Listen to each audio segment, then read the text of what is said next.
great. Study working and putting stuff together. It's all together.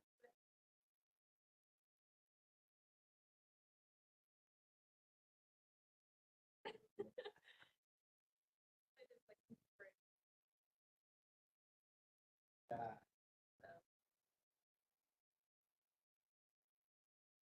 Uh, we have moved few times.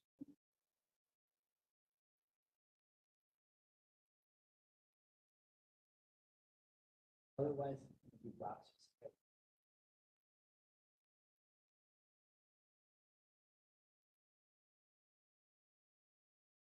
Yeah, that pile kind of, It's gonna stay there like a month. move out of the house.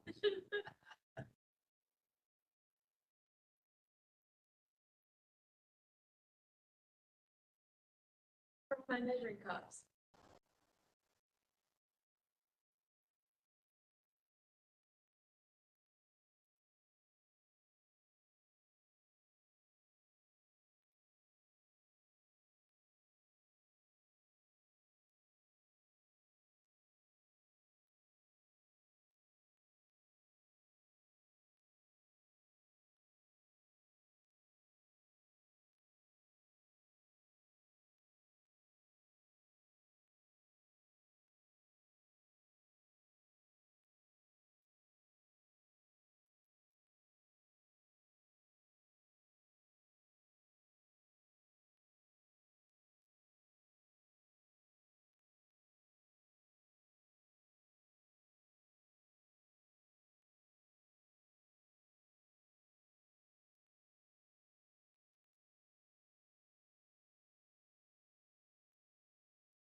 Good morning. This is the moderator. Welcome, members of the public. The meeting will get started at 8:30 a.m.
Good morning and welcome, Tony. You are now the presenter. Oh, sorry. It looks like it jumped. Let me make you the presenter. Good morning, and no problem. Thank you. Mm-hmm.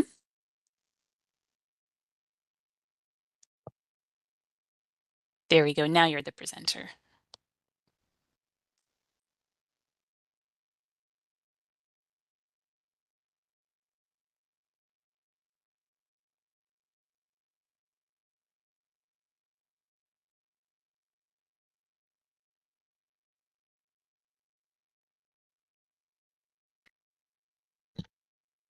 This is moderator. Good morning and welcome, Board Member Rana Singhi.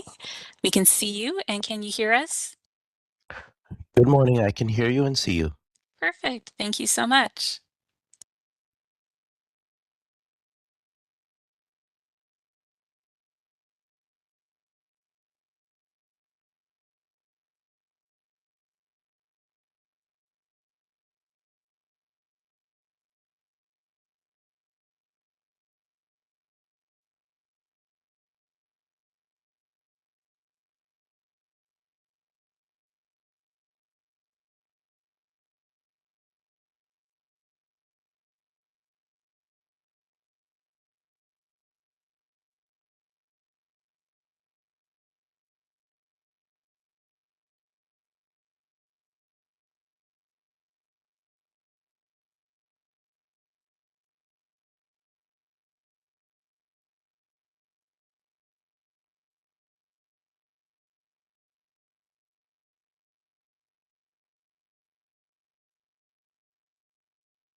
Good morning and welcome, members of the public. The meeting will get started around 8:30 a.m.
This is the moderator. It's not yet 8:30, but I'm going to start the recording so we can get that out of the way. You'll hear a brief announcement followed by silence.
All right.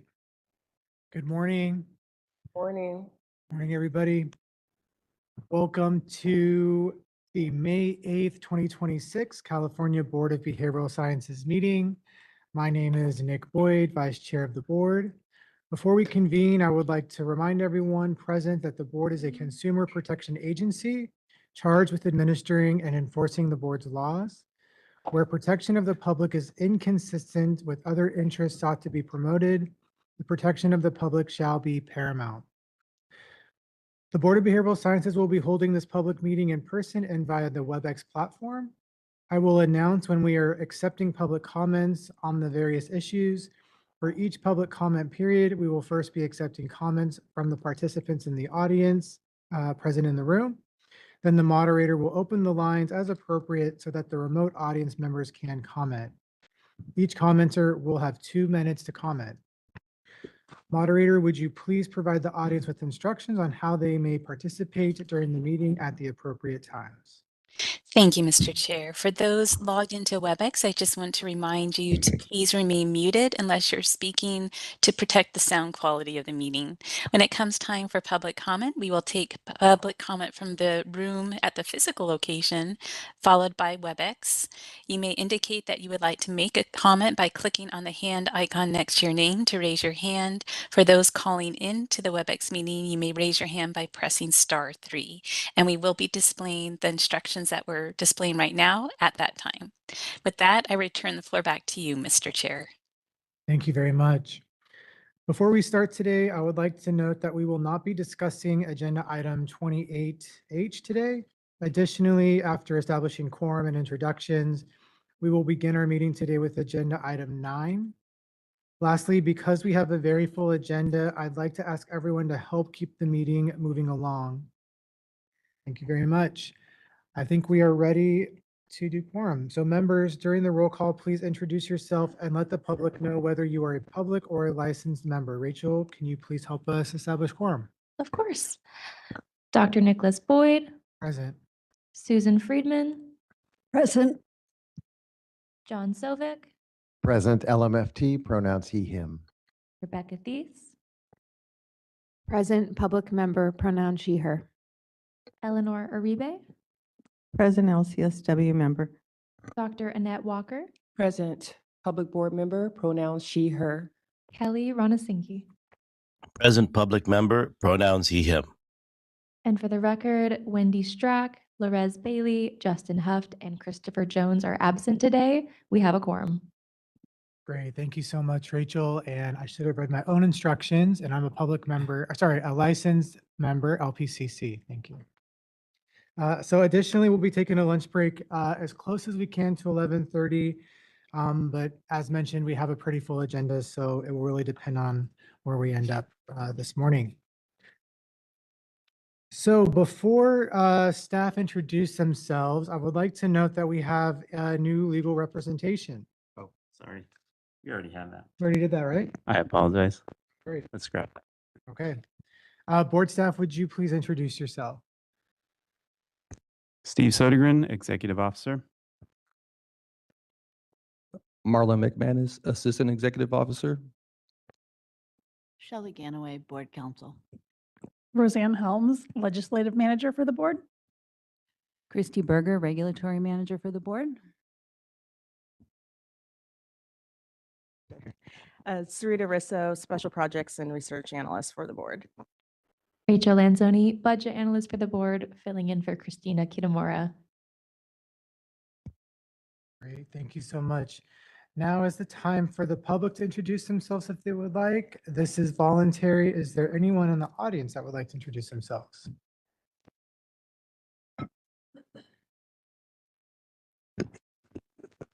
Good morning. My name is Shanti Ezra, and I'm the State Government Affairs Associate with the California Association of Marriage and Family Therapists.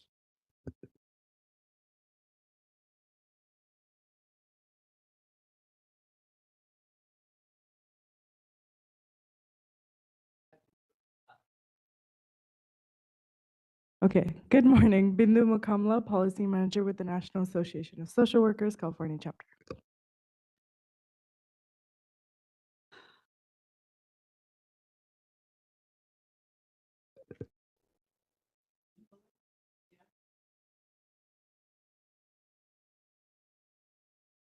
I'm sorry, you're muted. The microphone's muted. If you could press the button. You see a little green light. There you go. My name is Evelyn Beauchamp. I'm a licensed clinical social worker, and I'm also the social work occupational chair for AFSCME. Thank you. Are there any introductions online? Yes, we have a number of raised hands. Start with Ben Caldwell. Ben, you should see a prompt to unmute. Go ahead and click on it. Good morning. Thank you, everyone. Ben Caldwell, licensed MFT with High Pass Education. I regret that I will not be able to be in attendance for most of the day today, but Rachel Cipollone is here from my team and will be able to speak for me in my absence. Thank you. All right, next we have Sarah Carrasco. Sarah, you should see a prompt to unmute. Good morning, Sarah Carrasco, Licensure and Compliance Specialist with William Jessup University. Happy to be here. All right, and next we have Kathy Atkins. Kathy, you should see prompt to mute yourself. Good morning, everyone. This is Kathy Atkins, Deputy Executive Director of the California Association of Marriage and Family Therapists. Thanks for having me.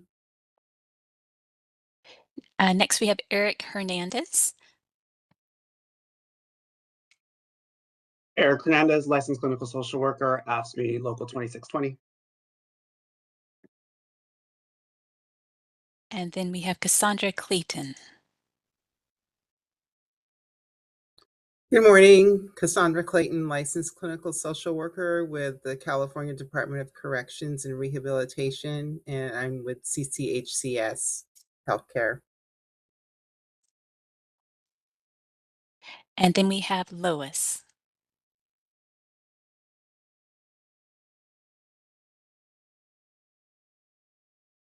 Hello, my name is Lois Poffbergen. I'm the Executive Director of the Association of Marital and Family Therapy Regulatory Boards.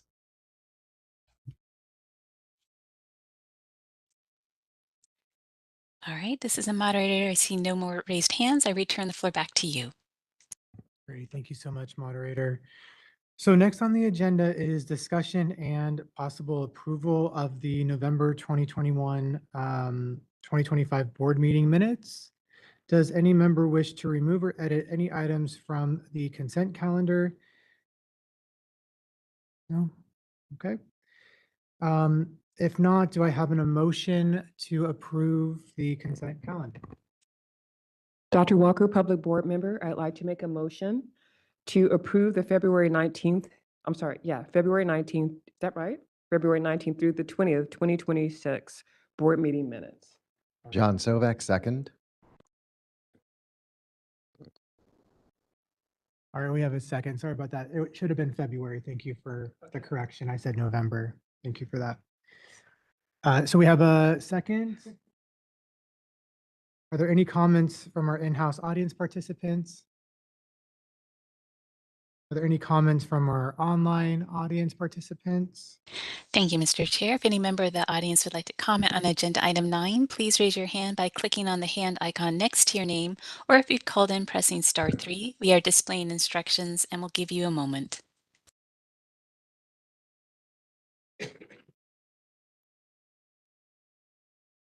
All right, I see no raised hands. I return the floor back to you. Great, thank you.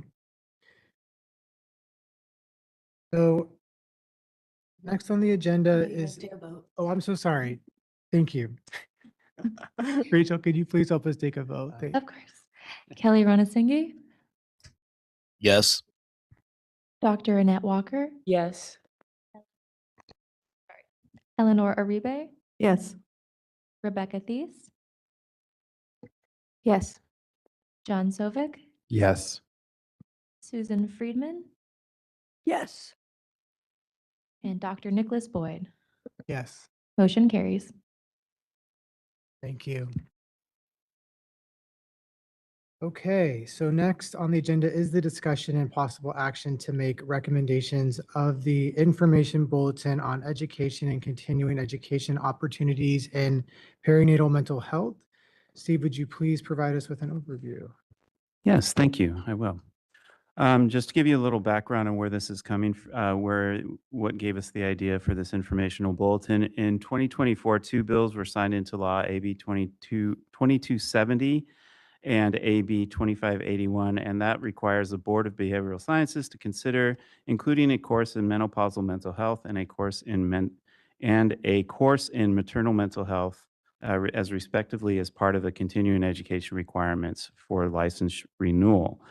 During the November 2025 meeting, the board recognized the importance of maternal and menopausal mental health, but expressed caution about mandating continuing education in the subject area. The board affirmed its direction to refer the matter to the Workforce Development Committee for consideration as a broader CE and education review for the education review process, and to the Outreach and Education Committee to explore near-term outreach efforts. And this is where the information bulletin has come into play.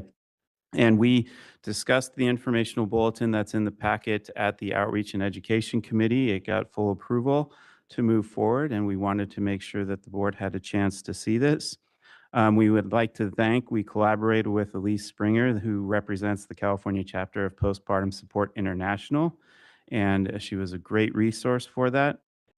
In just a kind of a note, we started off with the term maternal mental health, but a more proper term is perinatal mental health. So that has kind of changed. It's a more encompassing term. So this bulletin, what it does, it outlines common clinical issues and the importance of competency in this area for board licensees. It also provides a list of resources for further education and training in the subject. And so it's kind of timely too that Jennifer Siebel Newsom just joined the California Leaders on Perinatal Mental Health and put out a bulletin just this week about perinatal mental health and the importance of it. So this is somewhat timely. So really, just if there's any discussion on this, if anybody has any additional items that they want to add, or if there's corrections, I would discuss and then make a motion to make any suggested changes, and the staff will then work to finalize this document and utilize it, not just the document alone and posting it on our website, but using it for also social media alerts and such. So to keep it active and in the public's eye. So, yes. Go ahead. Great. Are there any comments or questions from committee members? Yes, thank you so much, Steve, for bringing this to the meeting today. We did have an extensive, very lively and engaging discussion around this matter in the Outreach and Education meeting, and the timeliness of you bringing this forward is just right on point. So I really appreciate that. And based on your last comment, I feel like you're in my head already this morning. But when I was reading through the publication, I could so see an infogram or infographic, if you will. And I'm thinking of Tony with our social media. I could so see this being disseminated in a very visual, pleasing manner, if you will. So just using that mechanism, if you will, would just be awesome. So thank you for bringing this forth. And just being who I am, we do want to edit your memo there with getting the correct date there. November 2025. Oh, yeah. I mean, love that play on numbers there, but that's, yeah. And that's all I have, but thanks again. Thank you. Any other questions or comments from the committee or the board members? Okay, are there any comments from the public?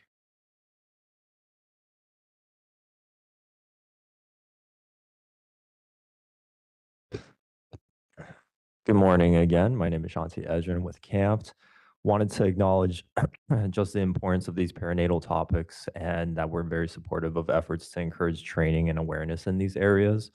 While we're generally opposed to specific CE course mandates, we're very grateful to see staff working with stakeholders to develop these informational resources to support further education and training. And CAMPT is very happy to share out the bulletin once it's published. Thank you.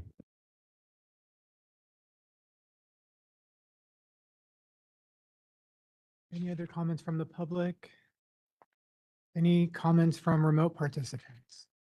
Thank you, Mr. Chair. We do have some raised hands, beginning with Maria Fuenzalida. Forgive me if I mispronounced your name. Maria, you should see a prompt to unmute.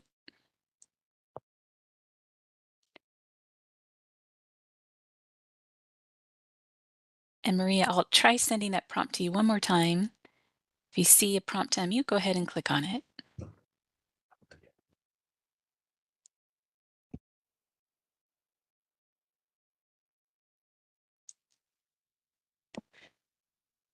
All right, what I looks like Maria is having difficulty unmuting herself. What I can do is temporarily. I think I got it. Are you able to hear me? Yes, please go ahead. Perfect. Thank you. All right. Good morning, and thank you for the opportunity to speak today. My name is Maria Fuenzalida, and I'm a bilingual licensed clinical social worker in the state of California. I am also a certified perinatal mental health provider and a board member at Postpartum Support International's California chapter. I am here to strongly support requiring all licensed mental health clinicians in California to receive foundational training in perinatal mental health. These conditions are not rare.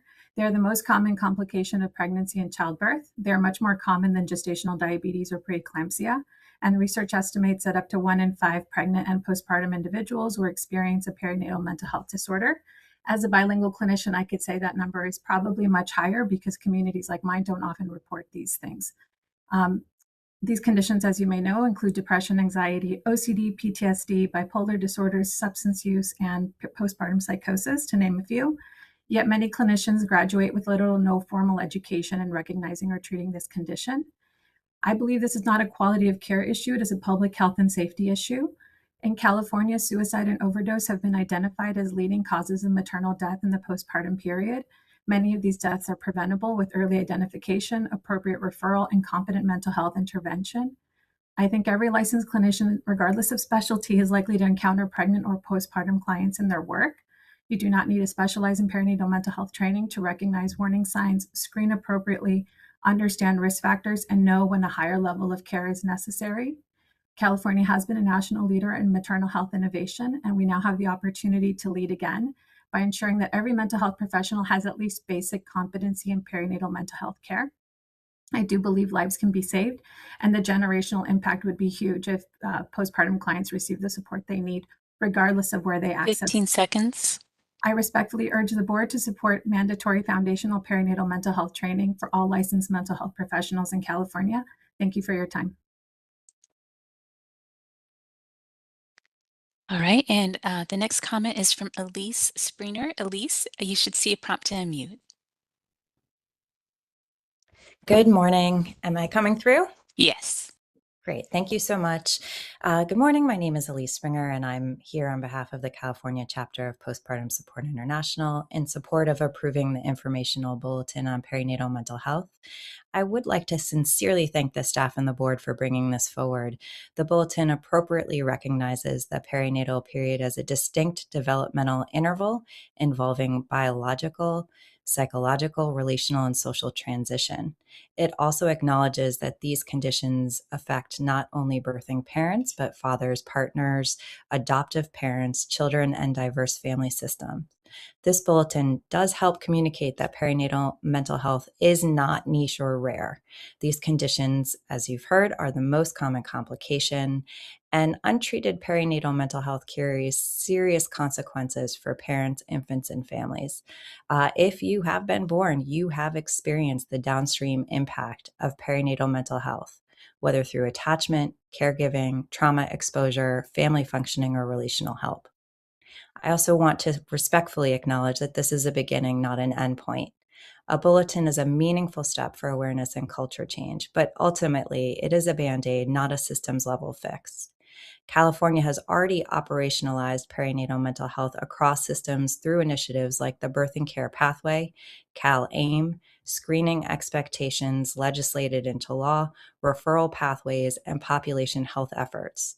Clinicians across the healing arts are increasingly being asked to engage with a statewide system of care that they have not fundamentally been trained to work within during pre or post-licensure. Right now, providers are expected to screen and treat across pregnancy through the first year postpartum, and the perinatal period still does not have equitable standing in foundational behavioral health training alongside other required domains. I request the board to vote yes today, and I hope this momentum continues into longer-term workforce conversations around upstream education and baseline competency. Thank you again for your leadership and consideration. All right, this is a moderator. I see no further requests for comment. I return the floor back to you. Great, thank you so much. Thank you, Steve. Do we need to take a? Okay. Yeah. Yes, so we do need to take a motion. So I think our motion is to direct staff to make any discussed changes and proceed to the publication of the bulletin. Is that correct? Okay. Sorry, we didn't catch any of that. Yeah, I'm sorry. I'm pulling in here a little closer. So the motion would be to direct staff to make any discussed changes and proceed to publication of the bulletin. I believe it looks pretty good, so I'll make a motion to accept staff's recommendation at this time. I'll second the motion.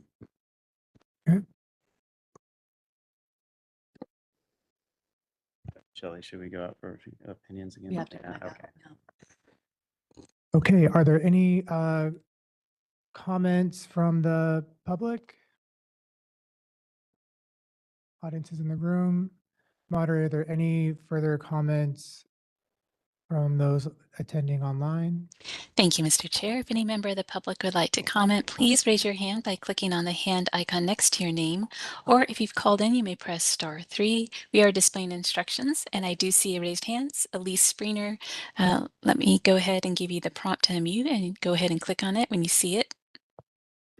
Hello again. Thank you so much. I am a little confused. So just wanting to clarify that the motion is to publish the bulletin, or the motion is to correct any staff changes.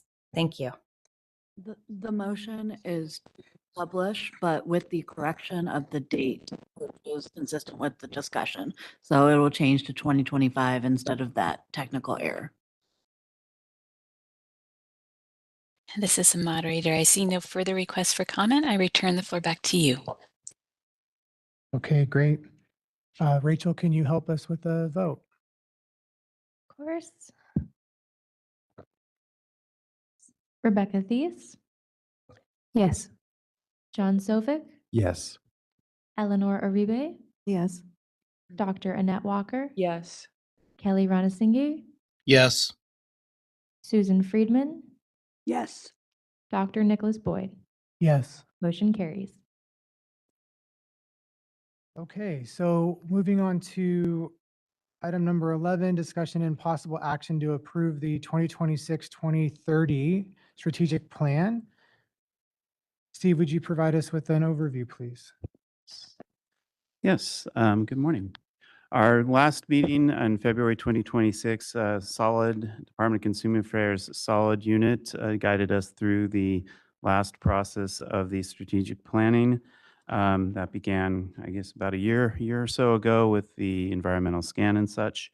So what they were going through is an open discussion about some of the goals and objectives that we had identified and staff had worked on to identify. And here we are with the draft. We've gone through, just to note, since then, Solid has been working on kind of refining the strategic plan. You will notice we had a much more objectives in that we discussed in the February meeting. Looking at the objectives, we had quite a few objectives, and so we contemplated on some of those objectives addressed before really would turn into what is called a task item, actual work for the board staff to do. So when we move forward looking at the strategic plan, just take in mind that these objectives are very broad, and some of the things that you may have identified earlier, we did not just dismiss them. They will be included in those objectives.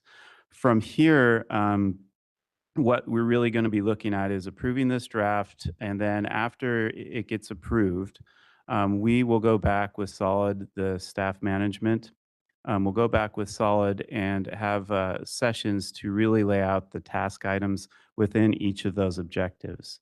And the goal is to report to the board on, I guess it will be hopefully in August, we would have this done if it's approved today, with a full kind of strategic plan with objectives and the tasks. And from there on, I know we look at the strategic plan at every board meeting, but maybe we could focus a little bit more on it. And I can really would like us to, at least for in August or the next meeting when we have that full strategic plan, to really look at the task items that staff have identified and make sure there's nothing in there that there's that's all comprehensive, or if there's items that you would want to add or suggest. Additionally to a lot of this work, we will be using the strategic plan for each committee meeting.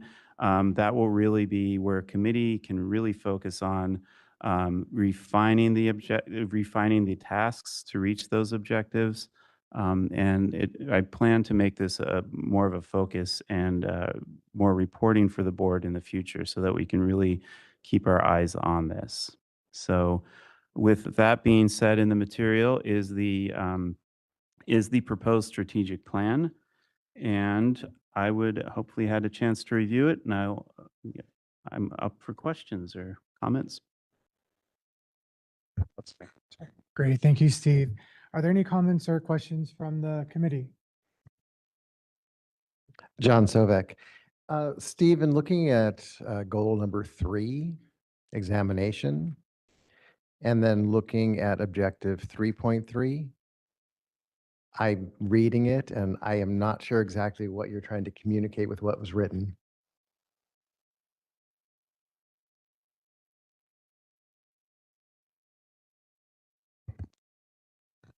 So improve exam information and so 3.3 is improve exam. So goal 3 is administer fair, valid, comprehensive, culturally responsive, and relevant licensing examinations. And the goal objective 3.3 is improve exam information and resources to establish expectations and assist applicants through the exam process. It fits within an exam. It's somewhat as if you relate it to the goal. I think maybe the goal should administer fair, and maybe there needs to be an added to that. But what we're talking about is making sure that exam candidate has as much information as possible before heading into the exam, so they know what should be expected of them or what the exam is going to be asking for, to just assist everyone and make those resources accessible. And maybe if we had resources where a lot of people use test prep programs, but some people can't afford that, is making more material available for people when they take the exam. And so that's how you're going to build the exam goals, task items underneath that then? That's Yeah. what, okay. Yeah. Because when I read this, that's not exactly what that says. So if I could just encourage you to look at the wording of 3.3 and align it with what you just spoke, because it's a little bit fuzzy in the way it's written right now, and it doesn't align with what you just said. How, yeah. So how do we improve exam information? What is that? What is That's that? what I'm thinking, maybe taking that out and improve resources to assist candidates in understanding testing expectations, and to that matter. I think the exam information is kind of right. Yeah. Okay. What about improve access to exam information and resources? Oh, there we go. Because we're looking at the information is like when I was taking my test, I go online, I find that little brochure that says, here are 10 test questions. Wow, see, here's how you sign up. Like all of that's there. That might help a little bit addressing that. I think that's more succinct and really what kind of captures that. That's, okay. Yeah. Okay.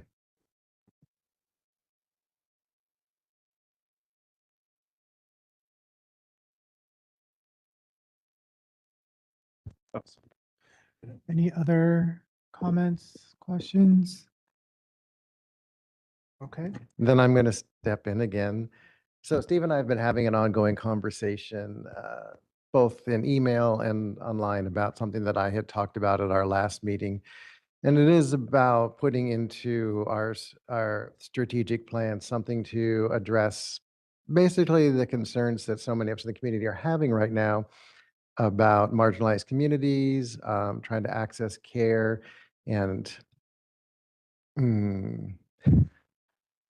I know I'm on the record, so I'm trying to be very careful with what I say here. And the lack of security and access to records to people from certain communities. I was very direct in asking us to put that in here.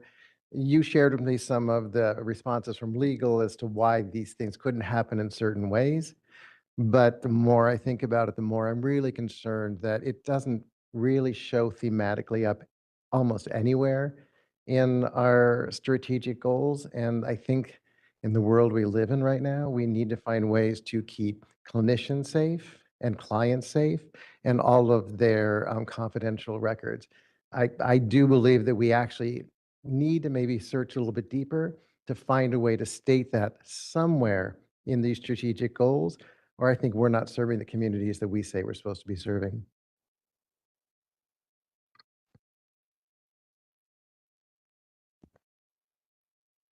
Thank you, John. Dr. Annette Walker, public member, I totally appreciate Board Member Sovek's comments. And I'm reading in between the lines because I wasn't in the conversation with Steve, John, and legal. But it would appear to me, if you will, that the language that we're trying to be inclusive with as far as safety and protection, there must be legalese that where we can get this in a very kind, gentle way, but that's very direct and appropriate. So thank you. Sorry, some of the issue is that there's already existing laws on confidentiality. There's already existing laws on how things can be stored. AI is ever changing at this point. There's about, I want to say, 5 to 7 bills that are going in right now. So we don't want to have anything that is more restrictive than the current law. And we also don't want to be in a position where we're stating or telling licensees how to interpret the law. Okay, so our job is we can point to where the law is, and then the licensee can interpret. It's very fact specific. So that was the kind of the conversation that I had with Steve about it. Is everything is very different. Like a subpoena could be so many different kinds of subpoenas that you could receive. And so we have to err on the side of caution so that we are not impose or so that we are cautious in that we are ensuring that we're not opening the board up for liability, particularly in giving legal advice, because that's not our position.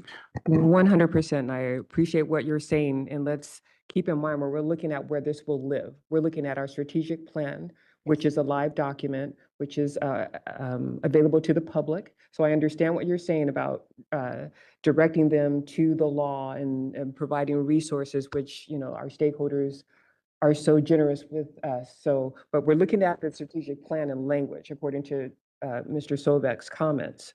So what you just said, how you do that and where you would plant that in this document, I would love to see come back. I get what you're saying though. And if you have a, even if you're referencing certain laws.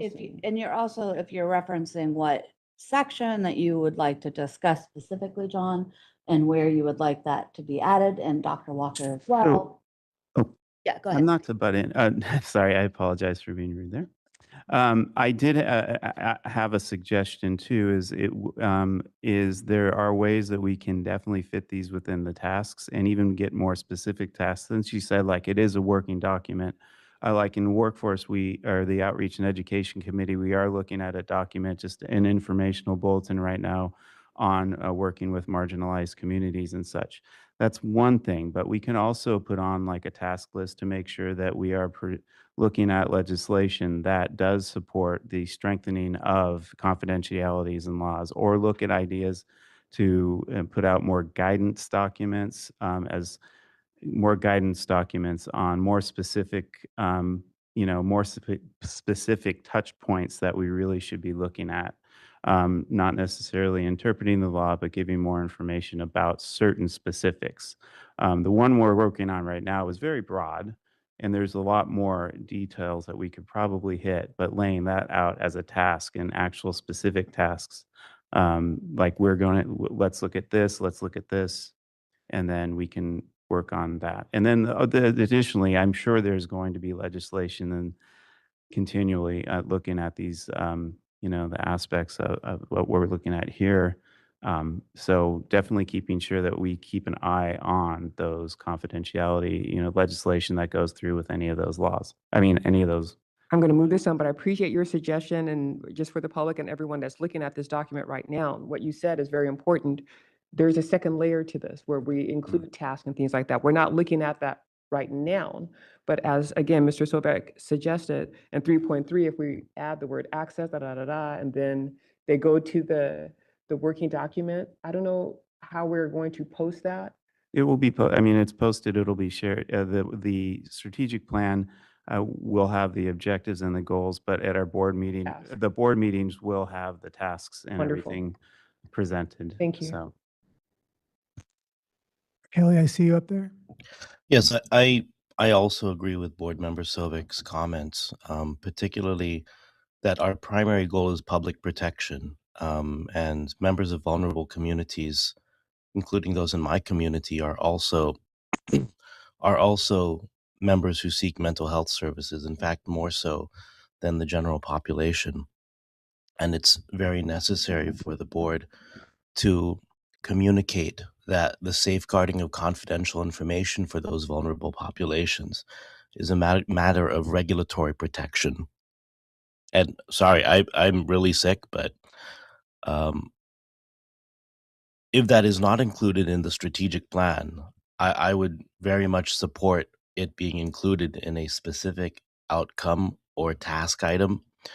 And further, I'd also include, I would suggest that we include it in a resolution to make it abundantly clear that the confidential information of vulnerable populations who seek mental health counseling in California is a subject of public protection.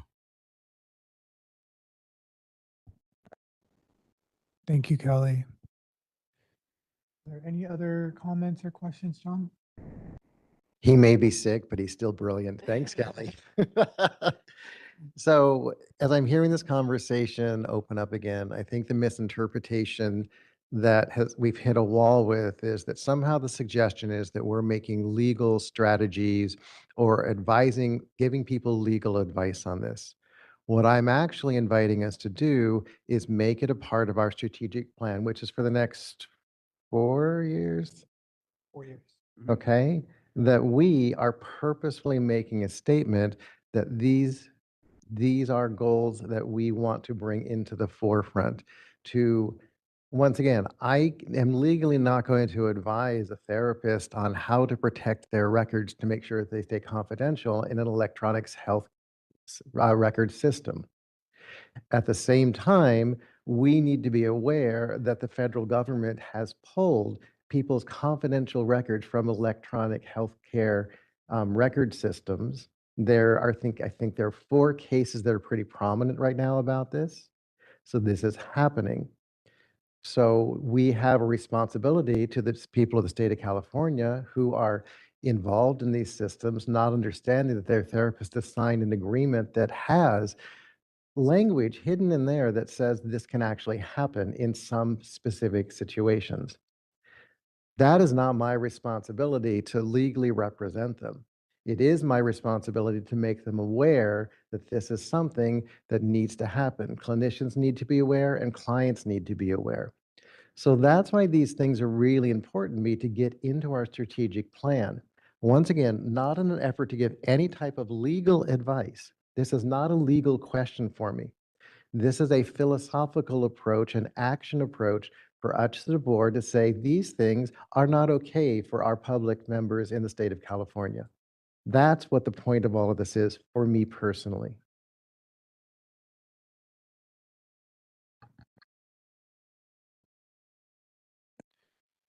Any other thoughts? Kelly, is your hands up again, or is that left over? Okay. Are there any comments from the public in the audience here? Moderator, are there any comments for those online? Thank you, Mr. Chair. If any member of the public would like to comment, please raise your hand by clicking on the hand icon next to your name, or if you've called in, pressing *3. We are displaying instructions and we'll give you a moment. Sorry, did I put it wrong on there?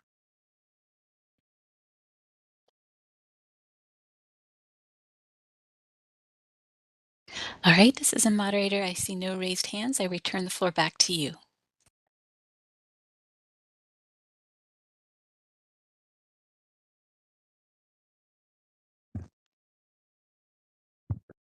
Great, thank you.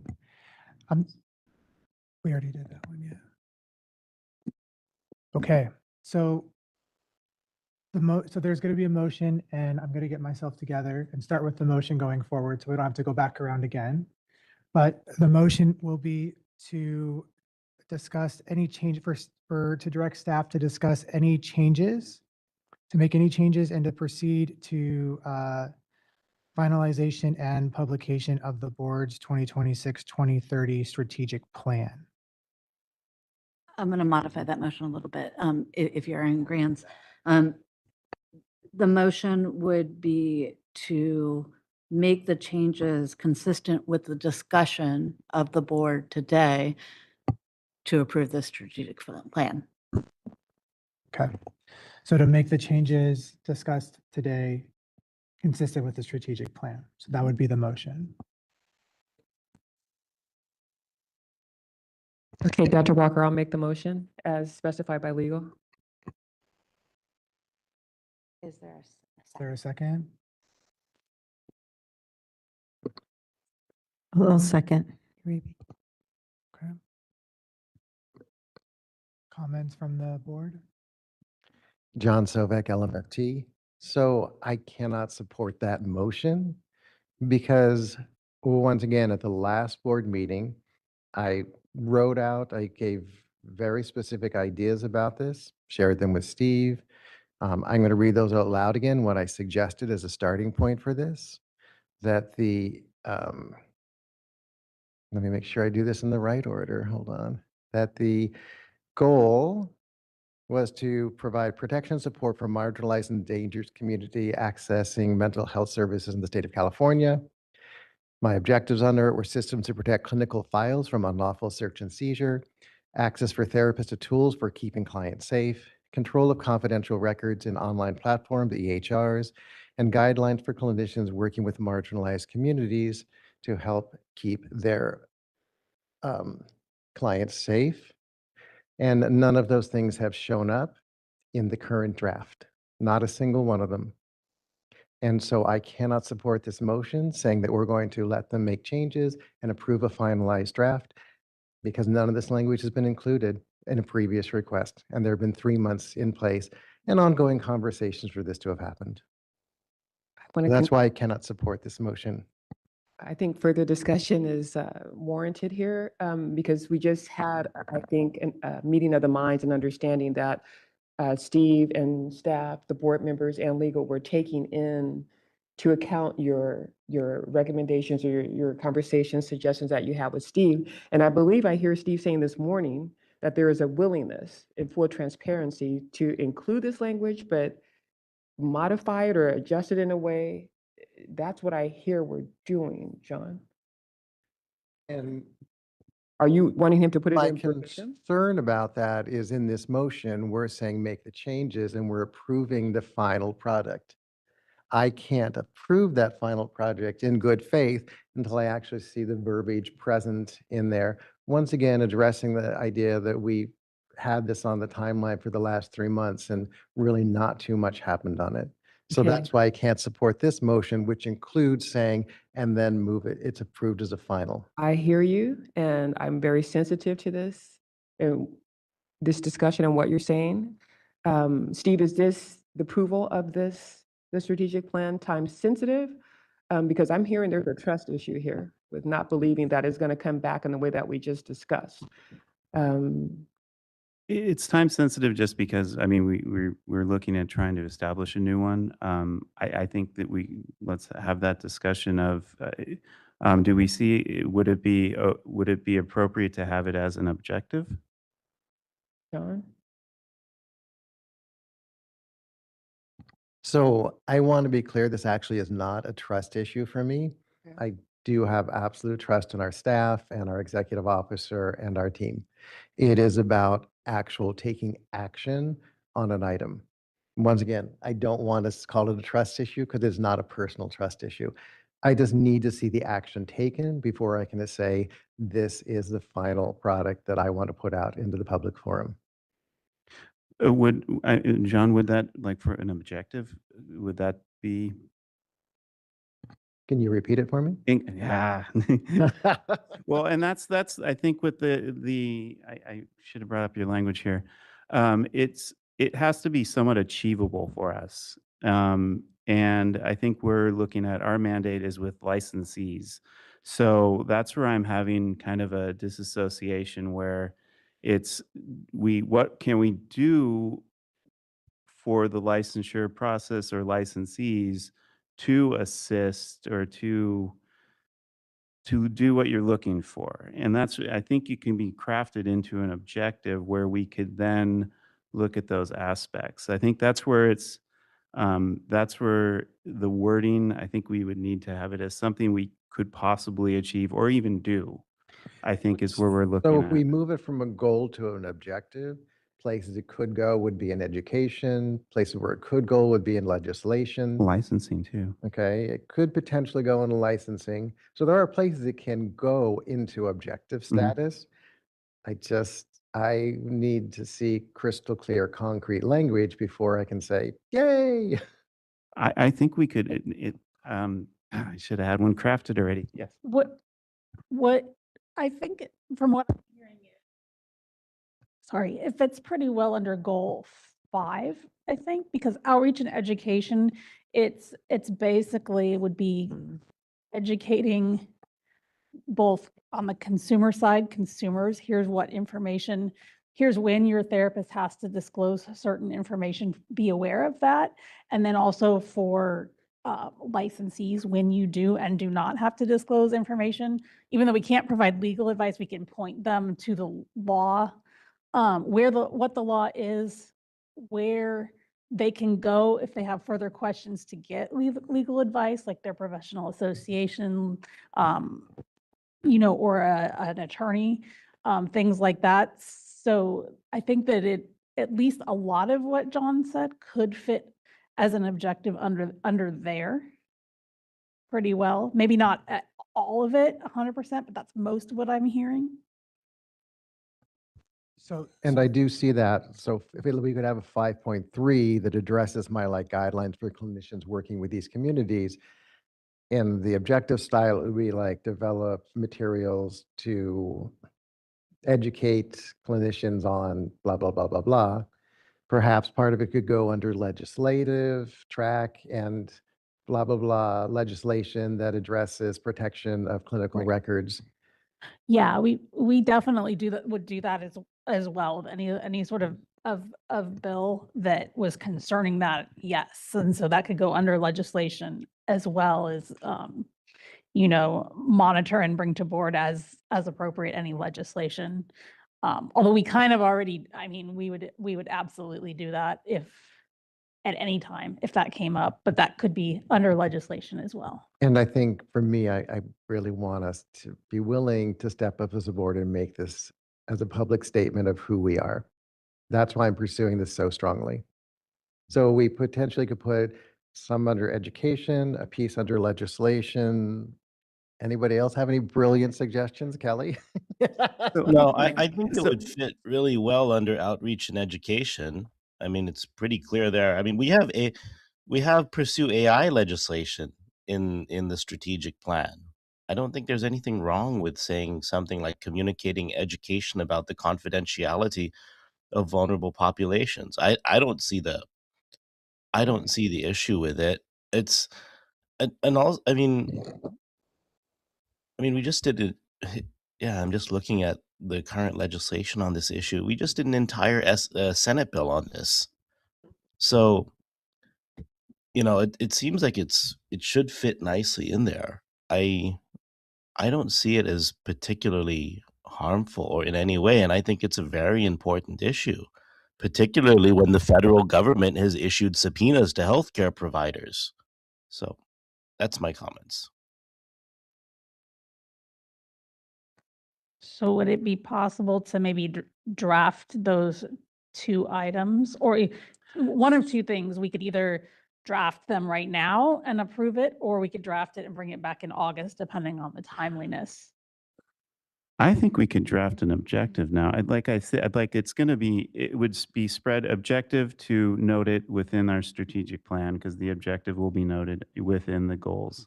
And I think, Kelly, you just had a good, not just communicating and educating licensees about the confidentiality and the protection of marginalized communities to that sense.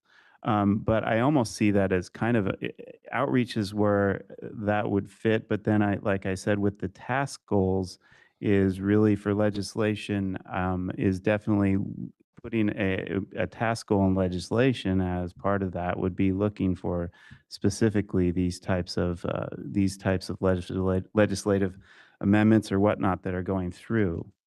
But to note it note it in an objective in outreach and education, but then making sure that it addresses every aspect of that as a task in licensing and such. So I'm hearing from staff that we could work on this today.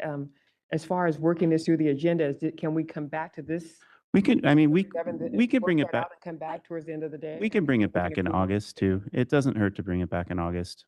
I felt like Yeah. John had a pretty concise statement written out already that most of could probably go in outreach and education. We might have to tweak Yeah. it a little, but we could do it. I mean, if we're comfortable with hearing that and doing that again, that would be a suggestion. I think bring it back in August so we can, if that would be okay with the board. Yeah, that was going to be my recommendation, is that we bring it back so that we have an opportunity to see what those are. Okay, so we have a motion on the floor. We can withdraw the motion or we can vote it down, but we do need to proceed on that as well. So I think we can withdraw the motion with the understanding that we'll bring it back to the August board meeting. I will withdraw my motion so that we can bring this back for further discussion. Okay.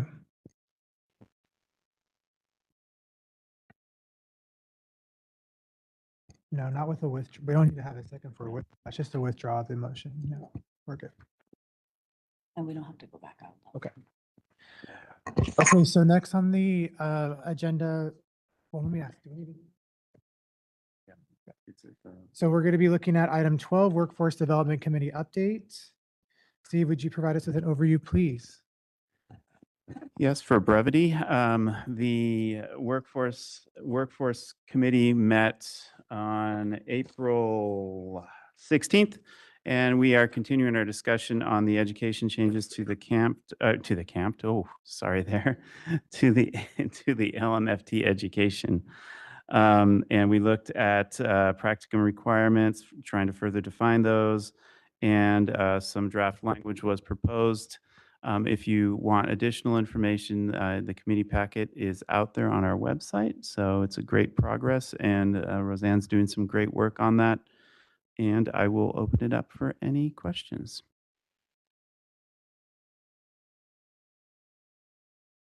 Thank you, Steve. Are there any questions, comments from the board? Okay. Any comments from the public in the room? Moderator, any comments from those online? Thank you, Mr. Chair. If any member of the public would like to comment, please raise your hand by clicking on the hand icon next to your name, or if you've called in, pressing *3. We are displaying instructions and we'll give you a moment.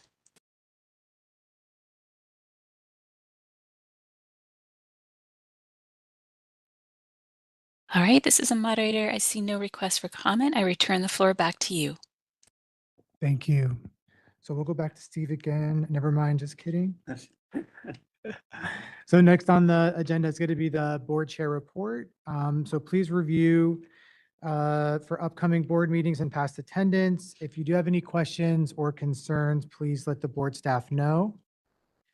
Couple member updates. Want to congratulate Dr. Walker and Kelly and Mr. Huff. They completed their reappointment process. It's exciting. So their appointments were approved by the Senate on April 13th, 2026. It's great. I'd also like to note that Lorez Bailey has been appointed to the Outreach and Education Committee, and Rebecca Thies has been appointed to Policy and Advocacy. Great. So I'd also like to take a few moments to recognize some board staff who've been able to achieve some pretty cool milestones with the state service. So Yi Lee from Board's Discipline and Probation Unit, she achieved 10 years of service. And then Priscilla Sasso from the Board's Criminal Conviction Unit, she also has 10-year anniversary. And then a big congratulations goes out to Raquel Pena from the Board's Criminal Conviction Unit, who has been here for 30 years. So to all of you, we really appreciate your dedication, professionalism, and valuable contributions that you've made to the board and the state of California. So thank you all for that. So next on the agenda is the election of the board chairperson and vice chairperson. So to conduct the elections, we will first be taking nominations for the chairperson position. If you would like to nominate yourself, all nominations will have to be seconded. Once we have a list of nominations, we will then take a roll call vote for each nomination. The nominee with the most votes will assume the position of board chairperson at the next meeting in August. So to kick off the nomination process, I just want to share that Wendy is happy to continue serving as chair. I would love to continue serving as vice chair if all would be in favor of that. So with that, I'd like to nominate Wendy for chairperson. Is there anyone who would like to second that nomination? Second. Okay, so Dr. Walker has a second. Are there any other nominations for chairperson? Okay. Would any, so I think we have so we only have Wendy as the person that we have nominating there. Is that correct? Okay. So Rachel, could you help us take a vote for the chairperson? Yes. So, Dr. Nicholas Boyd, Yes. Susan Friedman, Yes. John Zovic, Yes. Rebecca Thies, Yes. Eleanor Aribe, Yes. Dr. Annette Walker, Yes. Kelly Ranasinghe. Yes. Motion carries. Great. Thank you so much. I'd like to nominate myself for vice chairperson. Would any member like to second that nomination? Second. All right. Dr. Walker has a second.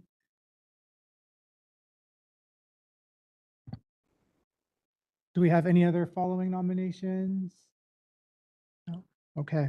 Raquel, can you help us take a vote?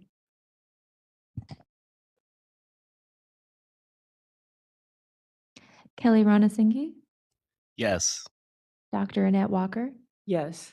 Eleanor Aribe, Yes. Rebecca Thies, Yes. John Zovic, Yes. Susan Friedman, Yes. Dr. Nicholas Boyd. Yes. Motion carries. Great. Thank you so much. Really appreciate everybody.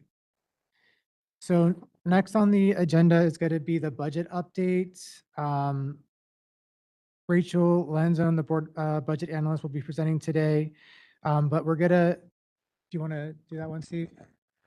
Yeah, actually, just in the matter of brevity, I think we're gonna, the next updates and stuff, if just to make it a little bit short, I just going to be asking for questions. All the updates are within the within the material. So I think we could go one by one, and or actually, is it okay just to go through items number 7, or well, I don't know the number. 7 through the updates and see if there's any questions on all the updates? Yeah, and then you can take public comment for all of them at one time.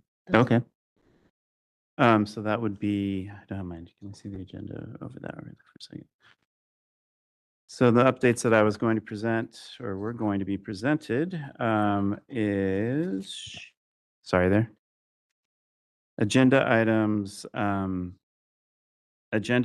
18 through 23. All the material is in your packet. That includes the budget, administration, licensing, examination, enforcement, and outreach and education report. If you have any questions, I'll let you open up for questions. Are there any questions from the board members? Dr. Walker? Thank you. I have a comment on agenda item 23, the outreach and education report. I want to applaud Steve for problem solving. We're looking at how do we combine, integrate, or condense the former outreach and education update with the outreach and education committee meeting update. And I don't know if you realize you did this, I hope you do, but you made your update a report. So now it's inclusive of the outreach and committees, meeting minutes and outcomes and things like that. So I applaud you for getting that done. Let's see, I'm looking at my notes here. Yeah, so great work on that. Thank you. My question pertains to item 18, the budget update. Does the state fiscal picture with a projected deficit impact this board in terms of the governor preparing to borrow special funds from boards and other agencies? It does, and last year they accepted $10 million from us.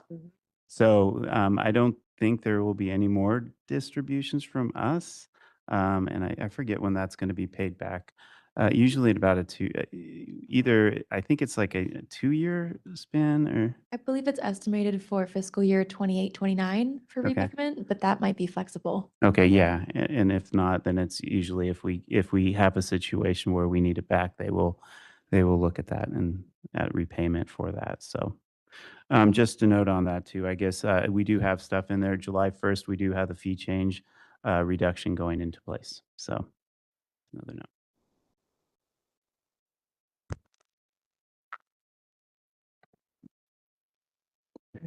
Any other comments or questions from the board? Any comments or questions from the audience? Moderator, any comments from those remotely online? Thank you, Mr. Chair. If any member of the public would like to comment, please raise your hand by clicking on the hand icon next to your name, or if you've dialed in, press *3. We are displaying instructions and we'll give you a moment.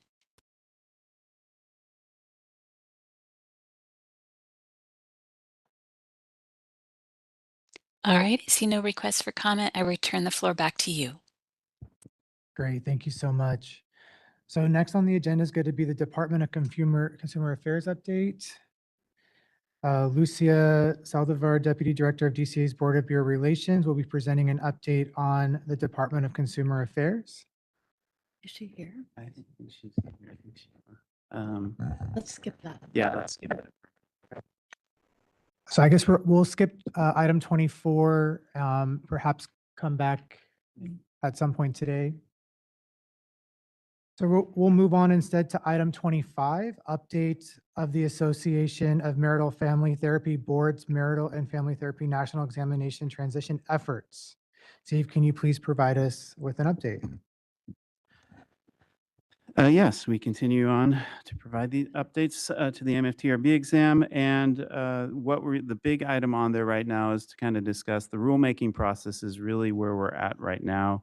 One of the main focuses of the possible transition to that. So if you remember, falling in 2025, no, it's actually August 2025, the board approved regulatory amendments that would designate the AMFTRB exam as the clinical exam for LMFT licensure. Since then, several things have happened. In the development, we've noticed, not in the development of the regulations, some things were brought to the attention, our attention, and other things have gone into play, such as regulatory amendments to the sections related to the examinations have been amendments have been adopted. So we have to further later on go clarify and reapprove our amendments. Additionally, I think I might explain this last time, during the regulation process, we looked and we thought it was beneficial for us to do what is called a new linkage study. And so that is where we are at right now. So in 2022, when we originally were looking at the AMFTRB exam, OPS performed a linkage study for us. And really, the linkage study is to evaluate the extent to which content reflects the description of practice in California, and also to determine not part of the linkage study, but they also had an overall study which determined if the exam was psychometrically sound and appropriate for use in California. And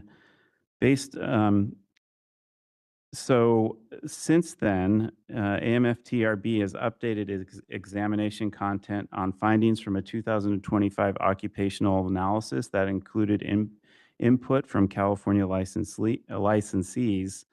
And since the end, like I said, we asked them to do a linkage study in 2025. I kind of put some language in there. We have to follow, when we're looking at exams, we look at the California Business and Profession Codes 139, and it reflects the legislator's intent that license examinations be grounded in occupational analysis and are periodically validated through psychometric evaluation, and that the evaluation should be updated consistently. So we are currently working with OPS, AMFTRB, and myself. We're working on to complete the linkage study that we would bring back in August for the board to look at. And at that point, we will also bring back the regulations with the amendments and look for a possible final approval of the regulatory language that would make AMFTRB the clinical exam for California LMFTs. Just to note, with this process, we already talked about it I think at the last board meeting. Definitely, we were looking at January 1st, 2027 as a possible implementation date.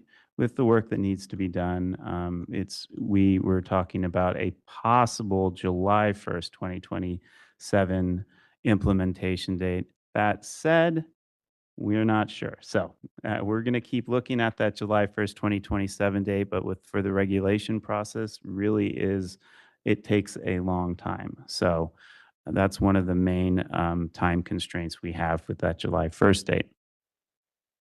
Additionally, I included in there information. We'll talk more and more as we get closer, or once we get to if we do approve, we'll definitely provide more and more details on the administration portion of the exam. But I wanted to start the board understanding kind of how the examination administration works for AMFTRB and the possible differences.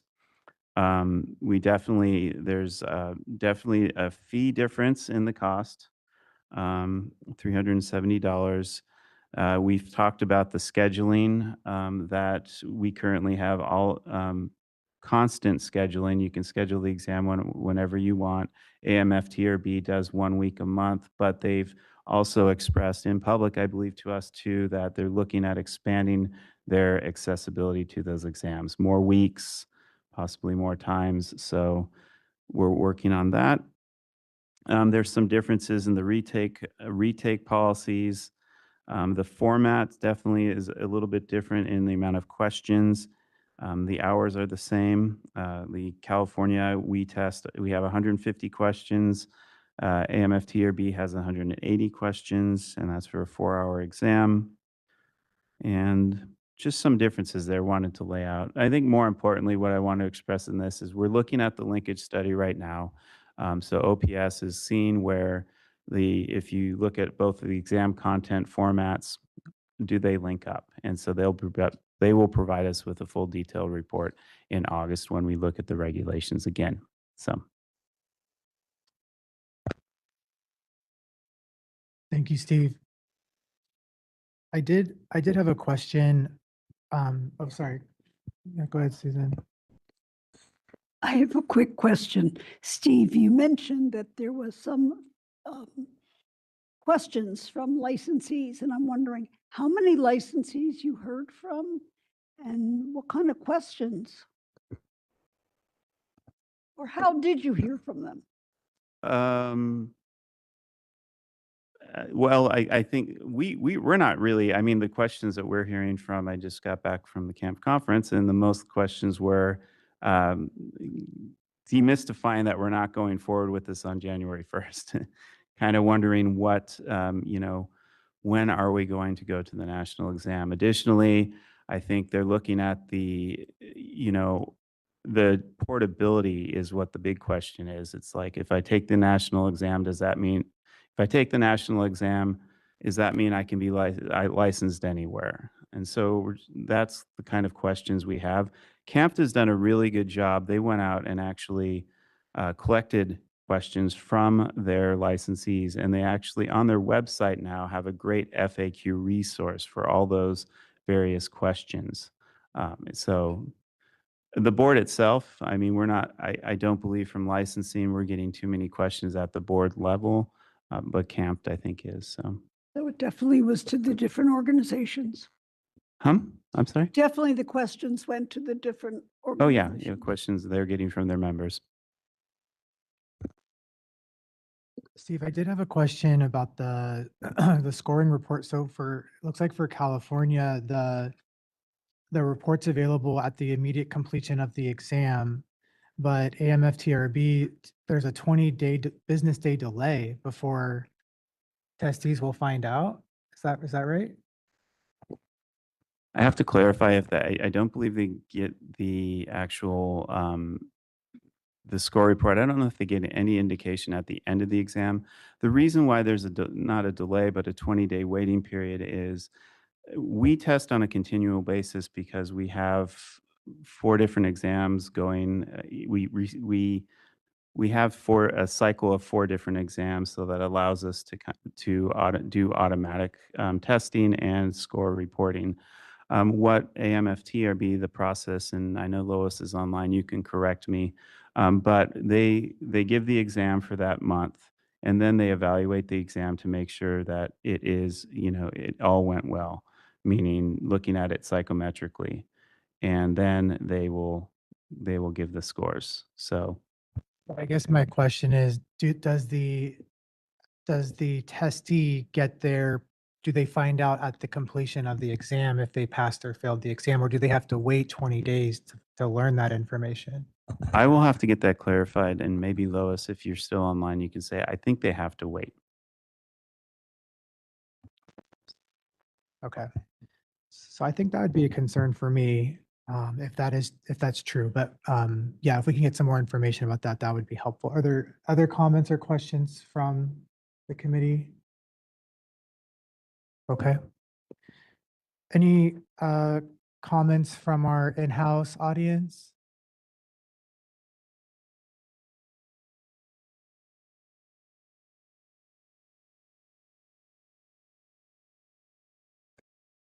Good morning again. My name is Shanti Ezrin with CAMP. Wanted to just start by thanking you for the update today and for the transparency in the rulemaking process. Really appreciate the board for your thoughtful approach and seriousness in evaluating the national exam content through a new linkage study. So we're very much looking forward to seeing the results of the linkage study and also the updated regulatory language at the next August board meeting. While I'm up here, I also want to take the opportunity to acknowledge just the ongoing discussions surrounding the transition to the exam, some of which was mentioned already. As with any transition, questions and adjustments are definitely to be expected. CAMPT, we take all feedback very seriously, and we remain very committed to working collaboratively with all stakeholders, including BBS staff and AMFT RB, to ensure that the final outcome reflects the highest standards for MFT licensure, while continuing to prioritize public protection. So all that said, and at the very same time, we remain strongly in support of moving forward with the transition to the national exam. Again, the national exam is already used, and it's used successfully in 49 other states, and we believe it offers an important and valuable opportunity to align California with national standards, among many other reasons. We have submitted several letters already to the board and staff that outline our support in greater detail, and just again appreciate your ongoing engagement in this process. Thank you. Any other comments from those in the audience? Moderator, any comments for those online? Thank you, Mr. Chair. If any member of the public would like to comment, please raise your hand by clicking on the hand icon next to your name or pressing *3 if you've called in. And I do see raised hands. We'll start with Rochelle Cipollone. Rochelle, you should see a prompt to unmute. Good morning, everyone. My name is Rachel Cipollone. As mentioned, I'm attending on behalf of Ben Caldwell, and he asked me to share the following. In January of 2026, a new exam plan for the national MFT exam was implemented. The exam plan outlines what knowledge may be covered on an exam, and examinees rely on it to guide their preparation. The 2026 exam plan wasn't published at all anywhere until late February. This means that January and February examinees were tested based on a secret plan they couldn't possibly have prepared for. And it wasn't until late April that AMFT-RB fully removed the conflicting old exam plan from its website. So March and April examinees were presented with two different plans, each of which was presented as official and correct. They too had no way of knowing how they should actually prepare. In contrast, ASWB and MBCC are both planning changes to their national exams. Those organizations have provided clear guidance to examinees months in advance of planned changes, as required by testing industry standards. After receiving significant external pressure, AMFT-RB is now offering refunds of re-examination fees to those who attempted from January through March. That's a step in the right direction. But considering that this didn't happen until the issue was called out publicly, months after they say they were aware of it, we have serious concerns about AMFT-RB's commitments to testing industry standards, accurate and timely communication to examinees, and a generally fair and equitable exam process. While we continue to support the transition to the national exam in concept, we ask that the draft regulations to be brought forward in August provide the opportunity to pump the brakes if that time AMFT-RB has not fully implemented 15 seconds. Structural changes to ensure that mistakes like those it made at the beginning of this year never happen again. Thank you.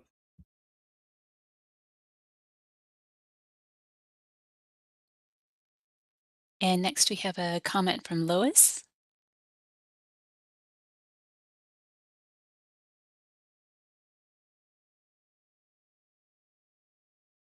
Am I unmuted? Yes, we can hear you. Okay, thank you. Yes, in January, in a meeting with your board, we discovered that a content outline had been reprinted from the 2025 candidate handbook into the 2026 candidate handbook. The handbook was corrected the second week of February. Candidate handbook is the main communication with changes of this nature. We also would like you to know that candidates who apply for the exam for months ahead of time have access from November and December to both handbooks, so they have the ability to read both. We did make a misprint error, for which we have done the best that we can to offer a way for candidates who failed January through March, the option to retake the exam. At this point, several have already retaken the exam and had been using the correct handbook. Once that appeared at the beginning of February, that was the only handbook available with the correct information.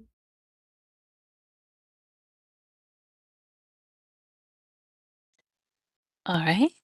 And our next comment is from Roger Smith. Roger, go ahead and click on the prompt to unmute. Thank you very much. I'm Roger Smith, Chief Advocacy Officer with the American Association for Marriage and Family Therapy. Thank you to happy to be here at the meeting and give these very brief comments.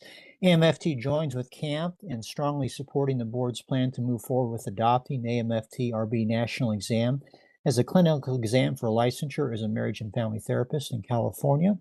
By implementing these important changes, California will join the other states in the District of Columbia in recognizing the AMFTRB National Exam as a clinical exam for licensure for MFTs.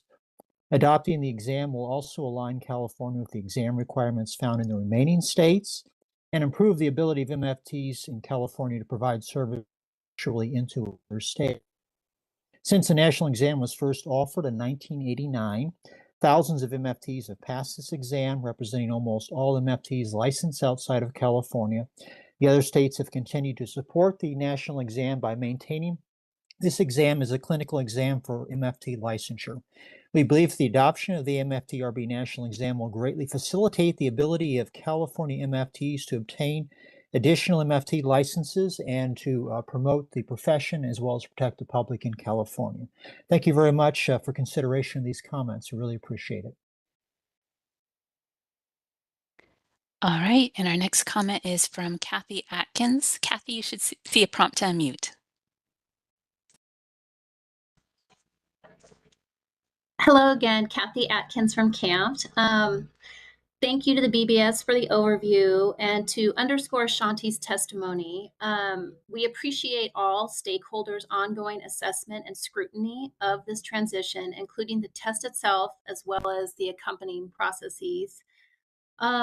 We continue to consult with multiple stakeholders, including AAMFT, AMFTRB, BBS, Dr. Caldwell, and many others. And we really do take seriously any and all issues that arise as to the areas of improvement in the test itself and or processes that need to be evaluated and possibly adjusted. CAMPT, we absolutely continue to support the transition to the AMFTRB exam. And we are dedicated to the continued advocacy for high exam standards and processes, recognizing that California MFTs demand transparency and clear communications. And that is partially our job, and we will continue to advocate and demonstrate such with our partners and the stakeholders. We look forward to working with all stakeholders to ensure a quality exam and fair test procedures for the sake of both our licensees and all of the California patients and consumers. Thank you so much. All right, this is the moderator. I see no further requests for comment. I return the floor back to you. Great, thank you so much. Before we move to the next item, I'm wondering if it would be good for us to take a break. Okay. I would appreciate one. Yeah, I think so.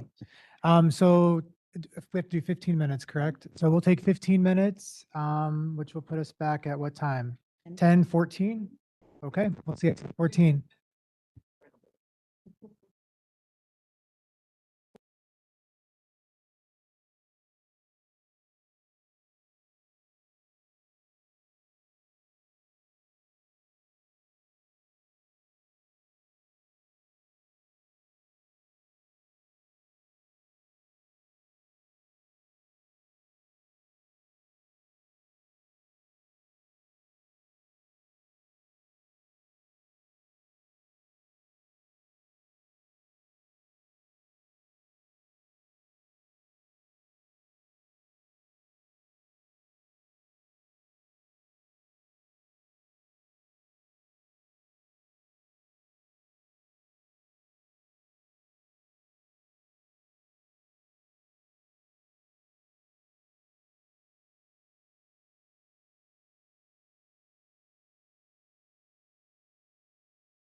Okay, welcome back. So it is 10:19. I believe we will need to reestablish quorum. Is that correct? Yes. Yeah, so I think we have to. Actually, no, we don't need to do. We a don't roll. need to? No, no, Okay. no. All right, very good. All right, so we're gonna pick up here on item 26. And what I would do is I'm gonna ask Christy. No, 26. Item 20. Yes. Yeah, we finished the. Yeah, we finished. Yeah. Yeah. We skipped that one. We apologize. In full transparency, the other board members are asking what agenda item we're on. So just to clarify. So we were gonna jump to 26, but I know Shelley's here as well, but I think we're gonna continue with 26, so that's okay. Sure, Thank you. that works for me. Okay, so what we'll do is have Christy, if you can help us with the first motion, and then we'll open it up for discussion with the board. Absolutely. Everything's very wordy, as you know, so I'll get through this as quick as I can. So this is discussion and consideration of comments received on the modified text regarding our rulemaking about continuing education, exams, and renewal regulations, and then potential adoption of amendments to those sections.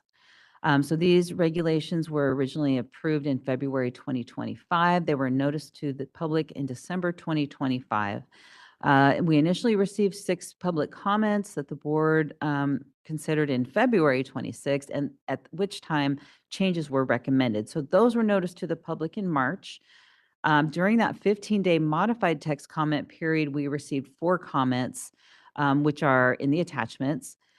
We also have the board-approved language that was noticed for that comment period as an attachment B. So board staff and regulations council, we have Christy Shield here to assist. We recommend that the board approve the following proposed responses to the comments. The first comment is from Shanti Ezrin from CAMPT. They indicated that they appreciate the modifications to the text, but they also provided an adverse comment regarding the added language clarifying that CE hours earned via supervision shall not be used to satisfy the supervision, training, or coursework requirements for supervisors. As drafted, the modified text does not address whether CE credit earned through supervision may overlap with the existing 6-hour law and ethics course requirement. We respectfully request clarification as to whether the board intends to allow the 6 hours of CE credit earned through supervision to count toward the law and ethics course requirement. For example, if a supervisor provides supervision that addresses the pre-licensee's legal obligations, could those hours count towards satisfying the law and ethics CE requirement? If this is not the board's intent, we recommend that language be further clarified to explicitly state that hours earned via supervision may not be used to satisfy the law and ethics requirement. We're concerned that without this clarification, individuals could interpret the regulation that would be allowed. So we do, the recommended response is that the board acknowledges the favorable feedback and accepts the adverse comment regarding that clarification. Law and ethics requirements exist to ensure every licensee receives consistent, structured, and current instruction on legal obligations. With supervision, it varies by supervisor, setting, and cases, and therefore would not be suitable to count towards this requirement. While the provision of supervision involves deliberate and systematic planning to design, organize, and facilitate learning experiences that support a supervisee's professional growth, skill development, and competency attainment, including in law and ethics, requiring all licensees to take 6 hours of actual coursework in law and ethics helps to ensure they have an understanding of new legal requirements and ethical considerations and how to apply them. So we are proposing the highlighted amendment just to clarify that the law and ethics portion of the continuing education requirement for licensees specified in subsection E does not apply toward those, the law and ethics course. The next comment is from Anna Pallid. She stated that when her comment was, when people give birth, they should qualify for a waiver of continuing education.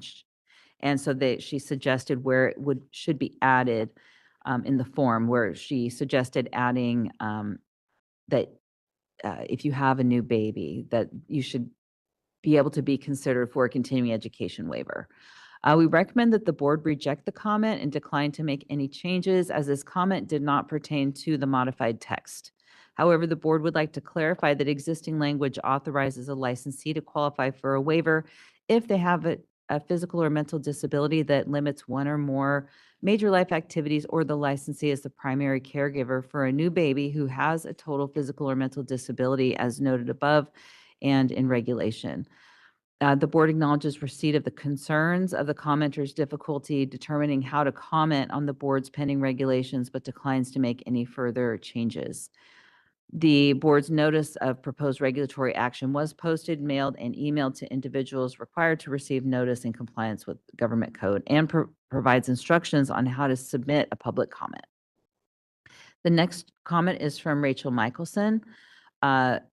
Rachel provided the comment stating, well, initially asking, what is the purpose of continuing and for licensed personnel? I think she meant continuing education.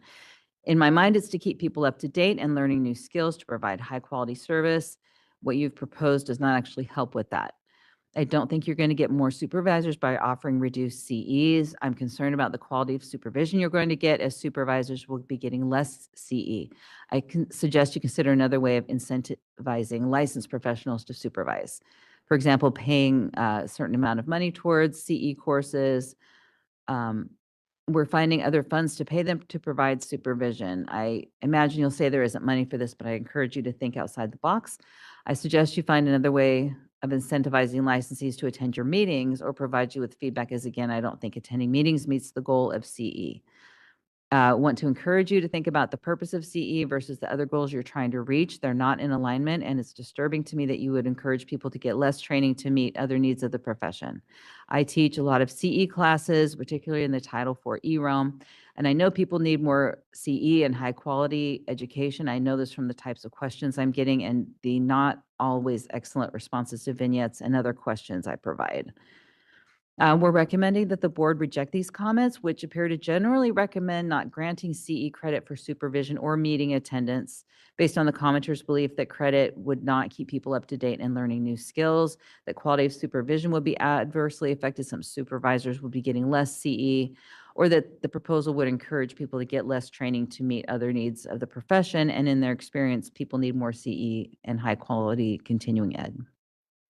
We recommend that the board decline to make any changes due to these comments. At the meeting in February 2026, the board responded to several similar comments expressing concern about the number of allowable hours for non-CE course activities, including provision of supervision and meeting attendance, and discussed the potential negative impact on a licensee's ability to learn about updates in the profession if maintained at the originally proposed 18-hour allowable credit for supervision and the proposed 6-hour credit for board and committee meeting attendance. At that meeting, the board recognized the learning opportunities provided via supervision and meeting attendance and decided to keep those provisions, but eliminated credit for committee meeting attendance and reduced the number of CE hours for supervision down to 6 due to concerns expressed by commenters.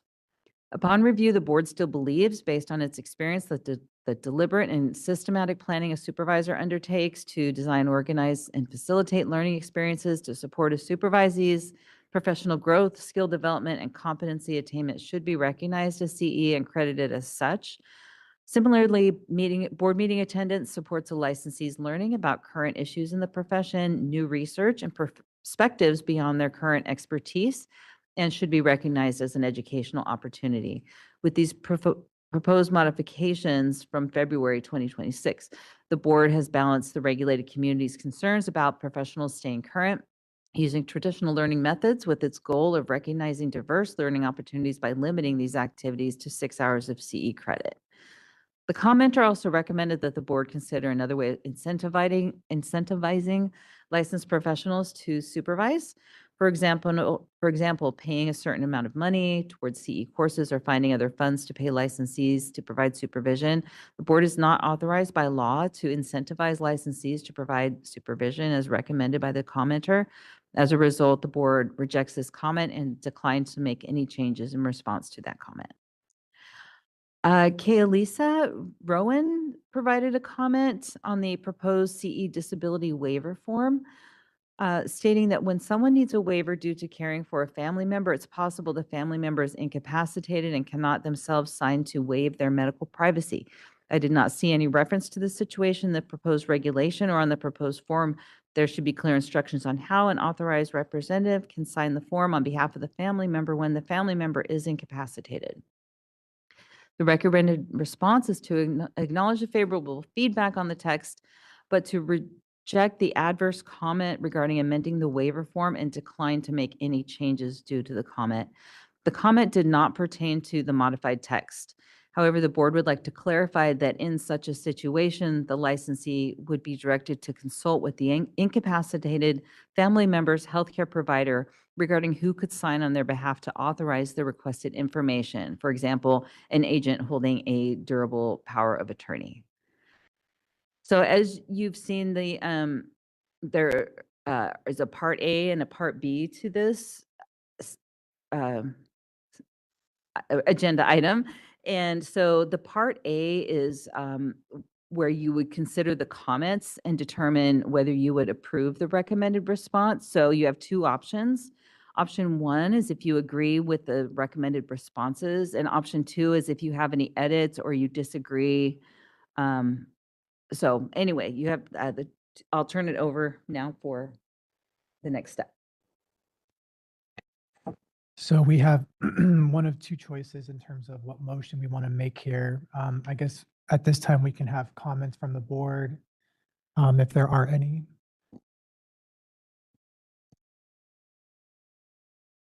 Well, we don't. Well, we're not taking a motion because we have to figure out which motion we want to take.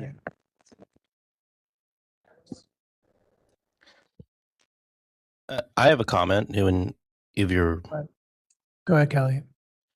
So I have no problem with the proposed comments, but is there a regulatory requirement to respond individually to each commenter? I'm just wondering why we are doing that. Okay, this is Christy Shields, Regulations Counsel for the board.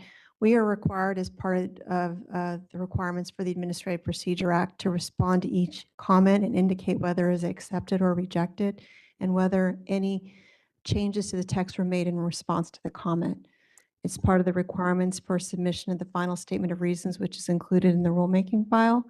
And the reason we bring it to the board is because the board is the policymaker and the decision maker authorized to accept or reject comments and make changes to text. So we have to bring it to the board meeting and ask whether you want to accept or reject the comment or make any further changes. So that's the way it's drafted. Got it. So it's under the Administrative Procedures Act. It's a requirement for Correct. regulation to move forward. Okay, thank you. Yes.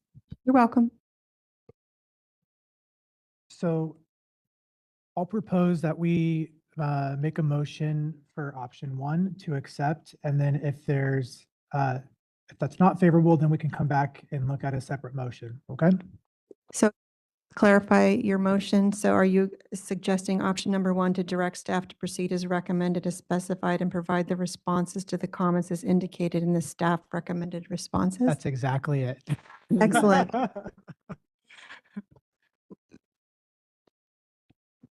I'll second.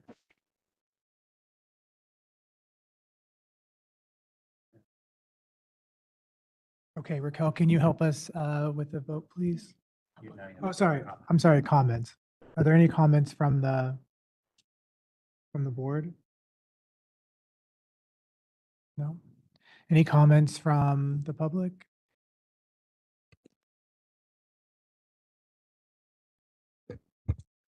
Hi, Shanti Ezrin with CAMT. Just wanted to thank Christy for your work on this entire rulemaking package, and thank you also for considering all the comments that we provided through this process and for taking the appropriate amendment that we saw here in the modified text. Thank you.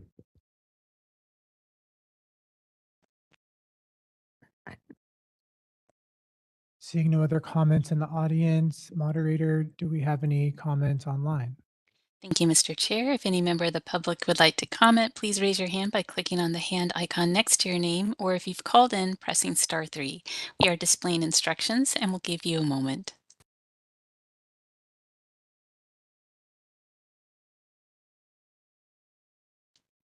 This is the moderator. I see no requests for comment. I return the floor back to you.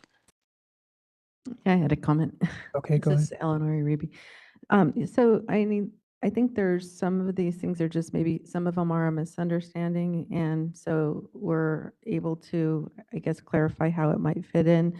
But I don't know if there's, maybe if we keep getting certain comments, maybe we can have commonly asked questions somewhere along the line. So at least they know how it might apply. So, I mean, there's some valid concerns here.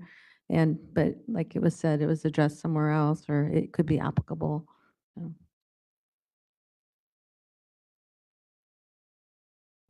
Okay, thank you. Okay, so at this time, if there's no further board comments, Raquel, can you help us, please, with the vote? Kelly Ranasinghe,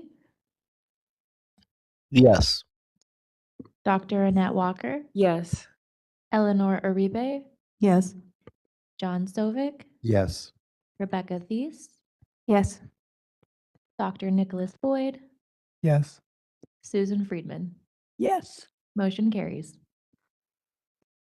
Great. We'll come back to Christy to see if you can help us with the Part B. Thank you. Okay, so Part B, we have two possible motions. So the first one is to be used if the board has no suggested changes for the proposed modified regulatory text. So the change that we are proposing making, if you're okay with that, we would do motion A. If you want to make a change to that language, then it would be motion B. And of course, I will be happy to read that for you. Yes, please, if you don't mind. And with that, I'll make a motion on Part B with your help to accept motion A. Okay, sure. I'll go ahead and read that. Approve the proposed second modified regulation text as set forth in Attachment A and direct staff to take all steps necessary to complete the rulemaking process, including preparing second modified text for a notice of a 15-day public comment period.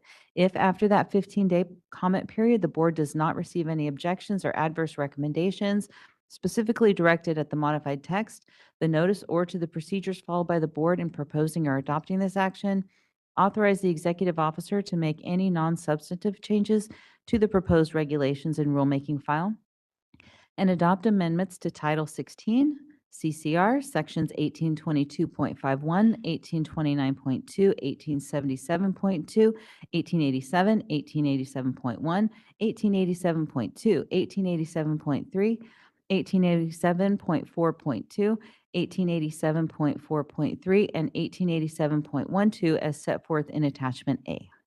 Second. Okay, are there any other comments from the board? Seeing none, any comments from the public? Seeing none, are there any comments, moderator, from those online? Thank you, Mr. Chair. If any member of the public would like to comment, please raise your hand by clicking on the hand icon next to your name, or if you've called in, pressing *3. We are displaying instructions and we'll give you a moment.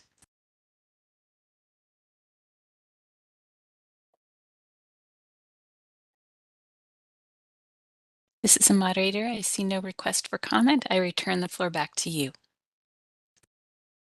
Great, thank you. So we're looking at item number 27. And we will be looking to have a discussion. Oh, I'm so sorry. Just kidding. We're going to have to take a vote. Got ahead of myself. Yes, please recall. Thank you. Thank you for the reminder. Okay, no worries. Okay, John Sovic, Yes. Rebecca Thies, Yes. Dr. Annette Walker, Yes. Kelly Ranasinghe, Yes. Eleanor Uribe, Yes. Susan Friedman, Yes. Dr. Nicholas Boyd. Yes. Motion carries. Thank you. That was important. Okay, so item number 27 now. We'll have a discussion and possible action to approve amendments to Assembly Bill 1598, and we'll turn it over to Roseanne at this point. Thanks, Nick. So the board is sponsoring AB 1598 this year, and this proposal represents the first step in restructuring and modernizing the board's licensing process. So we're making several significant amendments to the licensing process in this bill to try to help with some of the bottlenecks where we currently see problems with gaining experience hours. So we're increasing the amount of time supervised experience hours remain valid from 6 to 7 years. We're proposing to increase the maximum number of registration renewals for associates so that there is a total of 7 years of registration before a new number is required instead of 6. We're allowing associates with a subsequent registration to request a one-time 2-year hardship extension to work in one private practice setting with their subsequent number. And also, as part of this bill, we are modernizing the exemption language for faith-based counseling by clarifying the criteria for when faith-based counseling is exempt from licensure. And so we had some amendments that were requested regarding that center around the wording of the exemption language for faith-based counseling. And the amendments were needed to Business and Professions Code 4980.01 for LMFTs, 4996.13 for LCSWs, and 4999.22 for LPCCs, based on stakeholder concerns raised by representatives of the medical and psychology professions. They pointed out some unintended consequences created by the exact wording of the language we were proposing. The statutory changes that were being proposed, when they outlined practice exemptions for other license types, and pastoral counseling was kind of tied up in those practice exemptions.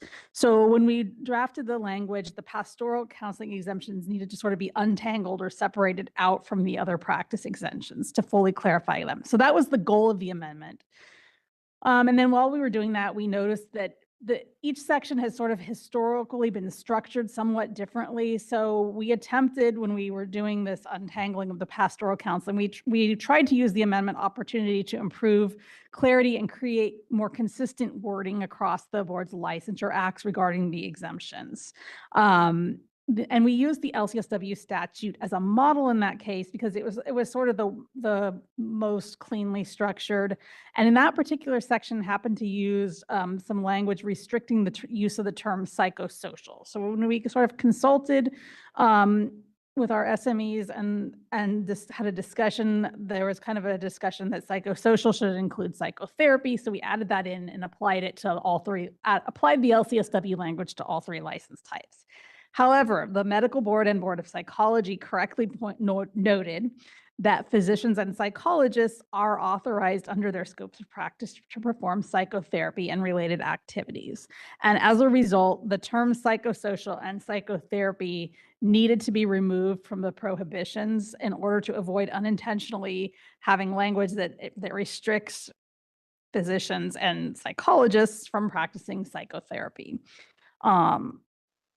And so what we decided to do was, rather than try to restructure the exemptions entirely, we made amendments to basically go back to the exemptions for the to have each practice act keep its current exemptions as they've evolved over time, but just sort of untangle only the pastoral counseling piece and not try to negotiate major changes to the structure of the exemptions for the other professions. It was not causing any problems in those practice acts. Everything was fully covered, just in different ways. So we have reverted the LMFT and the LPCC exemption language to ensure that pastoral counseling is carved out, but that the other original language is preserved. And then we just made the needed amendments in the LCSW law to take out psychotherapy and psychosocial as well. It's still, the amendments still preserve the intent because you have to be basically practicing in your scope of practice according to the language in order to be in order to have an exemption. So The amendments were made on April 15th as part of the bill going through its first policy committee, Assembly Business and Professions, but we do need the board to, because it's a board-sponsored bill, we need the board to approve the amendments. And so that is what we are opening it up for discussion today.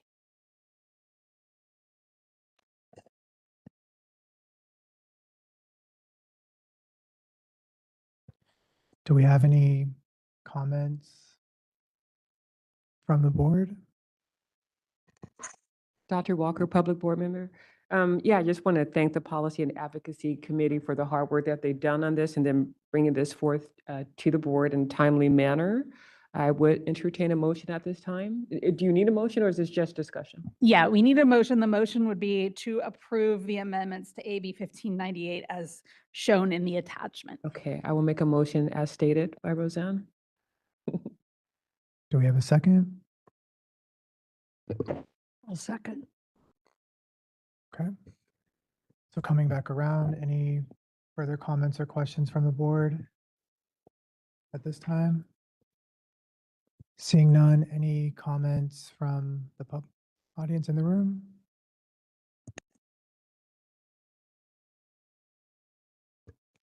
Hello again, Shanti Ezrin with CAMT. Roseanne, just wanted to really quickly thank you for your work on this and just being responsive to the stakeholders that have reached out. And CAMT, we're going to be looking at the recent amendments to the bill and assessing a position from there. Thank you.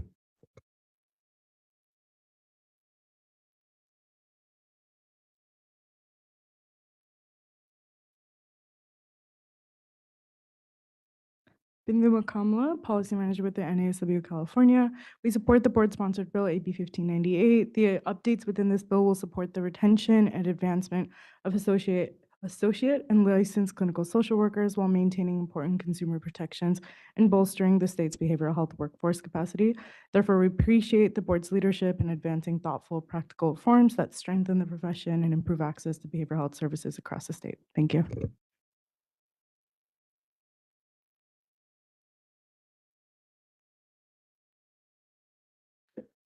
Good morning, Chair and members of the board. My name is Carl Miller. I am an LCSW social worker in CDCR. I work at CHCF in Stockton in the psychiatric inpatient unit.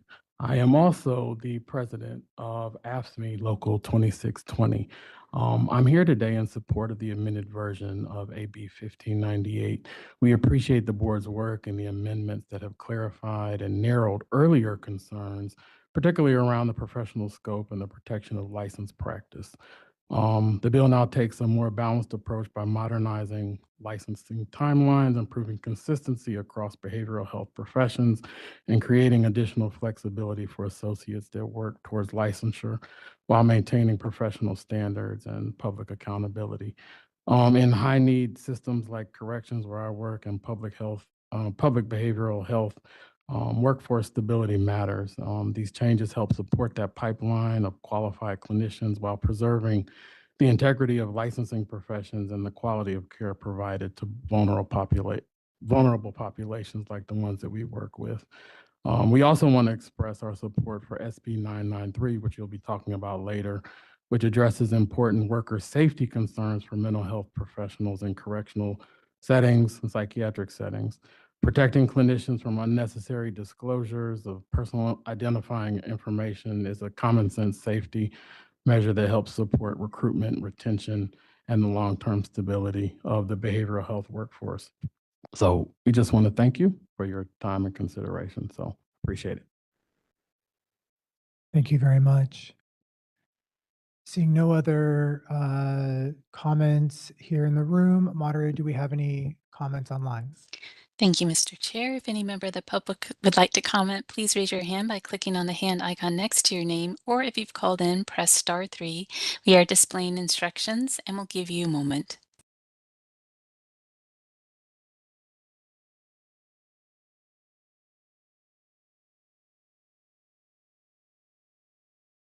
All right, I see no requests for comment. I return the floor back to you.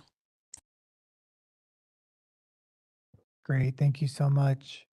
I think we are ready for a vote. Just to clarify, the motion was to approve amendments to AB 1598 as shown in the attachments. Motion by Dr. Annette Walker and seconded by Susan Friedman. Okay, perfect. Thank you. Okay. It's Dr. Annette Walker, Yes. Eleanor Uribe, Yes. John Sovic, Yes. Rebecca Thies, Yes. Dr. Nicholas Boyd, Yes. Susan Friedman, Yes. Kelly Ranasinghe. Yes. Motion carries.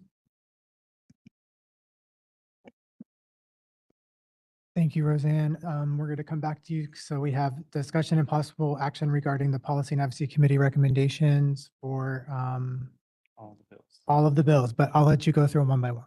Okay. Yes. Thank you, Nick. So yeah, I want to just start out. We have a lot of timely bills today that I think address a lot of the issues that come up in a lot of our board meetings. So Roseanne, I'm so sorry, just really quick. I just want to make an announcement that one of our board members is going to be stepping away, but we do still have quorum. Just sorry to interrupt. Oh, it's okay. Thank you. So, so I want to kind of go over a little bit of information, just for review. There's several different positions that the board can take on bills, or the board can choose not to take a position on a bill. Sometimes we are bringing a bill to the board because we want the board to be aware of it. But the board may choose that they don't want to weigh in, and that's totally acceptable too. But aside from the obvious positions which are support or oppose, there's also a support if amended. That's kind of a position if there's amendments that the board would like to see in order to support the bill, and if they're not made, then the board would have a neutral or no position on the bill. And then there's also the oppose unless amended position, and that's a little bit different. That's has a little bit more teeth in it to sort of try to gently encourage amendments a little bit harder. Whereas if the author does not amend the bill, then the board would move to opposition. And then the board would, if the bill was amended to the board's liking, then the position would be no position. So that one's a little bit stronger. Also, there's the no position stance, which just means that instead of, writing position letters to the appropriate legislative committees and the author and attending hearings to state the board's position, we would just not do any of those things. So that's what a no position means. So there's a lot of bills that there's been a lot of amendment activity lately. And so to avoid losing a position sort of right after our board meetings, a lot of the AI bills, they're sort of negotiating with a large number of people and trying to sync them up so that they are all consistent. They're all compatible with each other. We did ask legal to modify our motion. So we have an option to motion to delegate authority to take a position, but then delegate authority to the board chair with the assistance of the executive officer to modify the board's position in response to any subsequent amendments to the bill. So that would be if there were some amendments to the bill that are that the board chair feels comfortable with, then we would keep our support. If we were supporting, we would keep our support position, things like that. The board will get a chance at its meeting in August to, if there's any of these bills are still moving, there will be another chance to take positions on updated versions of them. But at that point, it's pretty late in the legislative process. So they'll pretty much be almost going to the governor by then. So there won't be a lot of, the legislature won't be as receptive at that point, or even maybe have the ability to make a lot of amendments at that point. So that's why, kind of one of the reasons why we wanted to do that now. So I'm going to be reading that into the motions, unless there's one for some reason you don't want to, and you can say that. So with that, I'll get started with AB 1558. The Policy and Advocacy Committee did not recommend a position on this bill. But this is the Uniform Emergency Volunteer Health Practitioners Act. And so this bill would enact a Uniform Emergency Volunteer Health Practitioners Act to standardize how volunteer health practitioners are registered, verified, and then deployed during declared emergencies in California. It defines what constitutes a registration system, defines scope of practice rules, and provides the Emergency Medical Services Authority, EMSA, which is a state agency, the authority to regulate volunteer deployment and coordination during emergencies. So right now, there's a couple of different already existing systems in place. There's the Emergency Management Assistance Compact in federal law, for providing mutual assistance between states in managing emergencies. And then the state has EMSA, which develops planning and implementation guidelines for emergency medical services systems. And so that was the system in the state agency during the COVID-19 state of emergency that facilitated allowing some out-of-state practitioners to assist with the efforts in California. This bill is trying to create a little bit more comprehensive system for future emergencies. It sets requirements for a state-compliant volunteer health practitioner registration system. It allows EMSA to regulate volunteer health practitioners during an emergency for things such as the types of practitioners permitted and the duration of practice. It allows a volunteer health practitioner who is registered with a state-compliant registration system and licensed in good standing in their state to practice in this state while an emergency declaration is in effect in compliance with this act. And it permits the licensing board of those professionals to restrict or modify the health services that they may provide. It prohibits volunteer practitioners from being found to have engaged in unauthorized practice unless they had a reason to know of a limitation or modification that a similarly licensed practitioner should have known. And it provides a licensing board with the power and duties to impose sanctions on a health practitioner licensed in this state or out of state for violations. The author is trying to basically address some of the delays that they've had during past emergencies with deploying volunteer health practitioners. They state that volunteers often cannot be deployed until the state formally approves them to serve, and the approval process takes time and can delay response efforts. They also note that 22 other states, including Illinois, Washington, and Texas, have passed legislation similar to this. In terms of some of the concerns or some things to point out regarding this bill, at the Policy and Advocacy Committee, we discussed a couple of concerns, and staff reached out to the author's office to provide technical support. So a couple of those things that we've reached out about is the section 8599.57A states that a volunteer health practitioner practicing here must adhere to the scope of practice for a similarly licensed practitioner in the state. And there is a concern that similar is somewhat vague. LMFTs and LPCC licensees could be considered similar professions. Staff recommended that the term similarly be replaced with equivalently. It sounds like the author is likely open to that change. There was some concerns about the unauthorized practice clause in 8599.57E. The subdivision prohibits a volunteer from being found to have engaged in unauthorized practice unless they had reason to know a limitation, modification, or restriction that a similarly licensed person would not be permitted to provide. So they would have to have had reason to know it. That might be concerning from a consumer protection standpoint, as a practitioner could simply claim ignorance and avoid accountability. So we noted in a message to the author that the bill could be amended to require all volunteer health practitioners to attest that they have reviewed and will comply with the California scope of practice. Additionally, the Policy and Advocacy Committee noted that psychotherapy services differ from other types of health services provided under this bill because they are typically ongoing services.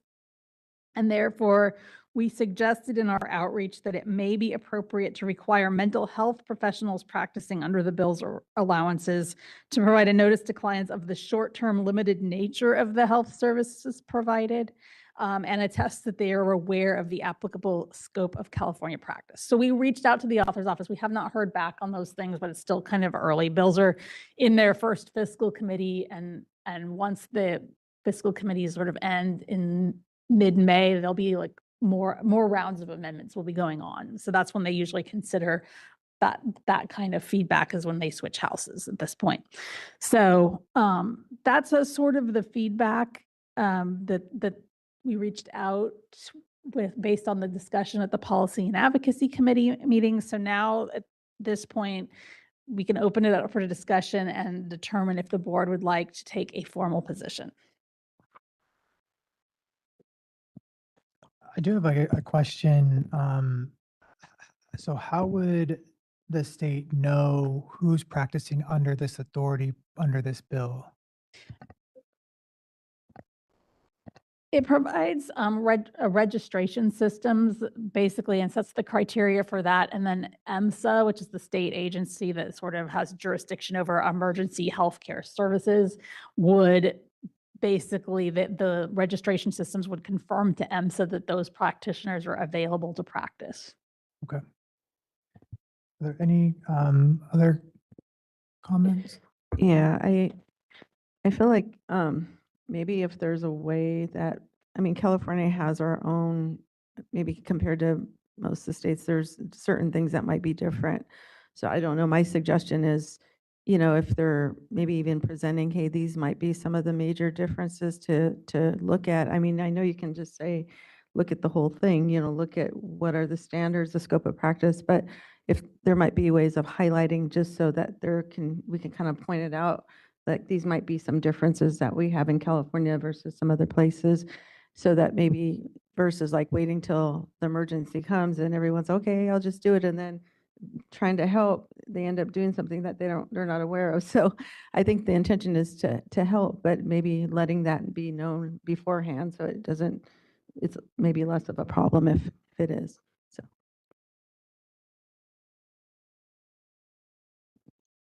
I have another comment, but I want to open it up to others first. Sorry.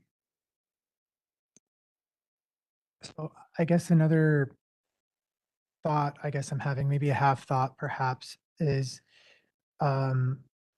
concerns that are maybe a little bit parallel to the reasons that the Compact Acts have not been supported, which is, I think, one of the primary concerns that I think this board has raised, has been the difference between scope and an ethical obligation, especially if we're inviting other practitioners from other states to practice here. So the attestation looks like it's only limited to scope, but I don't see any other sort of component that would require or suggest that there's also an ethical understanding of the California law and ethics specifically. And I'm wondering if that might be something that could be included, some language around that.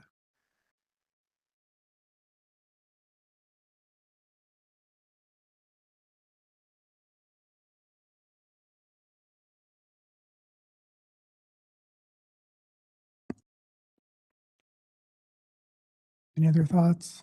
So I guess the question is, I'm sorry, Kelly, were you going to say something? Okay. So Nick, what did you need from the board? So I was thinking, I was curious if we can include that suggestion, if that's a possibility, to include to expand basically the attestation, if that's going to be the model that's going to be used to both the registration and attestation for scope. And so it's expanded to that they're aware of the applicable California scope of practice and California law and ethics. Correct. Okay.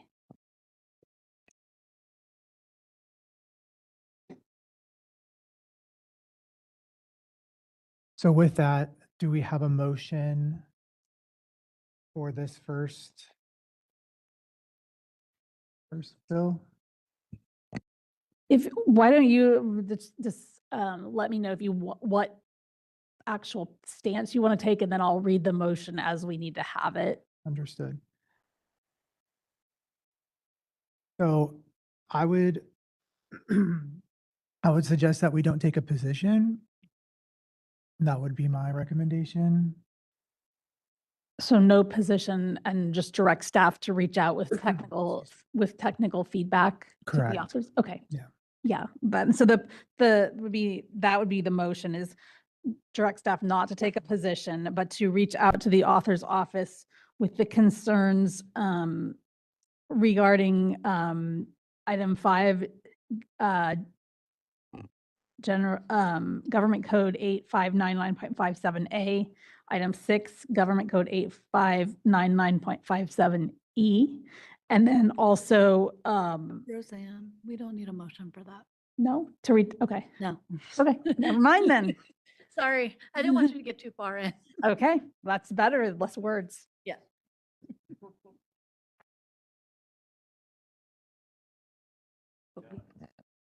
You do have to still go out. We need to go to public discussion though. Right, public comment. There's no motion. And then you move on to the next one. Yeah. No motion. Okay, are there any public comments for those in the audience? Seeing none, is there any comments, moderator, for those online? Thank you, Mr. Chair. If any member of the public would like to comment, please raise your hand by clicking on the hand icon next to your name, or if you've called in, press *3 to raise your hand. We are displaying instructions and we'll give you a moment.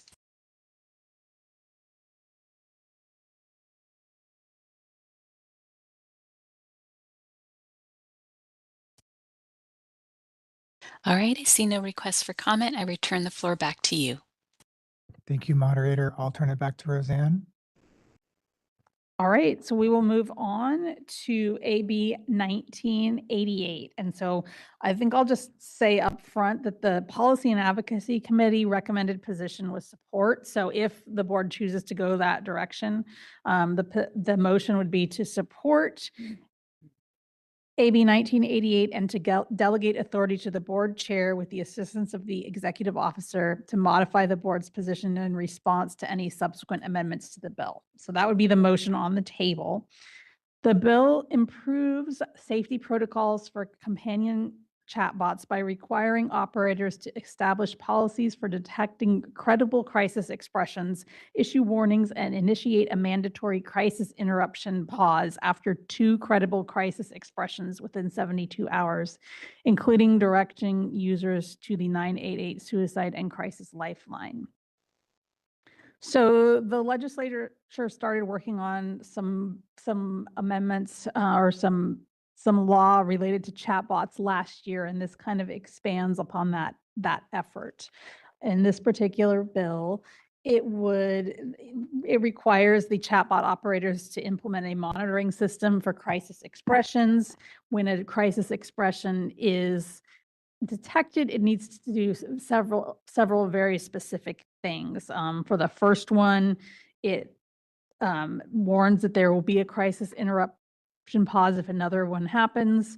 The conversation would be suspended, and then the warning needs to acknowledge the person's distress in non-judgmental language, encourage them to seek immediate support, human support, and that many people feel relief after a short conversation with a trained crisis counselor. The contact information for the 988 Suicide Crisis Lifeline must also be prominently displayed. And then for the second crisis expression, that actually triggers a crisis interruption pause, acknowledging the distress non-judgmentally. In contact information for the 988 Suicide Crisis Lifeline must be displayed again, and it must inform the user that the pause will continue until a human moderator has reviewed the chat and determined an appropriate course of action in accordance with the operator's policy. And then the crisis interruption pause is not terminated until a human moderator has reviewed the crisis expression and determined the appropriate course of action. And they cannot describe the crisis interruption as a punishment, violation, enforcement action, and it prohibits them from providing the user with any diagnosis, labeling, or assessment. And so in the Policy and Advocacy Committee discussion, the committee recommended a support position on the bill, but separate from the position, the committee also asked staff to reach out to the author's office with a few different concerns and feedback. So the staff has reached out regarding the following three things. There was concerns that the bill defines a human moderator as the person who reviews a credible crisis expression and determines the course of action, but it does not specify qualifications or required training. For example, have they had suicide crisis response or 998 informed practices? And so we asked if the author would be open to adding minimum training requirements such as suicide crisis response training for the moderators. We also, the committee had questions regarding the basis for the 72-hour window. It triggers a crisis interruption pause upon a second crisis expression within 72 hours. So the committee was curious the reasoning or evidence based for the choosing the 72-hour interval. Is there clinical research or some sort of a data that they base that on? And then also the bill requires the pause continue until a human moderator reviews the crisis expression, but it does not set a maximum time frame or expectation for that review. So would the author consider specifying a time limit to ensure prompt attention and reduce user risk? So those are the three things that we reached out to the author's office about. Have not heard a response yet. That's not necessarily unusual. While the bills are moving through committee, they'll take that feedback at some point, especially if the board takes a formal position. And so I will open it up for comment. Any comments from the board? Kelly? So, you know, I was one of the people in policy and advocacy who supported this bill, and I still do. It is a much needed bill which doesn't go far enough and it's not really clarified enough, but it's needed because it's such an exigent issue right now. And there have already been documented cases of children who have engaged with a chat box only to find that that chat box leads them into psychosis or suicide. I'm still not a fan, and I think this was Board Member Sovek's comment in the Policy and Advocacy Committee, if I remember, of the human moderator, who is defined as, in the statute, a natural person that is an employee or agent of the operator who reviews a credible crisis expression and is responsible for determining the subsequent cause of action on behalf of the operator. Well, that's great. That's exactly who it is, but you want someone who has some training in crisis response to be reviewing these very contextual discussions. You don't want like some guy just saying, well, here's the suicide hotline, here you go. I'm going to shut down your chat box now for 72 hours, but I'll see you in 72 hours. So I think that's an area that needs to be addressed. But at the same point, and you can sort of see from the history of the bill, when it began as a very specific sort of aggressive bill, it's sort of been watered down a little bit. How it's sort of taken on this pall, which really makes things a little bit easier for the corporation and the operator of the chatbot itself. But ultimately, we need some legislation in this area, and we need some regulations affecting how companies deal with these very dangerous devices and bots that are really catered to children and vulnerable people anyway. So from my perspective, I support the bill.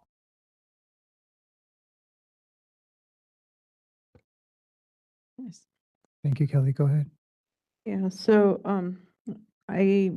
I'm also more in favor of the human person, a therapist or someone well trained, but I know they're trying to supplement it by putting this 988 number. I would say, if they even put that at different times or even had to verbalize, because there might be some people who can't read or may not totally, may not even pay attention. They might just skip through it.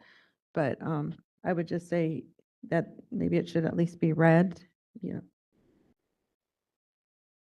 and shared different times throughout.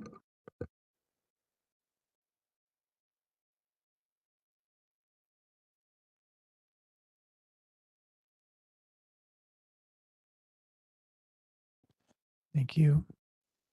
Any other comments? Any comments from the public in the room? Oh, sorry. Do we have a motion to Support, as Roseanne read. So I had done the motion, read the motion of support. You can change the motion if you want to change it to support if amended or oppose unless amended. Or you can do support and direct me to, reach out again to reiterate the already provided concerns and just say the full board stands behind these. That's your call, what you're comfortable moving forward with. So the motion currently was the recommendation of support. Of correct? support, yes. Okay, so that's the motion that we currently have. Support and delegate to the board chair if there's any changes. Okay. Is there a second on that motion? I'll second it. Hey, Raby. Oh, I guess somebody has to make the motion, correct? Oh. So somebody has to make the motion and then we have to have a second on that. I'll make the motion that we support the bill and ask nicely, Roxanne, to speak with the formulators of the bill about strongly suggesting that we have someone qualified, or at least at the very minimum trained in crisis intervention, to review the discussion itself, and that the human operator provision of the bill have a section in there related to qualifications. Is there a second? Second, Dr. Walker, public member. Are there any other comments from the board? And I believe we're also including the changes that were Roxanne had. So mentioned. yeah, I'll so the motion is support, but then it would be the three, we would respectfully request, but the position's not contingent on it, that, we had the 3 items of feedback, and I'll strengthen the board really strongly had some concerns about the qualifications of the human moderator and really believes that their qualifications should be outlined better and require some training in crisis intervention. And that also includes the other comments brought up in P&A. You'll still be pursuing those as well? Yes, the 72-hour window basis and then the time limit for the moderator review. Yes, it will be those 3 bullet points. I'll just beef up the human moderator language a little bit in my discussion. I know there's confidentiality, but sometimes, like if somebody were to say, hey, I'm going to be killing myself, a part of me almost feels like if there was an optional, like, hey, you can put your, because when you're talking to, somebody in therapy, somebody you'll say, hey, where are you located? But I'm just saying maybe there could be an option of putting where you live or something, but I'm just. Yeah. Thank you. Any other thoughts? Okay. Any comments from the public audience here? Moderator, any comments from those online? Thank you, Mr. Chair. If any member of the public would like to comment, please raise your hand by clicking on the hand icon next to your name, or if you've called in, press *3 to raise your hand. We are displaying instructions and we'll give you a moment.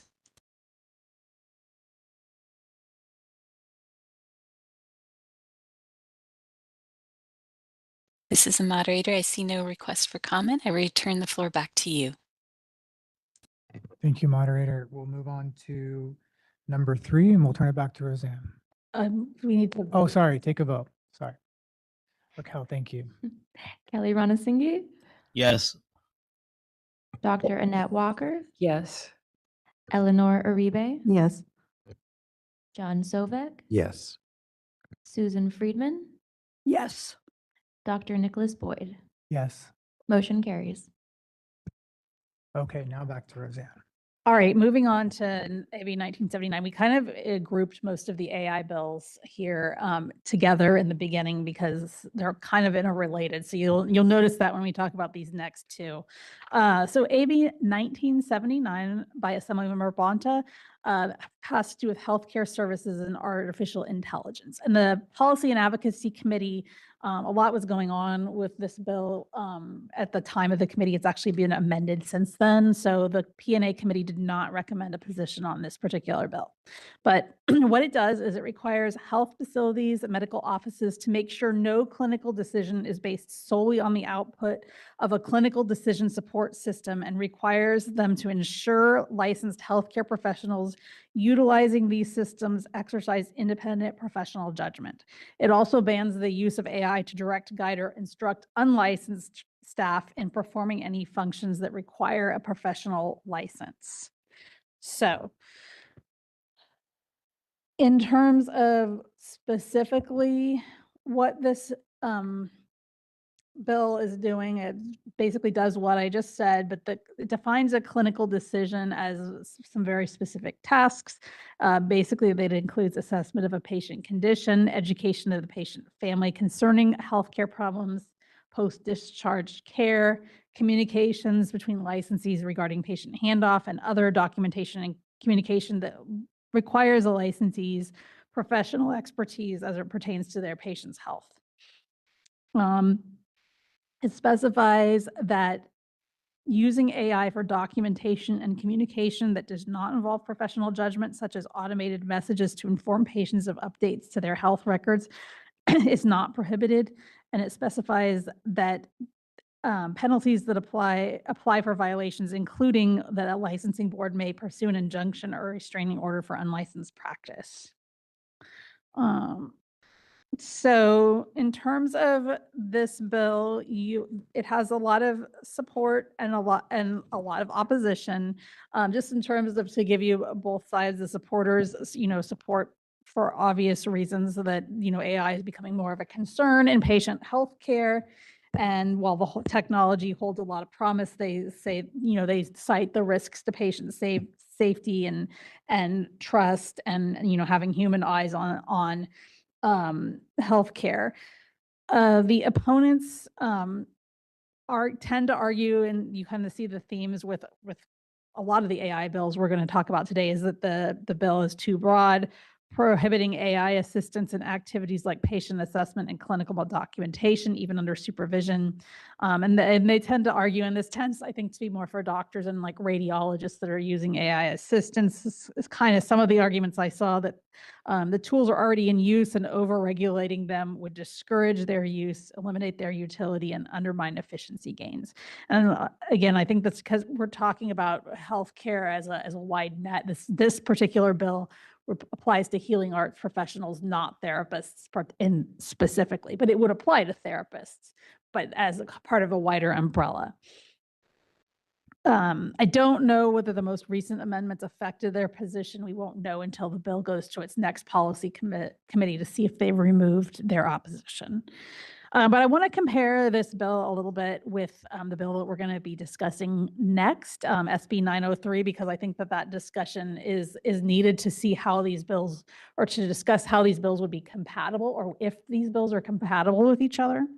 So I'm going to touch a little bit on the SB 903, even though we're going to talk about that in a minute.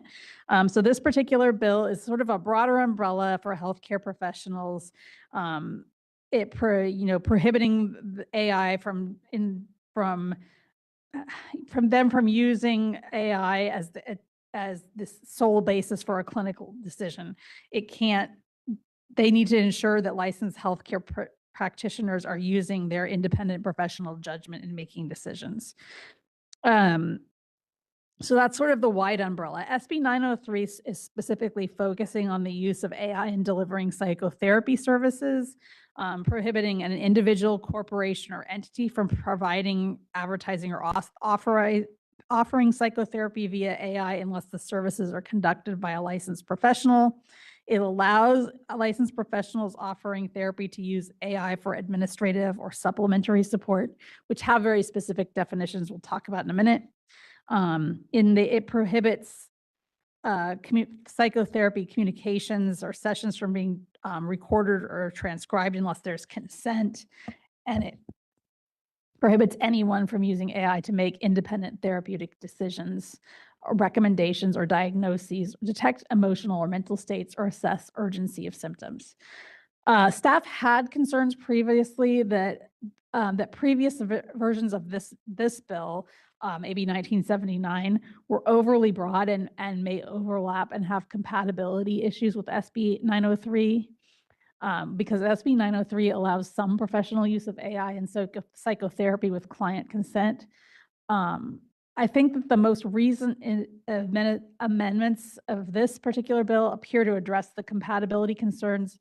The previous version of AB 1979 banned the use of AI completely to replace any professional judgment of a licensee without specifically defining what that professional judgment entailed. So I had a concern that while SB 903 allowed it for, some administrative and supplementary support, this bill kind of contradicted that by completely banning it at all, its use at all.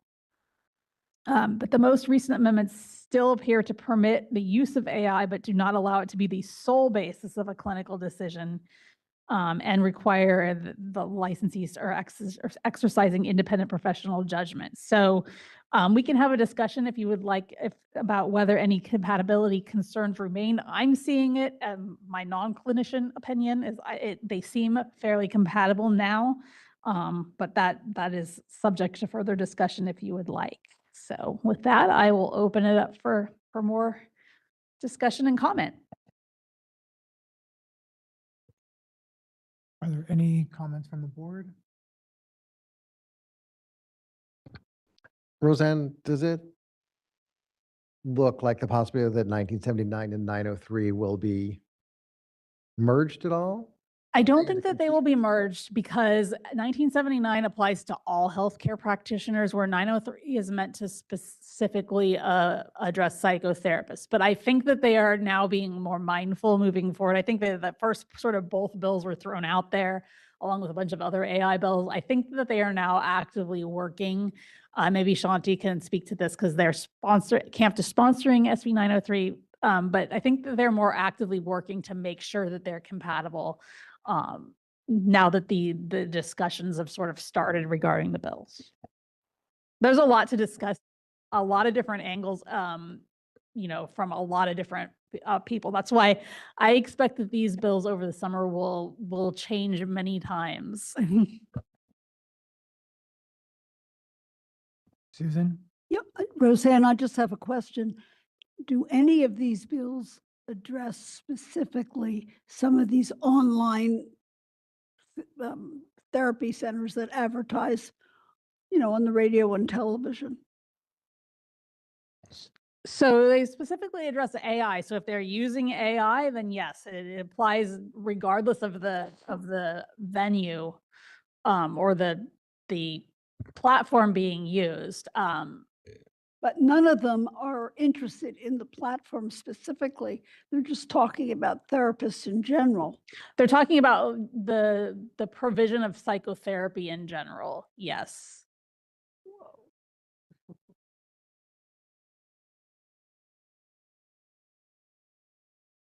Any other comments?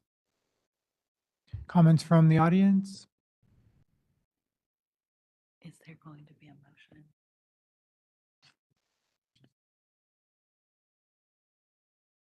But I think you need to ask whether we're changing the position. Apologies. Would somebody like to make a motion on this particular item?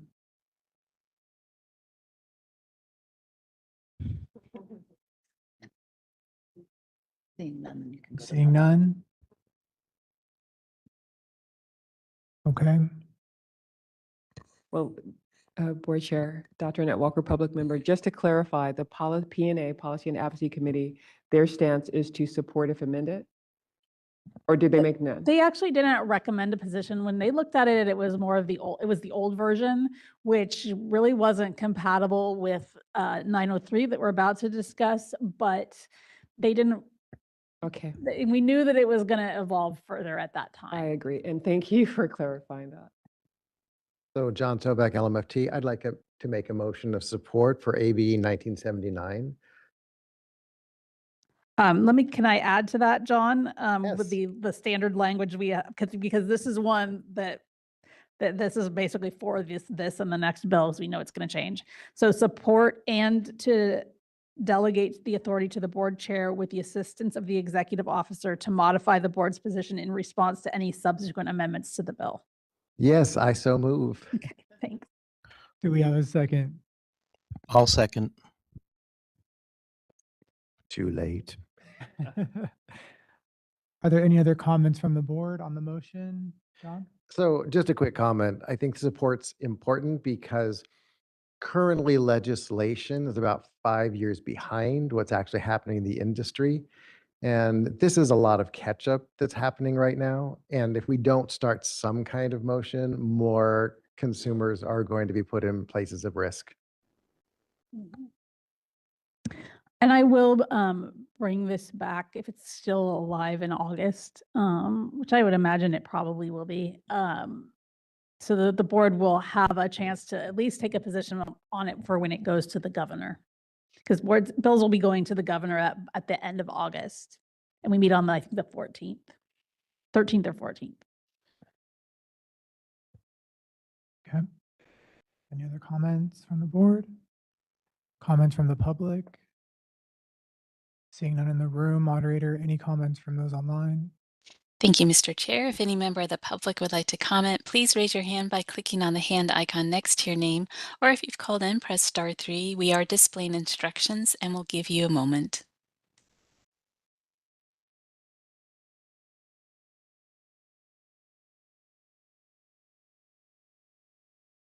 I see no requests for comment. I return the floor back to you. Thank you. So I think we'll go through item number 4, D, and then we'll take lunch after that. Okay, we do need a vote. Oh, sorry. Still We'll on the do a motion. vote It's okay. first. Thank you. Thank I'll get it before we're done. I promise. Thank you, Raquel. Eleanor Uribe, Yes. Dr. Nicholas Boyd, Yes. Susan Friedman, Yes. John Sovic, Yes. Dr. Annette Walker, Yes. Kelly Ranasinghe. Yes. Motion carries. All right. Thank you. All right, so moving on to SB 903, and as I mentioned earlier, SB 903 really sort of goes hand in hand with AB 1979. The topic is pretty much the same, and the Policy and Advocacy Committee at its April 7th meeting recommended a support if amended on this bill, and it has not changed since, it has not been amended since that time. So basically, this bill does a number of things regarding the use of AI when delivering psychotherapy services. It prohibits an individual, corporation, or entity from providing, advertising, or offering psychotherapy, including via AI, unless conducted by a licensed professional. It allows licensed professionals offering therapy to use AI for administrative or supplementary support. It prohibits any psychotherapy communications or sessions from being recorded or transcribed unless very specific consent requirements are met. And it prohibits anyone from using AI to make independent therapeutic decisions, generating recommendations or diagnoses, detecting emotions or mental states, or assessing symptom urgency. And I'm going to just note that, let's see, and never mind on that. So basically, existing law provides that DCA boards can take action for unlicensed practice in a violation of any of their practice acts, as we all know.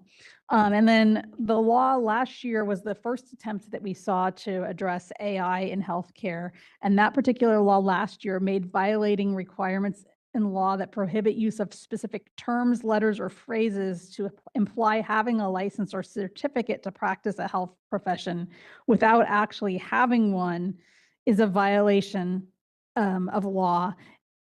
If they basically against the person or entity, company that deploys or develops an AI system, and violations are subject to the jurisdiction of the licensing board. So basically, last year the law was changed to say that we, the board, can take action against a company if it's it's putting a system out there that's saying that it's a licensee of our board.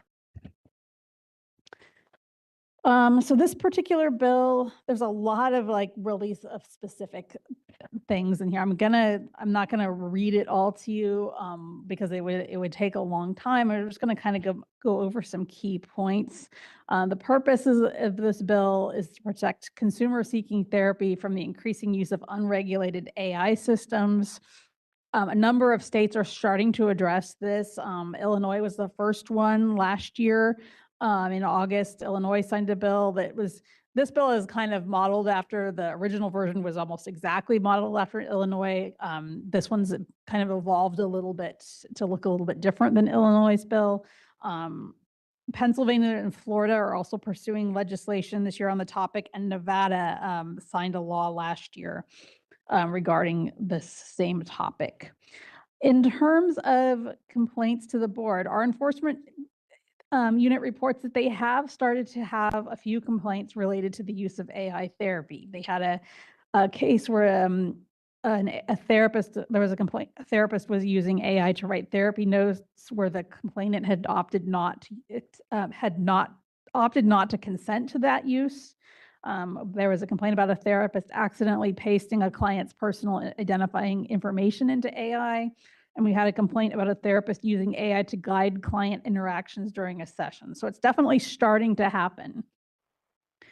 In terms of the fiscal impact to this bill, due to the increasing reliance on AI, we believe this bill could possibly increase licensee-related complaints by about 5%, which would work out to about 150 complaints a year. So in response, the board is asking for one permanent half-time analyst to assist with the increased workload from this bill. There's also another fiscal component that I'm going to raise more into my technical considerations in a minute, but it has fiscal implications. The bill contains language that would hold an employer or contracting entity responsible if they require or authorize their employees to utilize AI in a manner that's not compliant. It's unclear who would have jurisdiction or over the employees or the resources needed for this type of enforcement case. And in the cases of non-licensed specific cases involving the use of AI to conduct psychotherapy. So the bill states violations are subject to quote unquote the appropriate licensing board, but we could have an instance where a chatbot or something similar is providing services without, they're just saying I'm providing psychotherapy.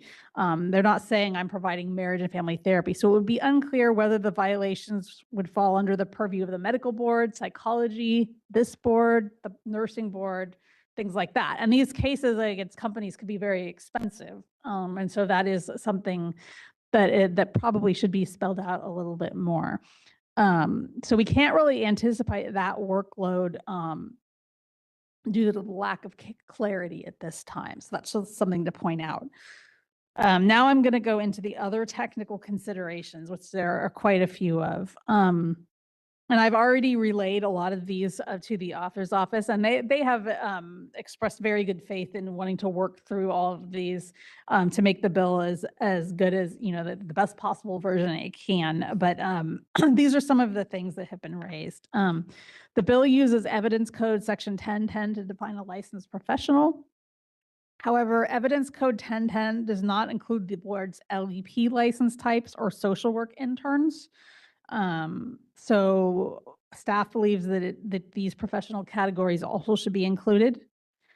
We have raised to the point that that there is a definition of religious counseling in this bill that it defines religious counseling and so that it is carved out.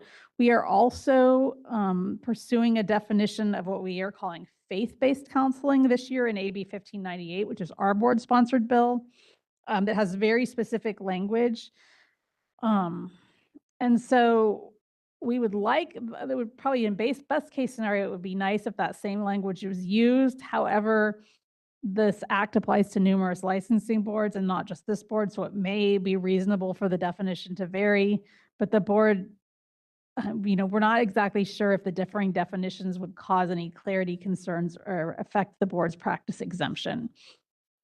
So it's not something that we could really change at this point because that that definition was very carefully crafted for us in order to define what's allowed for faith-based practice, but this board has a little bit of a different definition.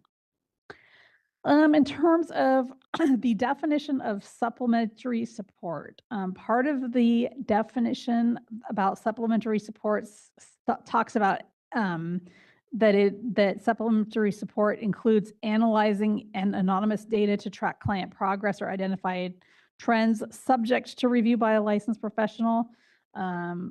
We think it might be clearer to require it to be reviewed by a licensed professional rather than the more wishy-washy sort of subject to review term. And staff questions whether all 4 tasks listed under supplementary support should be required to be reviewed by a licensed professional instead of just 1 task. In terms of, and this is kind of a complicated one that was made the bill a little bit, not a little bit, really difficult to read and understand, which if I had, my concern is that if I had trouble understanding it, a licensee trying to comply with this might have trouble understanding it. And the problem lies with the use of the definition. The bill defines the term use of artificial intelligence. So, and in that definition of use of artificial intelligence, it includes administrative support and supplementary support, which are defined in the definitions. And then it prohibits the use of an artificial intelligence in providing therapy services unless conducted by a licensed professional. So that statement, by permitting the use of artificial intelligence only by a licensed person, indirectly permits a licensee to use AI for administrative or supplemental support. But the bill never specifically states this. It's only implied by the definition of use of artificial intelligence. You would have to infer back to the definitions that the use of artificial intelligence permits you to do the administrative or supplemental support. So it's only really clear by reading the definitions. I think that the structure is a little too subtle, and it depends too much on cross-referencing. It might be more helpful for the bill to explicitly state or list the permitted and non-permitted uses of AI for licensed professionals in one section, and then separately state the permitted and non-permitted uses of AI for non-licensed individuals, corporations, or entities in another section. That might be, then you wouldn't have to maybe have a law degree, in my opinion, which I don't have, to figure it out. Then another concern, it was unclear, and this again goes back to the definitions again. It prohibits the use of AI to record or transcribe psychotherapeutic communications unless the patient is informed about the use of AI and gives consent. That's the only place where the bill discusses consent. It does not clearly address whether consent is also required if the licensee is using AI for administrative or supplementary support, and that's not explicitly stated. It's possible that since subdivision A there uses the term use of artificial intelligence, which includes administrative and supplemental support, that consent is required, but it's not easily discernible. And so it should be stated more clearly. And then again, there's the jurisdiction ambiguity that I talked about, is if it's a more general psychotherapy use, which licensing board would have jurisdiction and pursue that complaint. And then also at the Policy and Advocacy Committee, the Policy Advocacy Committee discussed that consent should be given in writing, not just verbally, and requested that the allowance for verbal consent be removed and only be in writing. So at the Policy and Advocacy Committee meeting in April, staff recommended a support if amended position and directed staff to provide all of the feedback that I just provided, plus the new one, about giving consent in writing, not just verbally. So we have relayed that, we relayed that shortly after the meeting. So that's where we are now. There's a lot there. We'll open it up for comment. Any comments from the board? Well, just a comment. Dr. Annette Walker, public member. I'm glad we're having the discussion. I mean, not just in this boardroom, but at the state level. So Roseanne, thank you for your work on this. I'll just leave my comment there. And I would make a motion, but unless someone else has something to say. No, I was just going to say, I agree with those, some of those things mentioned, and especially it being in writing. And if we can carry over some of that from the former assembly bill, that one about talking, maybe there could be a consent, I consent that to use this thing. Yeah, I think that the bill does require, right now it says that it can be either verbally or written. I think that our request is just that we take out the verbally and it would be a written consent. Yeah, and clear, understandable, like this is what you're doing. So, yeah. I'm sorry, Kelly. I did see your hand raised quite a while ago. Forgive me. No, it's all right. I was just going to say that ultimately, my comments on 903 are that therapy should be provided by a human, not any form of platform or artificial intelligence. And there are platforms that both advertise. Thankfully, they're not at least advertised in California at present, but there are platforms which advertise AI therapy and artificial intelligence mental health support, and that's catastrophically dangerous to someone who is in a vulnerable position or has suicidal ideation. So ultimately, the intent of the bill is well founded, and I support it. So.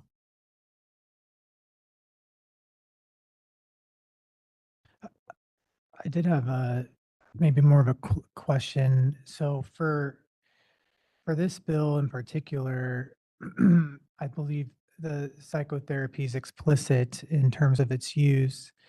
For those things that are psychotherapy adjacent, meaning for example, there's a number of platforms that promote psychotherapeutic skill building, right?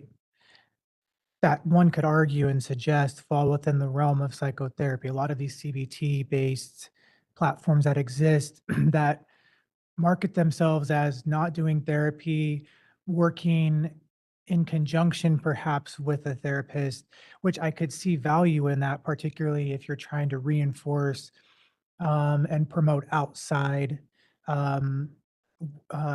building what you've done in session. I think there's good reason for that. But I guess my comment / question is, it does seem a little ambiguous where that would fall within the realm of the definition of psychotherapy as it's written. Does that make sense? It makes sense, and I agree. Right now, if somebody asked me that question, I would point to the definition of psychotherapy and say it depends on if it does that or not. So with that, I don't know if there's any other thoughts, John? I'd like to move to take a support position with Roseanne's amazing extra language that will assist us in staying relevant on this bill. If you could read that for me.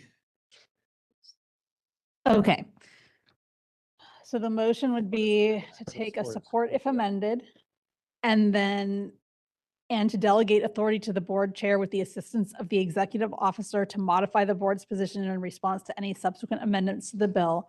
And the amendments would be the items, the technical considerations on page 28D-9, technical considerations A through G of the bill analysis.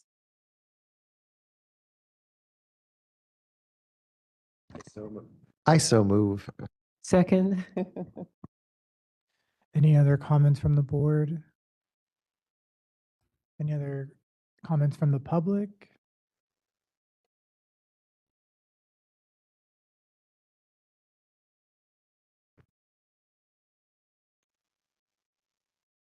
Hello, Shanti Ezrin with CAMPT. I just wanted to start by sharing that CAMPT is co-sponsoring this bill with the California Psychological Association, the California Behavioral Health Association, as well as the National Union of Healthcare Workers.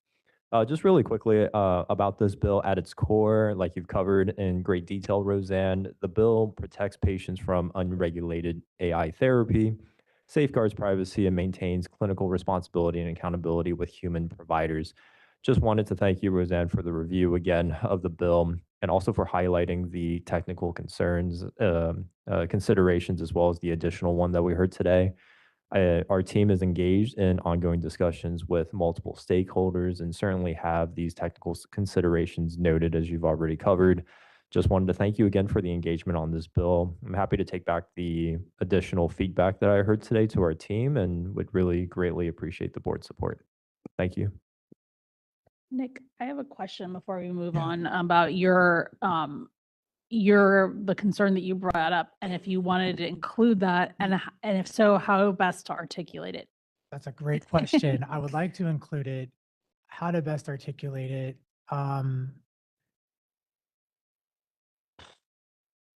I think there just needs to be more specificity in what the definition of psychotherapy is, with also exemptions from that. So, what would be exempt from that definition? Should it be more focused on skill building, and would skill building qualify? I mean, I think it does. I think you could say that's outside the realm of the overall psychotherapeutic in-session process, but I just think there needs to be some type of specificity to what is and what is not considered psychotherapy. I think that would, off the top of my head, is the best I could come up with, but I might even lean on Shanti a little bit in CAMP to help maybe with that if they understand kind of what I'm getting at.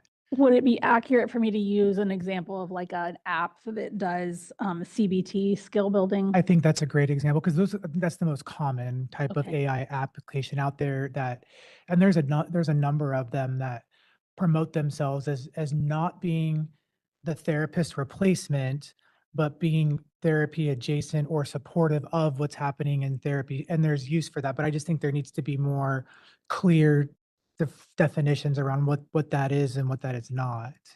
Roseanne, could I offer a thought? So offering psychotherapy and psychotherapeutic equivalent services.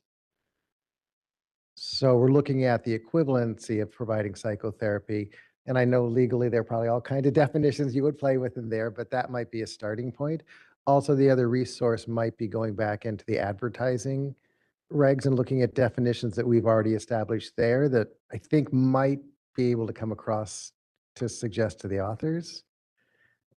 In the advertising regs. There's definitions of psychotherapy that we use in those regs. Yes. So there might be something in that language that might help too.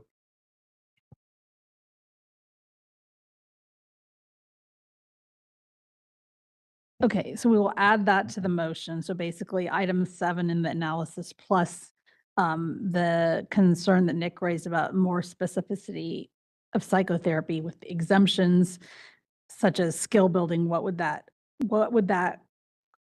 qualify as? And then looking at psychotherapy versus psychotherapy equivalent services. Yeah, thank you for that. So I think need to go to public comment online, correct? Yes. Oh, we're here. We're still here. Oh, we have one more. I'm Yeah. so sorry. You're right in front of me too. Yes, thank you. Bindu Makamla with the NASW California. We strongly support SB 903 and its effort to establish clear safeguards for the use of artificial intelligence in behavioral and mental health care. While AI might assist with administrative functions, it cannot replace the clinical judgment, ethical responsibility, and human connection provided by licensed mental health professionals. We do also want to note that NASW California has also proposed amendments to the author's office to include Master of Social Work students who are practicum students completing supervised internship requirements in clinical settings, and registered professionals alongside licensed professionals to appropriately account for associate clinical social workers. Thank you. Thank you. Any other public comments for those in the room? Not seeing any. Moderator, do we have any comments online? Thank you, Mr. Chair. If any member of the public would like to comment, please raise your hand by clicking on the hand icon next to your name, or if you've called in, you can press *3. We are displaying instructions and we'll give you a moment.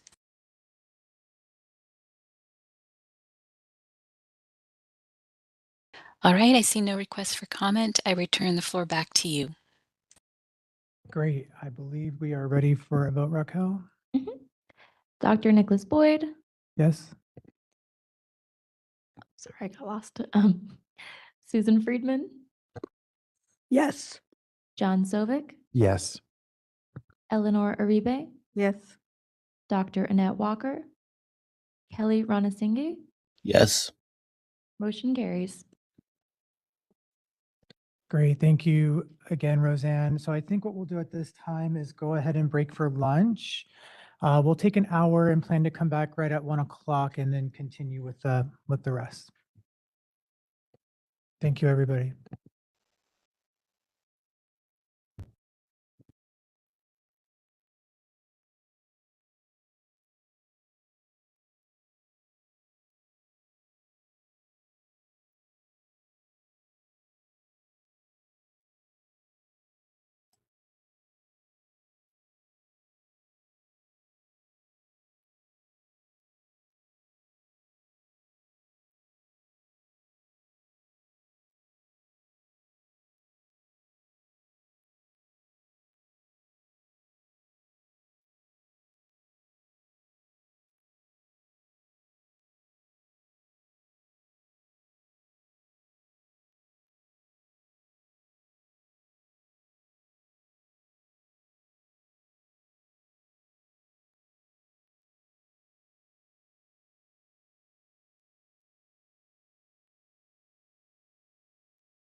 Okay, welcome back.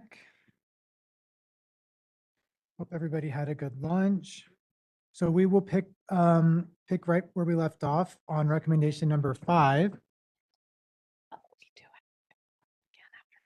Oh, okay, just kidding. We have to do establish quorum. So we'll see if we can please do roll call. Okay. Oh. Got you off guard, sorry.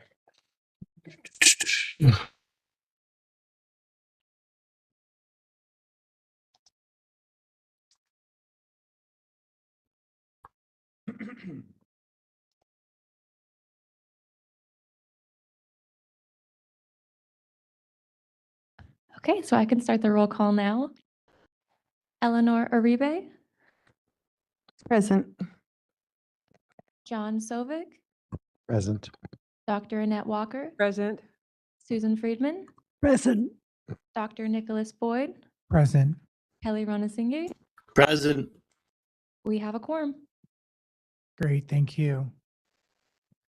So now we will go back to Roseanne to talk about the healthcare services. Yes, so AB 2575 is next up on our agenda. The topic again is healthcare services and artificial intelligence. The Policy and Advocacy Committee considered this bill at its April 17th meeting, but it did not recommend a position.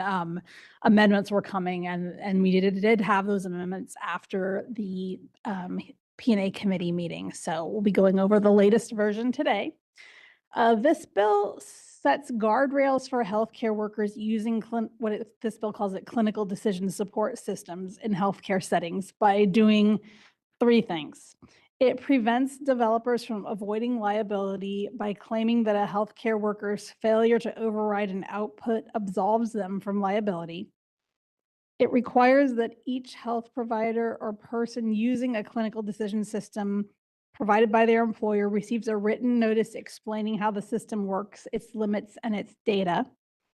And then finally, it protects healthcare workers from employer retaliation or discrimination based on their override or reliance on the output of a clinical decision system. Current law provides that a defendant who developed, modified, or used AI may not assert or use in defense in an action against them that stating that the harm that AI autonomously caused, they can't assert or use as a defense that the AI autonomously caused harm to the plaintiff.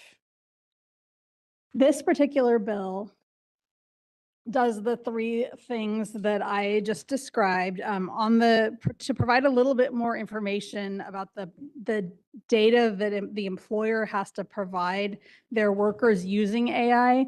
The health facility needs to provide written notice of various information, including details of the developer and description of the output, intended use, including intended patient population, cautioned out of scope use, including risk and limitation, development details, including the training set, demographic representativeness, and known biases, and notice that a worker providing direct patient care may override the output if in their independent professional judgment and in their scope of practice, the override is necessary to meet the applicable standard of care or comply with the law. And in most cases, this needs to be provided at least 90 days or upon hire for new hires. The bill also provides that workers providing direct patient care should be free to use their professional judgment to make assessments and decisions in their scope of practice, and that an employer must not retaliate or discriminate against a worker providing care based solely on their override or reliance on a clinical decision system. However, it does not affect a worker's duty to meet the applicable standard of care acting within their scope of practice. And this bill establishes that a worker who is subject to retaliation or discrimination by their employer for using or not using an AI system's output has a right to file a complaint with their employer with the Labor Commissioner. In terms of the reasoning behind this bill, the author states that healthcare workers are being forced to utilize AI tools by their employers, and they should not be forced to set aside their own professional judgment to follow the recommendations of these tools, or held liable for errors when exercising their professional judgment to follow or override the model. And so the P&A committee, when it discussed this bill on April 17th, it was a previous version. So like I said, the committee didn't recommend a position. It was noted during that discussion that the anti-retaliation in the language in the bill, while it is meant to protect employees, may have gone too far, shielding employees for any professional accountability and placing it all on the employer. And I will note that since that discussion, the bill has been amended, and the bill now states that an employer may not retaliate or discriminate against a worker based solely on their override or reliance on the output of the system. But it states that this does not affect the worker's duty to meet the applicable standard of care, act within their scope of practice, or exercise independent professional judgment. So there has been some language there that I think mitigates that concern at least a little bit. Maybe it's not sufficient. The board can weigh in on that if they would like. But I think with that, I'll open it up for discussion. Thank you, Roseanne. Is there any comments from the board?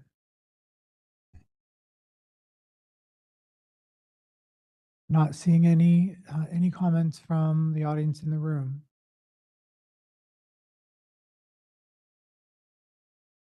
Not seeing any there either. Moderator, do we have any comments from those online? Thank you, Mr. Chair. If any member of the public would like to comment, please raise your hand by clicking on the hand icon next to your name or pressing *3 if you've called in. We are displaying instructions and we'll give you a moment.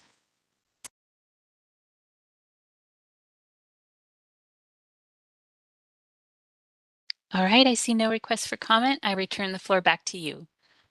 Thank you. Is there any board member that has an interest in making a motion on this item? None? Okay. So do you want to just take no position? So we'll take a no position. So okay. Thank you. All right, moving on to AB 2011.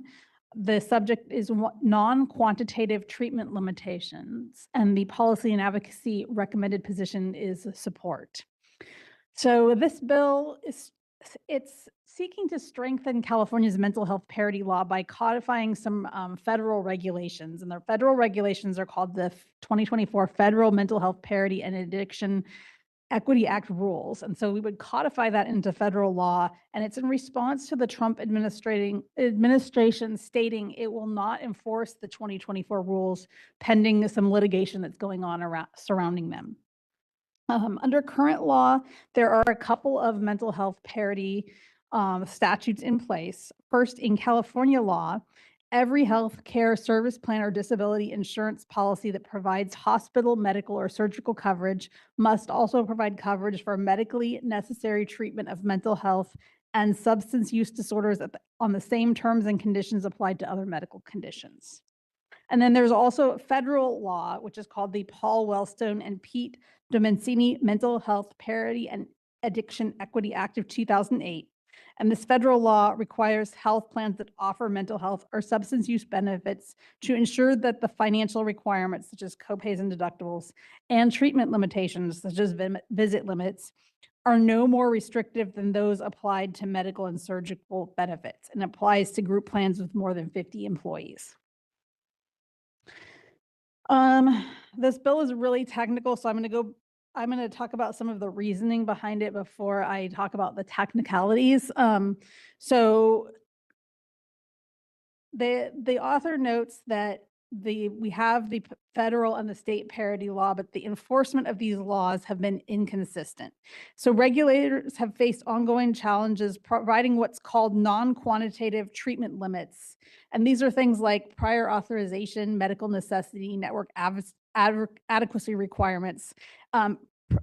There's ongoing challenges with having those non-quantitative treatment limits be equal for mental health care versus care for things like physical illnesses. So that's kind of the root of the problem that this bill is trying to get at.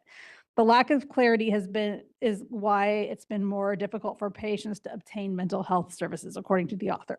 So in 2024, in response to this, the Biden administration issued rules clarifying requirements for plans and insurers to collect data and conduct some analyses to measure the impact of what are called these non-quantitative treatment limits. So that's what this bill is attempting to implement. The Trump administration has said it's not going to enforce the federal regulations while litigations are pending. So this is basically codifying the federal regulations into California law. With a couple of exceptions. When I talked to the author's office, it's not verbatim because there are some areas of the federal rules that are where California's law is stronger than federal law. So they use some judgment there to not put in things that would weaken California law.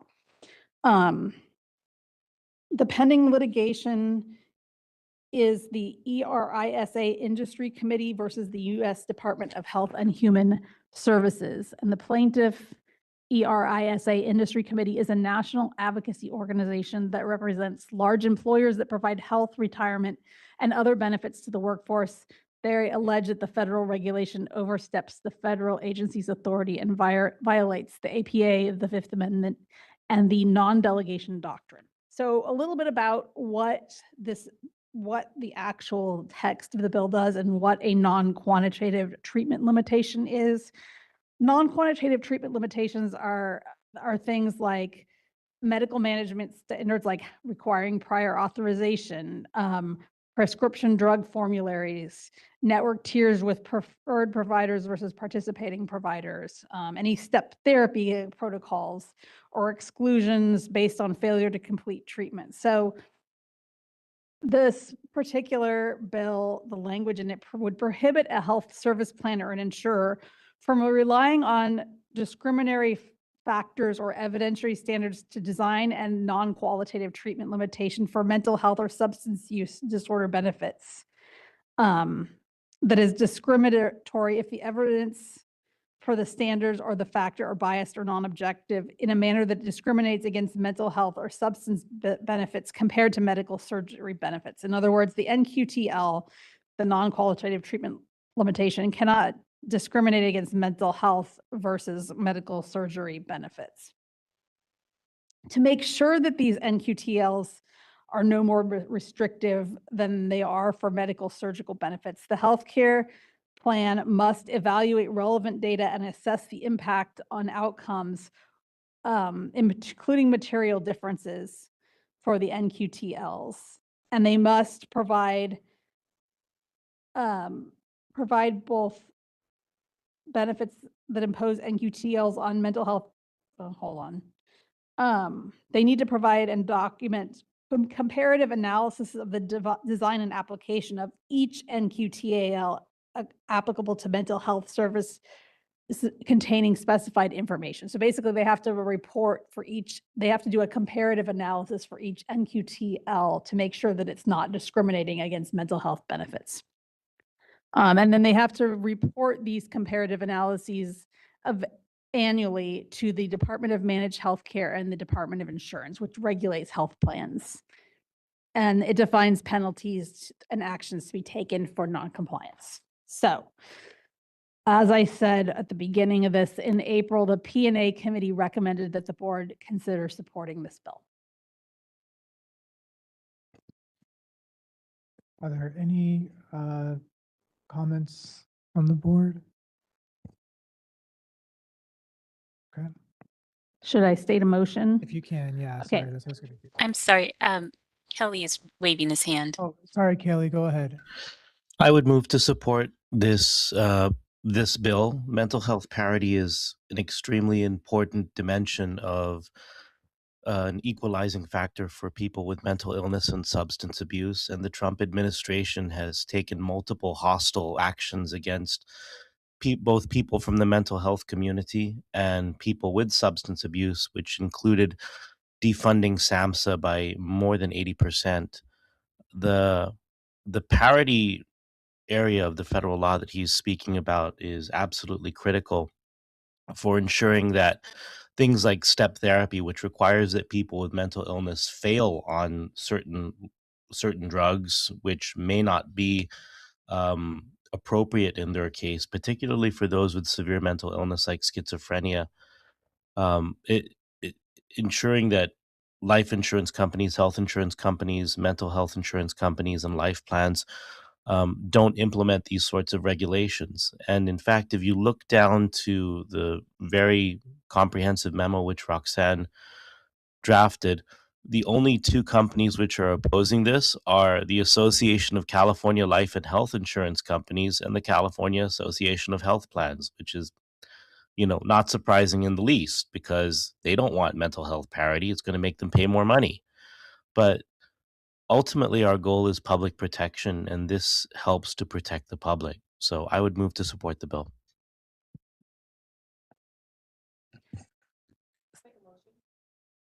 Yes, so I'm going to add to that motion. So the motion is to support and to delegate authority to the board chair with the assistance of the executive officer to modify the board's position in response to any subsequent amendments to the bill. So moved. Second, Okay, any Dr. Annette Walker, public member.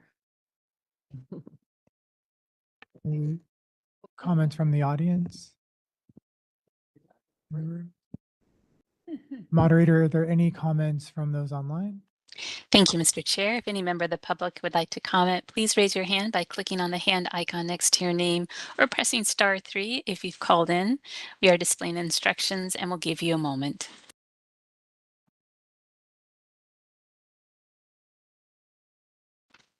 All right, I see no requests for comment. I return the floor back to you. Thank you. I think we're ready for a vote. Kelly Ranasinghe, Yes. Dr. Annette Walker, Yes. Eleanor Uribe, Yes. John Sovic, Yes. Susan Friedman, Yes. Dr. Nicholas Boyd. Yes. Motion carries. Okay, moving on. Next we have AB 2259 by Assemblymember Ransom.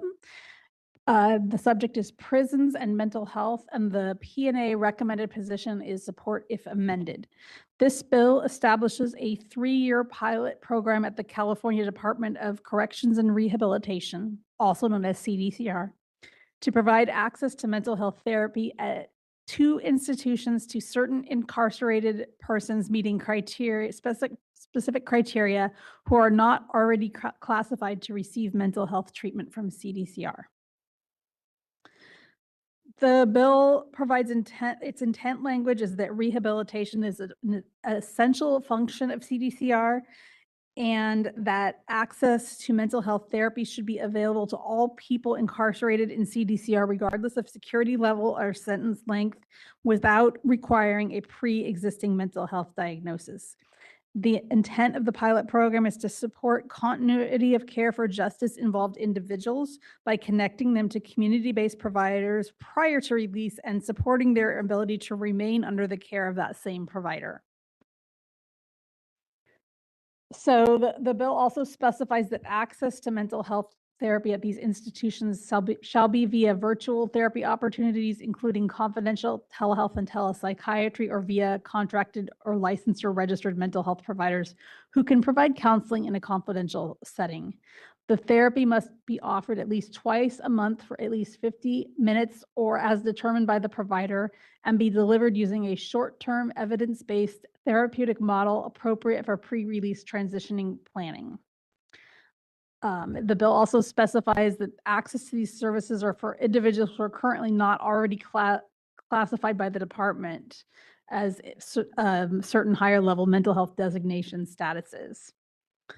The people who are eligible for this program are incarcerated persons within 90 days of their release date, minimum eligible parole date, or earliest possible release date. They are required to be informed of their Medi-Cal benefits and facilitate enrollment support no less than 90 days prior to their release.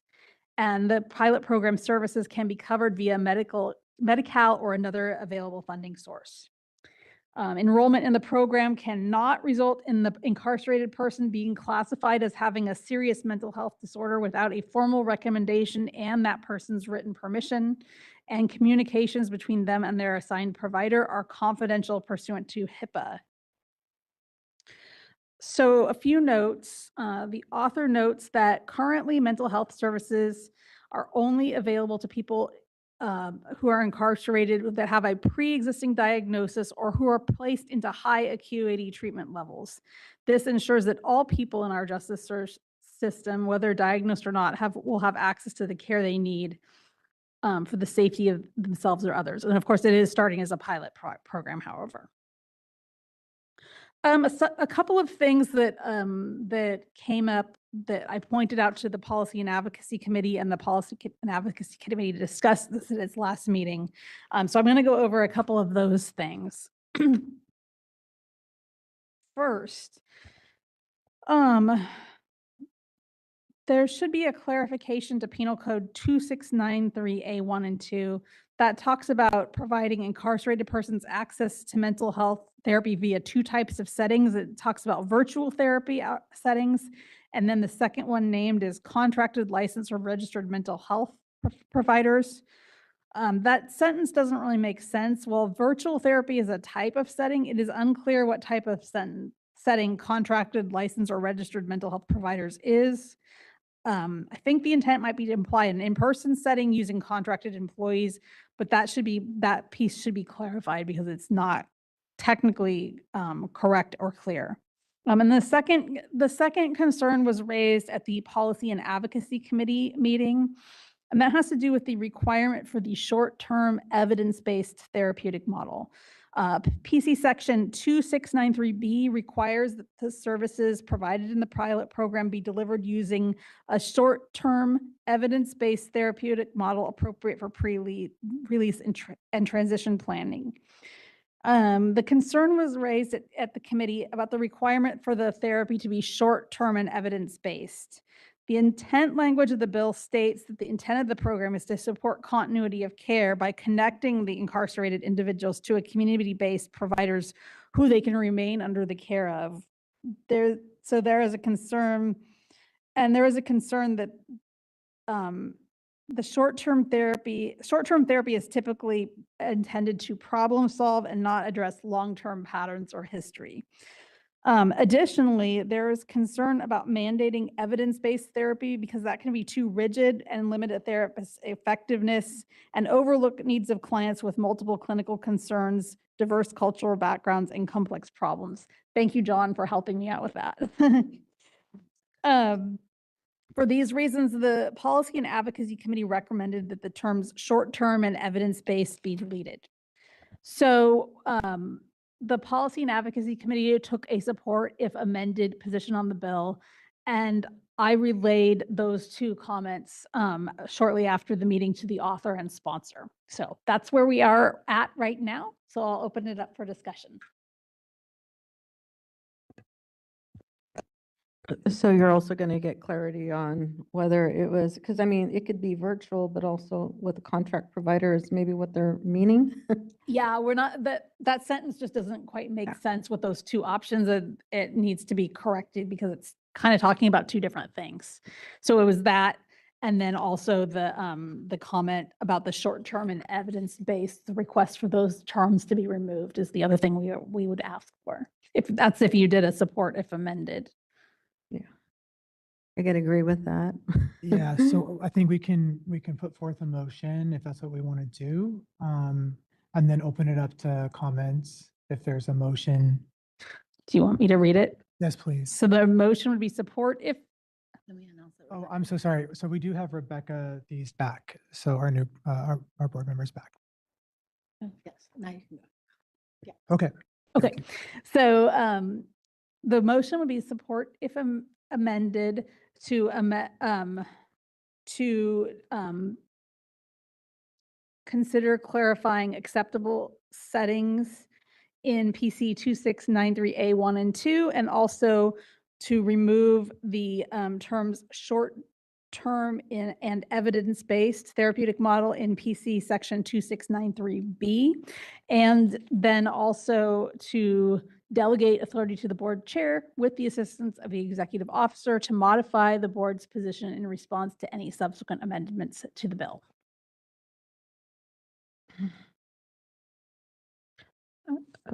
Okay, I move that, oh gosh, what was, I moved to, Everything Roseanne said.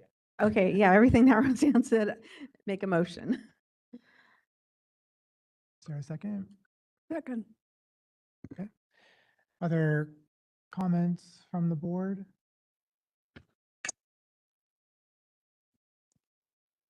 So I do have maybe a question, and it sounds like I'm looking at John because it sounds like maybe you're felt a little bit more strongly about the term evidence-based being in here. Can you elaborate a little bit further what your concern is?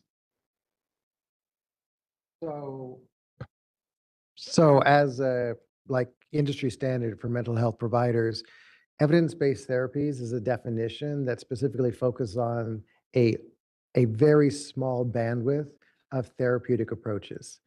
So it doesn't give the therapist who's working with the client the ability to use individualized care.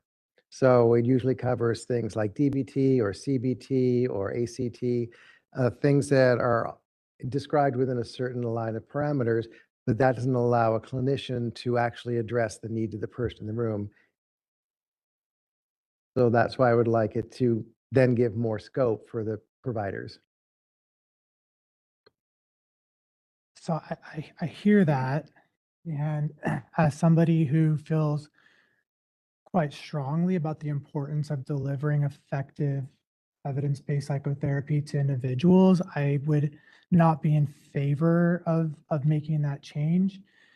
If you look at the majority of community mental health providers, where the majority of consumers who are not informed about mental health treatment seek care, unfortunately, they don't receive the type of care that we would hopefully want them to receive in the community because providers aren't delivering evidence-based psychotherapies. I think sometimes there could be a misconception and misunderstanding about what that means, perhaps, but and the flexibility that and the latitude that's offered within the ranges of those particular models. So I don't have an issue with the term short term because I would agree with you on that. I think it should be longer in terms of the type of care, particularly in transition because it's very high risk moment in time. But I would have a difficult time accepting removing that because I would actually feel the opposite of that, and that absolutely should be maintained to ensure that we have providers that are delivering models that are helpful for individuals based upon their individual needs within standard practice. And I would respectfully respond to that and the idea that when you hand me a set of techniques that, in this case, let's say are CBT, and that is an evidence-based model that my notes then may be needing to reflect back into the process of this system they're trying to set up, because this is a study, then that means my hands are tied to provide other types of services that may not fall under that model. A lot of insurance providers are using this as a way to contain costs. And so I just have a concern, once again, if you come to me with a certain thing and CBT is not the appropriate approach to take with you, but I've been told I have to use evidence-based models, then that does not give me flexibility as the provider. Yeah, I think it would perhaps a philosophical difference. I'm assuming, but I would say that there would be a responsibility of the provider to look into the variety of different models that do exist out there that have been established by APA, ACA, AMFT. I mean, there's a number of professional organizations and I lean to APA a lot because I think they're probably the most robust in looking at what are some of these well-established models and accepted models that we can utilize from. And there's clearinghouses as well that could be drawn upon that. And so it's not, I think, as narrow perhaps as maybe it might be discussed here, and that there's actually quite a variety of evidence-based models from children all the way to the geriatric population that the clinician, if they're trained, should be able to draw upon, which is what we would hope they would be, is trained well enough, versed enough to be able to draw upon those models and tailoring that to the specific needs of the individual. So I don't know that I would again, support that. And the only response I would have is by removing the wording evidence-based, a provider can access all of that. They can. That's all that removing that says. They could use any of those models. And once again, they could use the myriad other models that also exist as well. So by saying we are only going to do evidence-based, I think we're limiting our clinicians to provide the best care possible. Can I ask a question? Would it be possible to request replacing the term evidence-based with something else, such as professionally established or professionally recognized, or is there an in-between?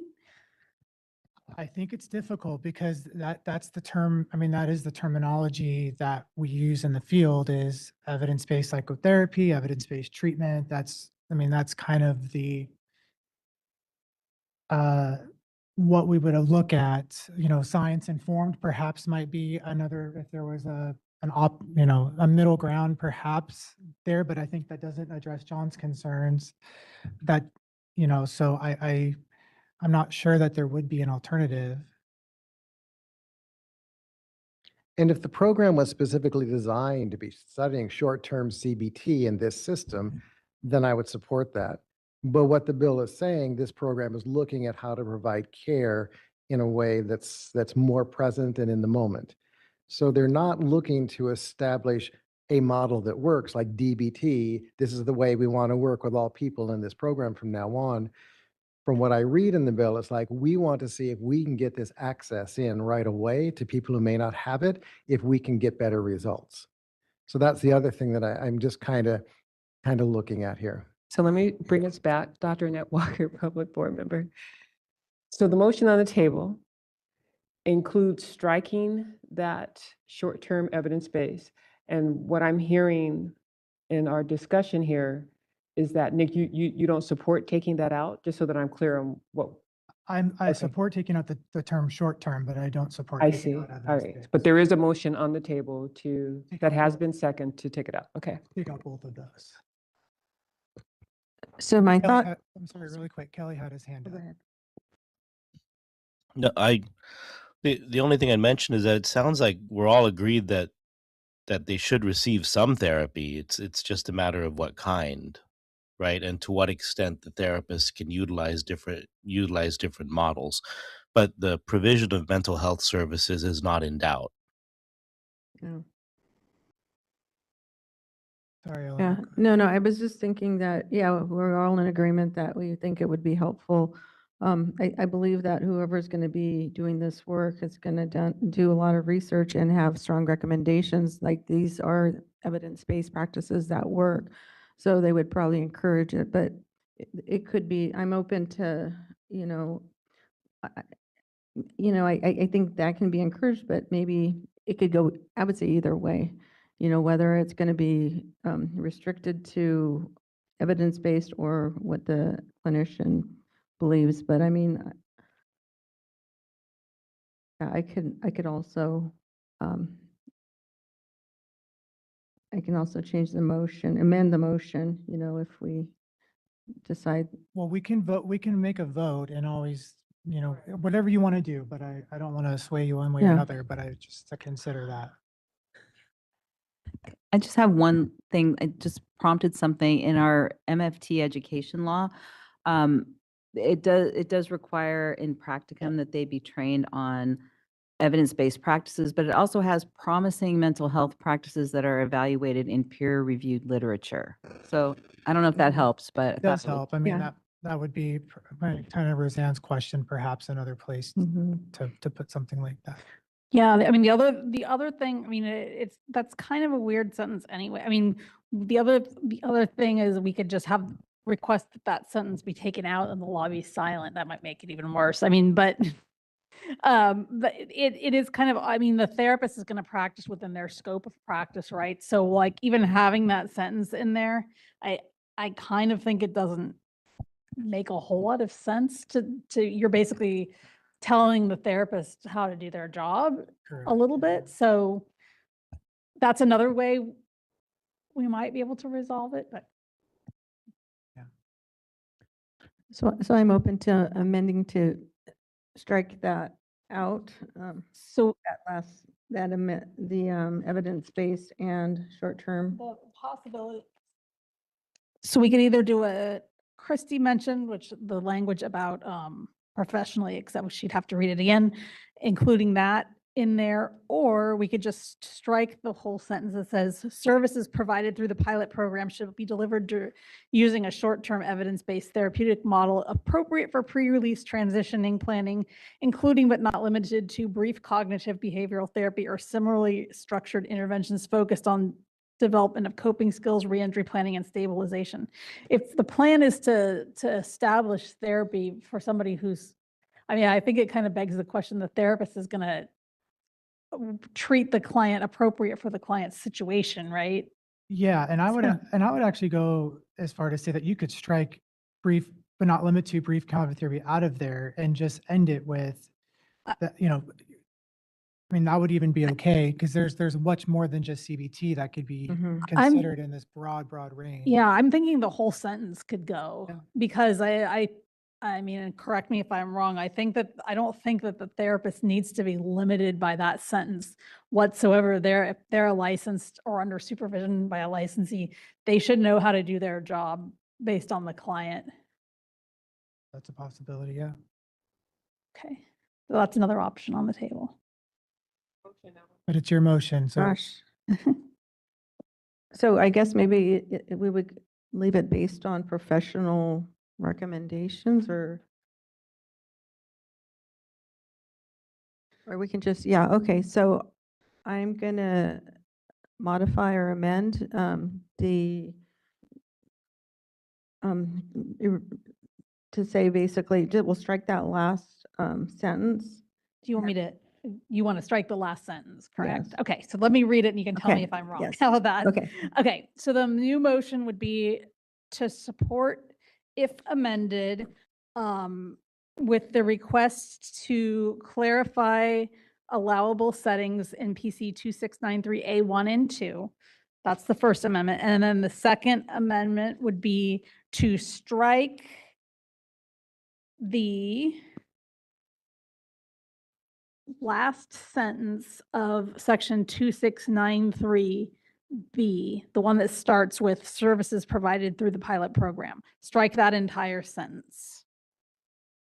Actually, let me look to where I'm at. That's the sentence that has the short-term evidence-based cognitive behavioral, all that instruction in there.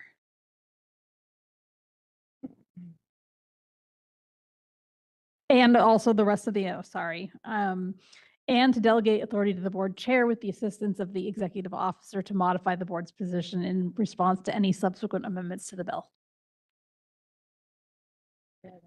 Just lost it. There has to be a second still. You in first right now. Yes, we'll go. Okay. So is that? Yes, that's- yes. Okay, Susan. You got your microphone on. I removed my second from the first thing that we read and put my second on this particular motion. Okay, are there any other comments from the board on this motion? Ellie? No? Okay. Your hands up. Your hand, so I just want to make sure.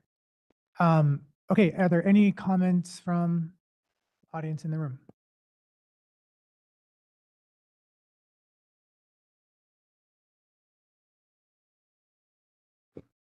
Hi, Shanti Ezrin with CAMPT. Wanted to just start by thanking Roseanne for the review of the bill. Yes, CAMPT is co-sponsoring this bill with the Anti-Recidivism Coalition and Mental Health America of California. Just really quickly, like you already covered, this bill is about access, and it would allow access to mental health therapy to all people incarcerated in CDCR, regardless of security level or sentence length, and without requiring pre-existing mental health diagnosis. Appreciate the conversation, appreciate, working around and clarifying the amendment that the board is looking for. So I'm happy to highlight both the request for clarification and the suggested amendment or the updated suggested amendment to our team, and greatly appreciate the board's support on this bill. Any other comments?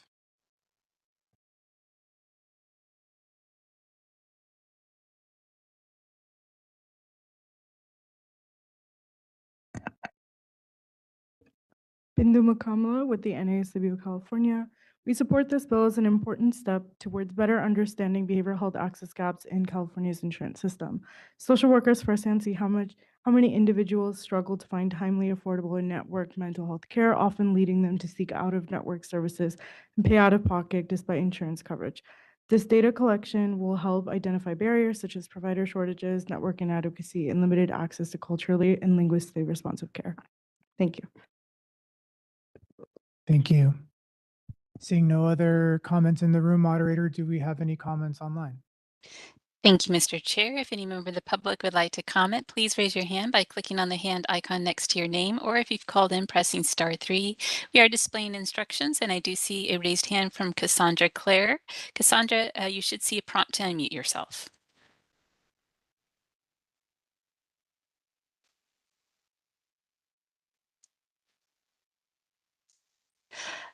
So Cassandra, I'll send you that notification again. Go ahead and click on it if you see a request to unmute.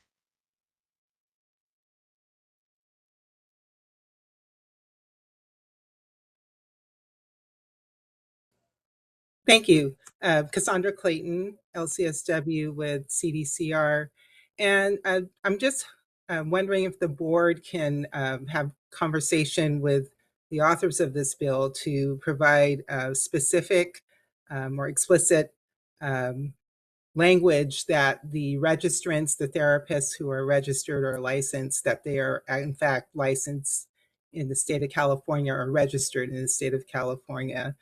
Just because there's some concerns about, as far as with telehealth, there seems to be conversations about recruiting clinicians from out of state. So if we can have more clarity and language that explicitly states that the therapist would be licensed and or registered in the state of California. Thank you. And this is the moderator. I don't see any further requests for comments, so I return the floor back to you. Great, thank you. I think we're ready for a vote. Go ahead, John. Roseanne? Yes. What do you know about the information from that last comment? As far as I know, CDCR requires currently people to be licensed. I know there is a legislative analyst office, I believe it was them, did some research on therapists, and one of their recommendations was considering to expand the workforce using out-of-state licensees, but that's not a proposal right now. And so that's, I don't think would come into the discussion on this particular bill. If we saw that sort of bill be introduced, we would definitely weigh in and discuss it, but that's not what's being discussed at this time. I believe that CDCR has a policy where they only allow licensees and registrants, but they are considered an exempt setting. All government entities are exempt settings under our law. So technically, if they didn't want to, they didn't have to. That being said, anything that was introduced to change that, we would absolutely want to weigh in on that.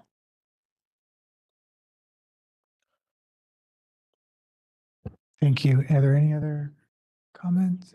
Kelly, go ahead. Yeah, even then, Roseanne, even if they're contracted, they would be limited to 30 days of out-of-state practice, right? Not in an exempt setting, but most exempt settings, especially government entities, requires licensure anyhow at this point. Yeah.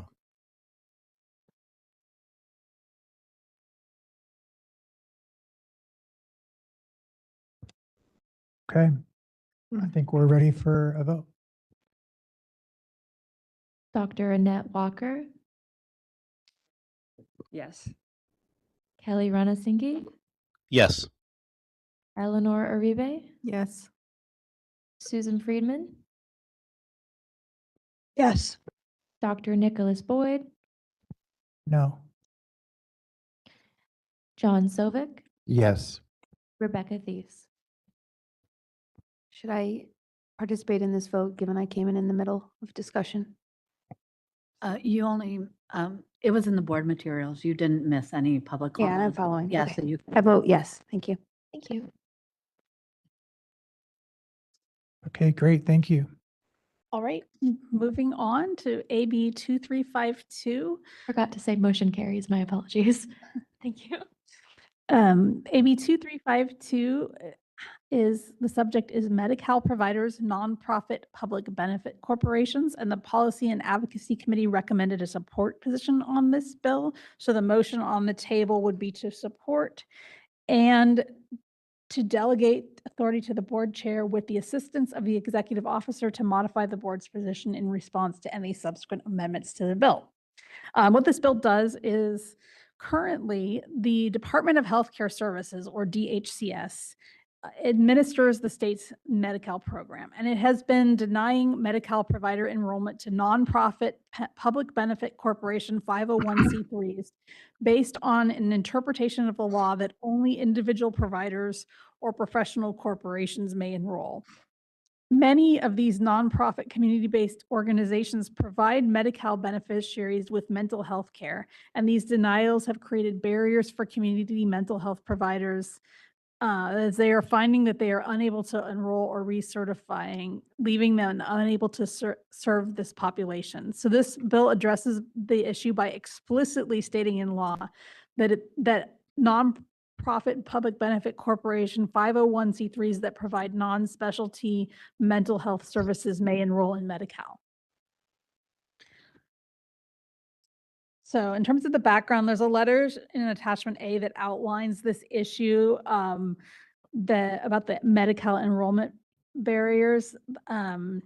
These providers, despite delivering non-specialty mental health services to Medi-Cal beneficiaries, are experiencing widespread denials when attempting to enroll or re-enroll through the state's PAVE Medi-Cal enrollment system. This is based on DHCS's interpretation that these nonprofits don't qualify. Several Medi-Cal managed care plans now require PAVE enrollment for contract recertification. And so what the result of this has been, qualified organizations are prevented from obtaining Medi-Cal reimbursement for services, threatening continuity of care and exacerbating workforce shortages and undermining the state behavioral health initiatives. They note that nonprofit community benefit organizations are losing reimbursement for services already rendered. They face disruptions and must lay off staff or consider site closures. So for these reasons, the P&A committee recommended a support position on the bill.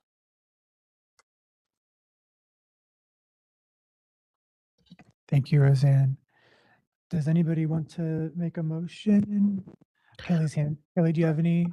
I will move to recommend support for this bill and for the to adopt it. Roseanne, could you say the language again, please? Also the language again. So support and delegate authority to the board chair with the assistance of the executive officer to modify the board's position in response to any subsequent amendments to the bill. Thank you. So moved.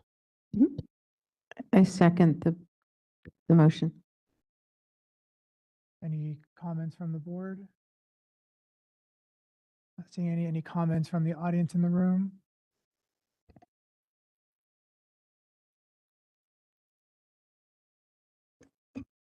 Shanti Ezrin with CAMP. Roseanne, thank you so much for, again, the review on this bill. This is a bill that CAMP supports, and it's an issue that faces our members for many, many years now. So this bill would make that necessary clarification within law so that the interpretation of the Department of Healthcare Services won't be a barrier for these nonprofit organizations that are legally organized to enroll under the Medi-Cal system. So really grateful for the board's consideration and support on this bill.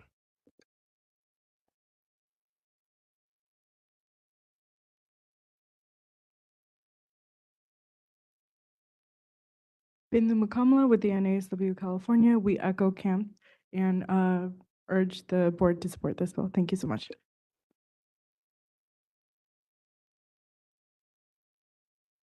Seeing no other comments in the room, moderator, any comments online? Thank you, Mr. Chair. If any member of the public would like to comment, please raise your hand by clicking on the hand icon next to your name, or if you've called in, pressing *3. We'll give you a moment.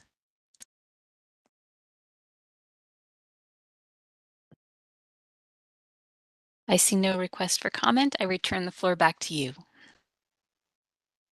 Thank you. Seeing no other comments from the board, we're ready for a vote. Thank you. Susan Friedman, Yes. John Sovic, Yes. Rebecca Thies, Yes. Eleanor Uribe, Yes. Kelly Ranasinghe, Yes. Dr. Annette Walker, Yes. Dr. Nicholas Boyd. Yes. Motion carries. All right, our next bill is AB 2511 by Assemblymember Aaron's Behavioral Health Provider, excuse me, Comparable Worth Study, and the PNA recommended position is support.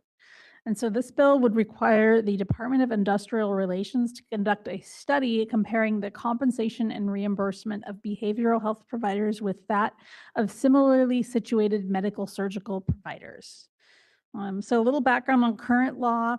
It establishes the Department of Healthcare Access and Information to serve as the central source of healthcare workforce and educational data in the state. And then also, current law requires healing arts boards under the Department of Consumer Affairs to request certain workforce data from their licensees and registrants at renewal for future workforce planning purposes. So that data requested includes areas of specialty, location of practice, type of practice site, spoken languages, things like that. And all of that data is gathered at license or registration renewal, and then it is provided quarterly to the Department of Healthcare Access and Information so that they can analyze it. So this particular bill would require a study to analyze compensation and reimbursement payments made by health plans and insurers directly to health providers and medical surgical providers.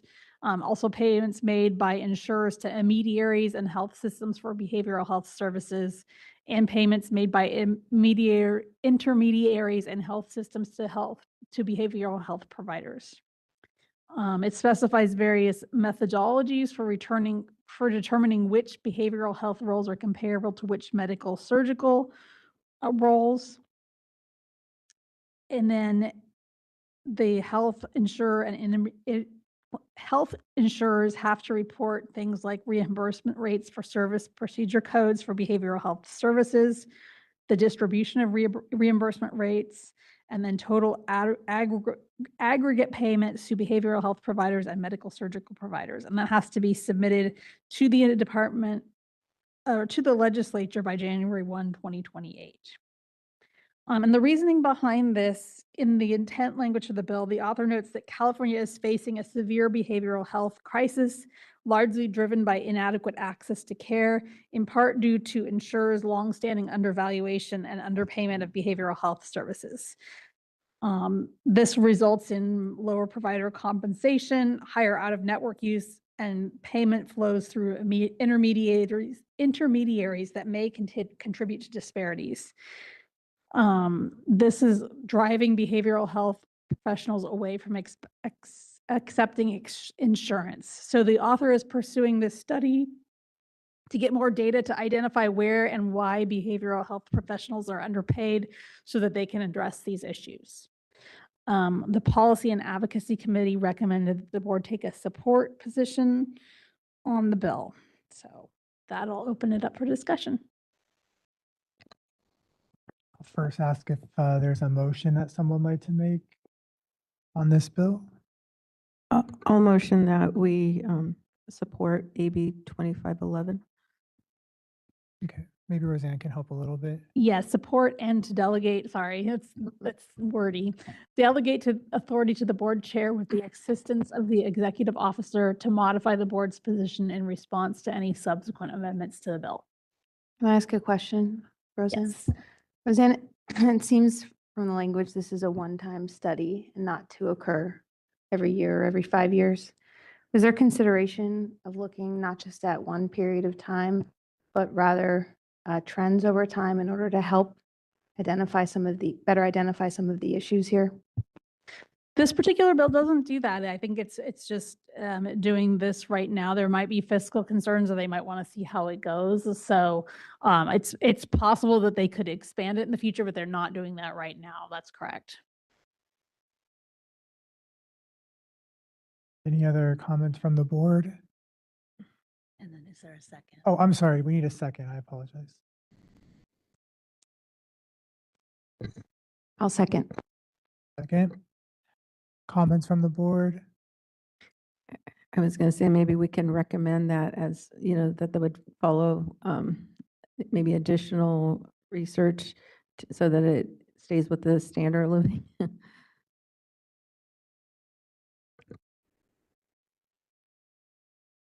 Any other comments? Okay. Any comments from the audience in the room?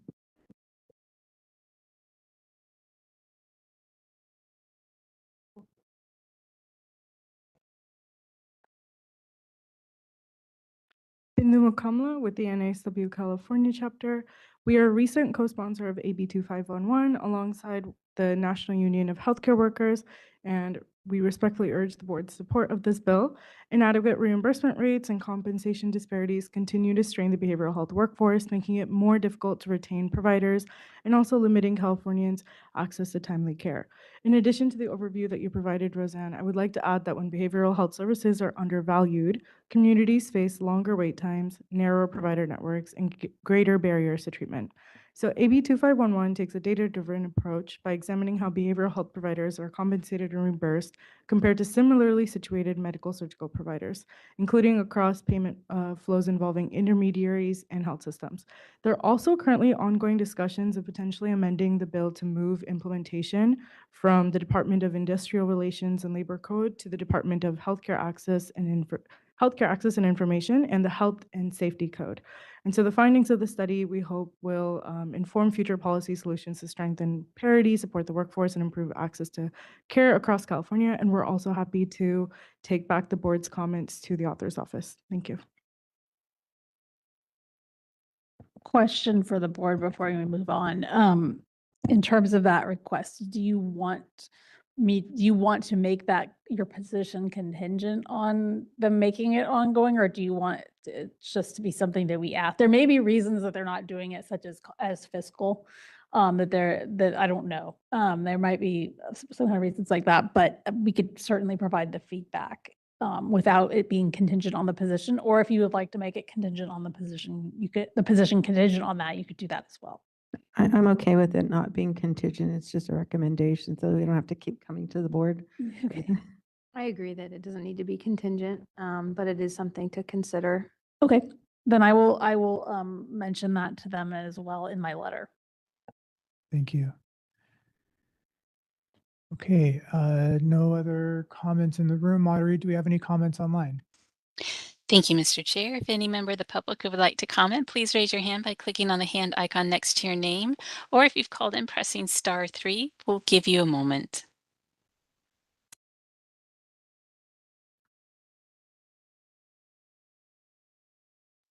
All right, I see no request for comment. I return the floor back to you. Thank you. Are there any other comments from the board before we vote? Seeing none, I think we're ready. Rebecca Thies, Yes. John Sovek, Yes. Eleanor Uribe, Yes. Dr. Nicholas Boyd, Yes. Susan Friedman, Yes. Dr. Annette Walker, Yes. Kelly Ranasinghe. Yes. Motion carries. All right, moving on to AB 2551 by Assemblymember Ellery. The subject again is healthcare coverage, and the P&A recommended position on this bill is support. And this bill is much in very similar line to the one we just discussed, is that it's seeking to gather information on the prevalence of individuals going out of network and paying out of pocket for behavioral health care and the reasons why. We're really they're trying to get to the bottom of why there are these disparities with getting mental health treatment and people not being able to get it through their insurance. So I've already kind of gone through the mental health parity laws that exist nationally and in the state. I've mentioned that DCA Healing Arts Boards biannually collect certain workforce data when its licensees and registrants renew. And so this particular bill requires Healing Arts Boards to request in that survey that they already take for licensees and registrants. It would require them, the boards, to also request information on whether the licensee or registrant is a contracted provider with a health insurer, either individually or through employment, and the types of insurers they provide services for, such as commercial coverage, Medi-Cal, or Medicare. So it's getting one more piece of data for our licensees so that that HCI can use it to kind of get a picture of what's going on with that. It also requires, the bill also requires healthcare service plans and insurers to conduct an annual optional survey of its enrollees to assess certain things.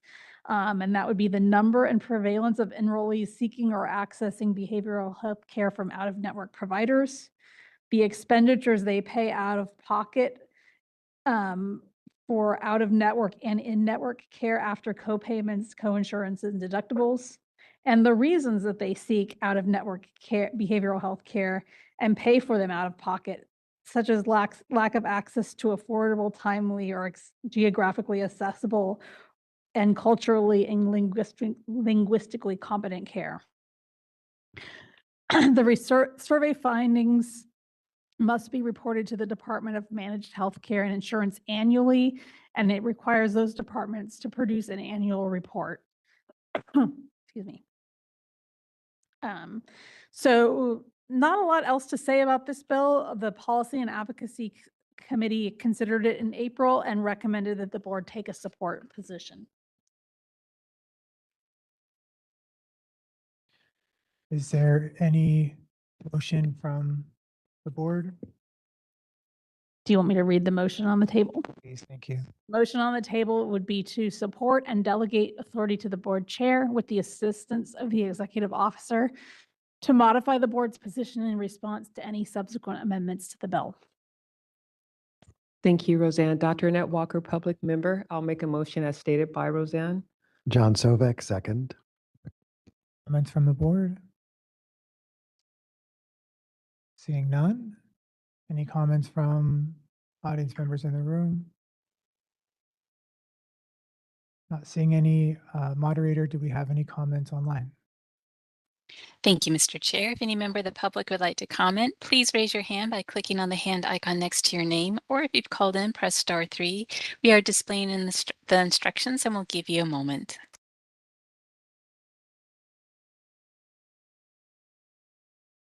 I see no request for comment. I return the floor back to you. Okay, any other further comments from the board? Not seeing any. I think we're ready for a vote. John Sovik, Yes. Susan Friedman, Yes. Dr. Nicholas Boyd, Yes. Dr. Annette Walker, Yes. Eleanor Uribe, Yes. Rebecca Thies, Yes. Kelly Ranasinghe. Yes. Motion carries. Okay, moving on to SB 934.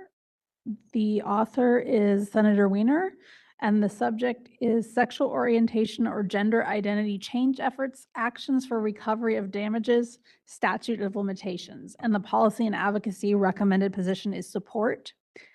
This bill seeks to establish civil remedies for people harmed by sexual orientation or gender identity change efforts. Current existing law prohibits a mental health provider from engaging in sexual orientation change efforts with a patient under 18. And doing so is unprofessional conduct, subject to disciplinary action by the mental health provider's licensing entity. And then I'm also going to tell you two existing laws of about statute of limitations, because that's going to come into play when we talk about what this bill does. So existing law sets a time limit for action for recovering damages suffered as a result of childhood sexual assault at the later of within 22 years of the date the plaintiff attains the age of majority, or within 5 years of the date the plaintiff discovers or reasonably should have discovered that the psychological injury or illness occurring after the age of majority was caused by the sexual assault. So that one will come into play later because of the time frame of the statute of limitations. And then also another current law sets the time limit for action or injury or death against a healthcare provider based on professional negligence to be 3 years after the date of the injury or 1 year after the plaintiff discovers or reasonably should have discovered the injury, whichever occurs first. So that's currently what would apply in these situations, is the 3 years, 1 year. And you'll notice that the other one is a lot higher. So just keep that in mind as we're talking here. So this particular bill, it provides that an action to recover damages as the result of sexual orientation or gender identity change efforts, the time for commencement is the latter of, if the plaintiff was under 18 when the conduct took place, then the statute is within 22 years of them attaining the age of majority. So you'll see it's the same 22-year period as for childhood sexual assault instead of the 3 years. If the plaintiff was 18 years or older when the conduct took place, within 10 years of the date of the last treatment session where the sexual orientation or gender identity change efforts occurred. And then within 5 years, so basically, it's the latter of any of these. So within 5 years of the date the plaintiff discovers or reasonably should have discovered the psychological illness, injury or illness occurring after the conduct was caused by the sexual orientation or gender identity change efforts. And the law specifies that when the plaintiff is deemed to, quote, have discovered, unquote, the psychological illness or injury was caused by the sexual orientation or gender identity change efforts, as when they first knew or reasonably should have known that it was caused in a whole or part by these efforts. They do not need to know the full extent of their injury, a specific diagnosis, or that the conduct was wrong or actionable. So it sets some guidance there. And the bill also outlines the damages a plaintiff may recover, including economic damages, i.e. for medical or mental health treatment expenses or lost earnings, non-economic damages, such as for pain and suffering or emotional distress, punitive damage if conduct was willful, fraudulent, or malicious, and also reasonable attorney's costs. The bill applies to the provisions of the bill apply to any action begun on or after January 1, 2027, and it allows damage claims not litigated to finality but past the statute of limitations to be revived. The bill defines a licensed mental health provider to include the board's license and registration and trainee or social work intern types. So that's what the bill does. Let me go into some background information. The author states that the existing statute of limitations for professional negligence does not adequately account for the delayed recognition of psychological injury that is typical of sexual orientation or gender identity change efforts, noting that the trauma of conversion therapy often takes years to fully surface. The author introduced this bill in response to the recent Supreme Court ruling on March 31, 2026. The Supreme Court issued its opinion in Childs versus Salazar, which was a case involving free speech challenge to the state of Colorado's law prohibiting licensed counselors from engaging in conversion therapies with minors. The court's opinion only addressed the law in Colorado. California was not challenged in the lawsuit, and consequently, it remains current and valid law in this state. The court opinion did not change current California licensure requirements and standards of practice. Licensees are required to comply with applicable state laws and regulations governing practice in California. And the board will continue to monitor the proceedings in Childs versus Salazar and may provide additional updates on that case as needed. So this is basically the author's response to that ruling, this bill. The only staff technical comment that I have on this bill was, and I've already provided it to the office, that the bill uses the term when listing who the bill applies to, it uses the term marriage and family therapist registered intern. It should actually be associate marriage and family therapist. We don't use the intern term for associate MFTs anymore. We have reached out to the author's office to request that they make that correction, and they've indicated willingness to do so. So with that, I'll just say that the Policy and Advocacy Committee recommended that the board take a support position on the bill. And I'll just start with the motion, so that if the board wants to go in that direction, the motion would be to support SB 934 and to delegate authority to the board chair with the assistance of the executive officer to modify the board's position in response to any subsequent amendments to the bill. Is there anybody on the board that would like to make that motion? John Sovik, I so move. Susan, second. Any comments from the board? Okay. You have a comment? Yeah, so I looked it up a little bit just because I was trying to figure out what it exactly was saying. And I did look a little bit on the Childs. So it was basically, from what I understood, they were saying that something that's considered conversion therapy, and there was a challenge of whether maybe the professional using their own professional judgment guiding a session, and maybe whether, if that's considered, someone might consider it conversion therapy, or it could be a professional judgment.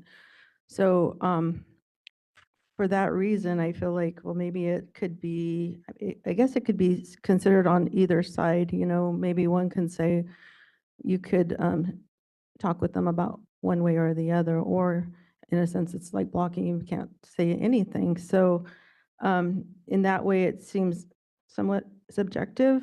And I guess their concern with the Supreme Court was that it could be a violation of the First Amendment for the therapist. I want to clarify what you just said. Okay. Chili's did not say that. Chili's sent back the court to the lower court to apply the strict scrutiny standard. So it's in flux right now, and California law is still very well and alive at this moment. So I just wanted to clarify just the point of the Supreme Court. Again, we don't know how that will affect California law, but California law has not changed at this point. Okay.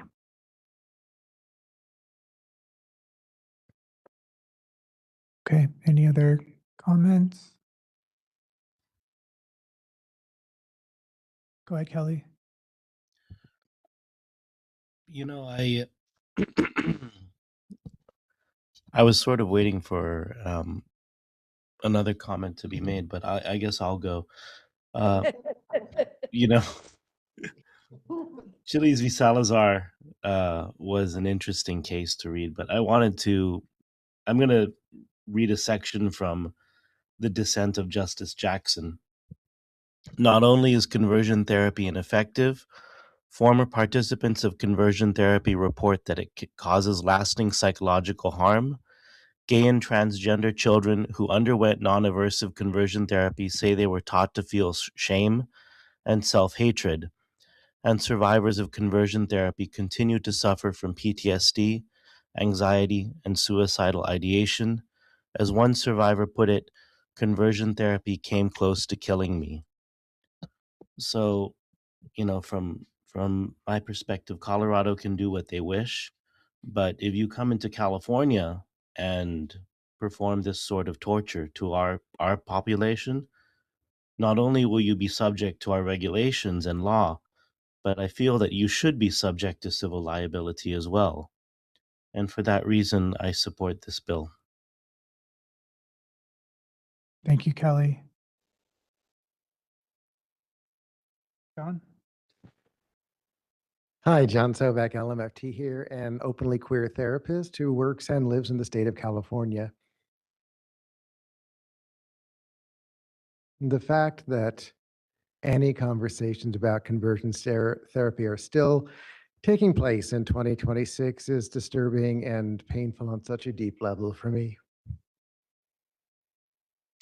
We know for a fact, it has been studied by major organizations with peer-reviewed studies and provenance behind them to say that this is nothing but a damaging form of therapy. It destroys lives, it destroys personalities, it shuts down people and harms them in ways that can last a lifetime if they even have that lifetime because they haven't committed suicide in response to this type of therapy. I am always proud to stand with, is it Assemblyman Weiner or Senator? Senator Wiener. With Senator Weiner, who has been a leader in trying to protect these populations for quite a while. On a personal level, I have a very close friend who is also a therapist who, when they were younger, was subjugated to conversion therapy. They are currently in their 50s, and in conversations that we have, this experience in their early lifetime still affects them on their daily behavior. Even after doing years of therapy to find themselves, they are a strong, beautiful soul in this world. And yet there are moments when the shadows of that work comes back and makes them feel less than, and still makes them continue to think that they may not have a place in this world. So if this is one small step for that person to be able to step up to the professionals who provided this type of service to him, I say we need to support this bill.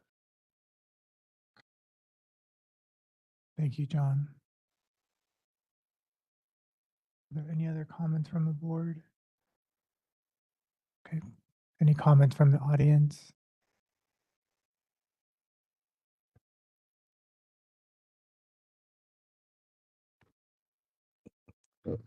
Hello, Shanti Ezrin with CAMPT. Thank you for everything that was shared on this bill. And CAMPT supports the intent to remove sexual orientation or gender identity change efforts as a therapy utilized. We are working with the author's office on that indefinite look back provision that's in the bill. So as we're still working with the author, we don't have a position on the bill.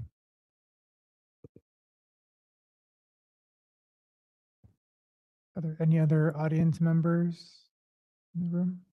Okay, moderator, comments from online?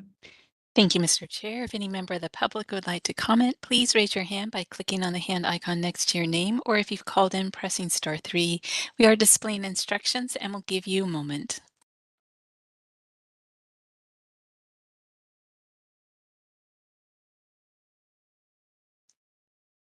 I see no request for comment. I return the floor back to you. Thank you. Are there any final comments before we vote? I think we're ready. Roseanne, I do have a question for you. I just realized this and looking back on this. In the section about this bill in number 1 regarding CCP 34012B, blah, blah, blah. It talks, wait, hold on, it's a little bit lower. Okay, it's actually the one that in number 10 that applies to CCP 340.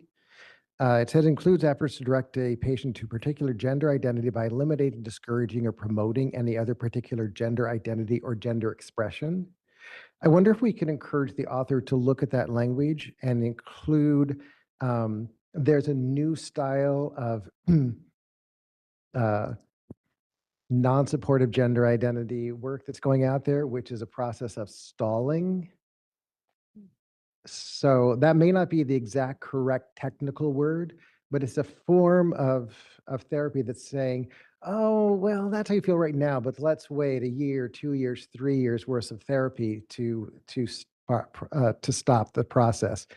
So I think when we're using these definitions in here, that they might want to explore that and add some wording that looks at that technique too. It's got a specific name that is so escaping my brain right now. Anybody have it? So, okay, so I'm looking at the actual text of the bill, because that's where we would request Right. so it's on page 28I11 of the packet. or page- 28 I11, yes. So, okay, so I'm seeing. Which line? I think it's starting with line 32? 32. So it's defining what sexual orientation or gender identity change efforts are. Mhm. So it includes all of the following. So I think it's 32 efforts to direct a patient toward a particular gender identity by eliminating, reducing, or discouraging or promoting any particular gender expression. So basically efforts to, including like efforts to stall. Yes, thank you. I have an assistant here who found that. So the specific thing is called gender explorative therapy, GET, and it sounds so wonderful and delightful, but the actual design and purpose of it is I come in and say, hey, I'm confused about my gender identity. Then we do this program that takes 1 year, 2 years, 3 years to actually over time wear you down and convince you that that's not true. So stalling is what happens in that technique, but if they look at the GET language, that might help them find if we need to drop that one more thing in there. So, okay, so it's called gender explorative therapy, and it basically puts off. Puts brakes and interferes on the client's ability to say, yes, this is who I am.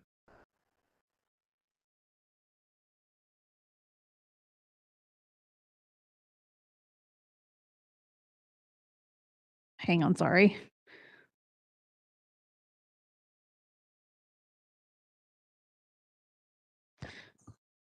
Okay, and so it's called gender explorative therapy.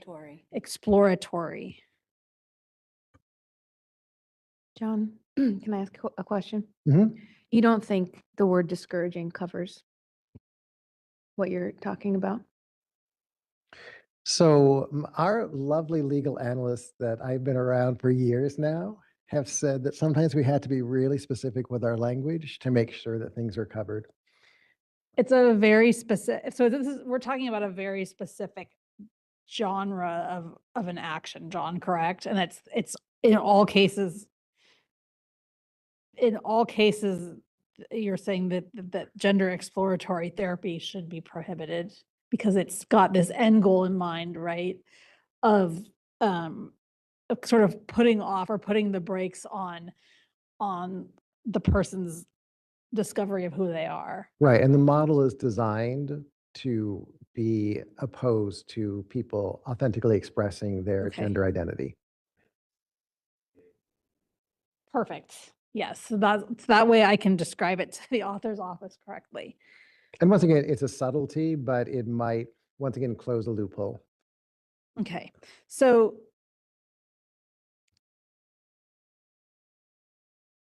and I'm guessing that with the support position it still stands, but to provide this feedback to them in the letter, separate from the position, it's not contingent on it, but we would also like you to consider this. Correct, yes. Okay, yes, I can do that. Thank you. And thank you to all my assistants who helped me on this. President, I actually do have one more question. I only noticed this because we happened to look at it. Is clinical social work intern the correct term, or is it trainee to be consistent with all the others? Clinical social work intern is the correct is the thing. correct term, Yes, okay. so we call the other two types that are in school trainees, but social work is interns, and then MFT intern is actually incorrect. We call them marriage and family associates now. All right. Thank you. It's very confusing. Yeah, It's- yeah. Yeah. Okay, was that it? We haven't taken a vote yet. No.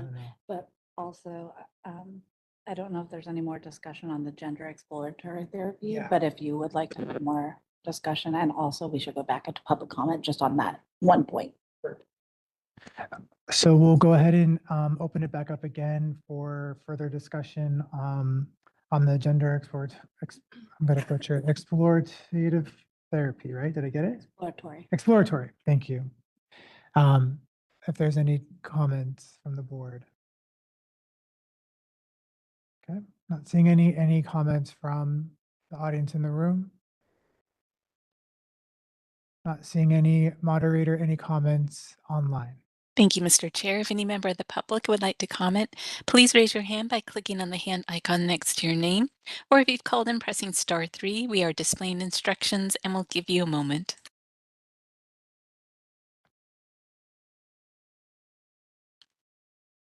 I see no request for comment. I return the floor back to you. Thank you. I believe we're ready for a vote. Is that correct?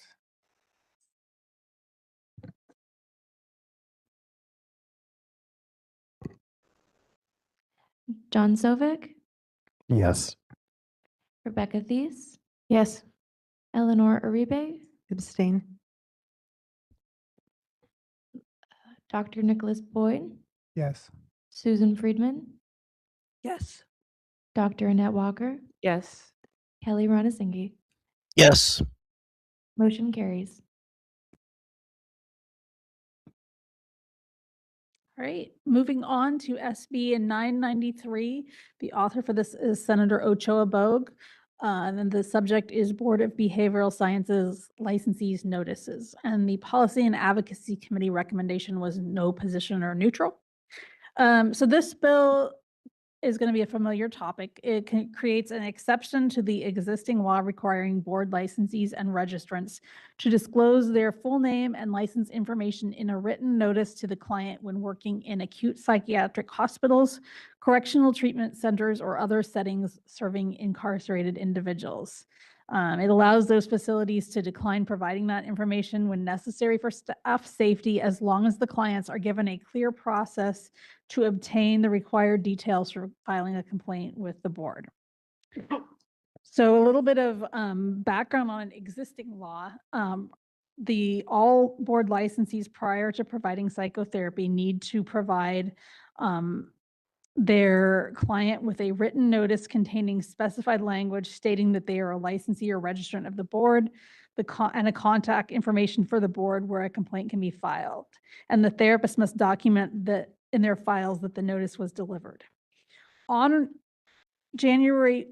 starting July 1, 2025, the board ran legislation to require the written notice also contain the licensee or registrant's full name as filed with the board, their license or registration number, type of license, or an expiration date.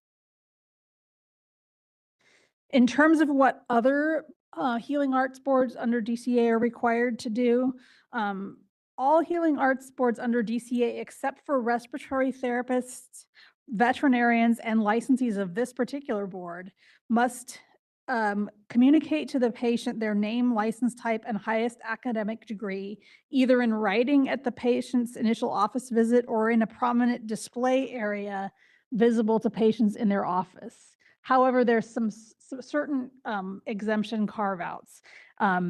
People who provide medical services to an enrollees of healthcare services plans that exclusively contracts with a single medical group in a specific geographic area are exempt.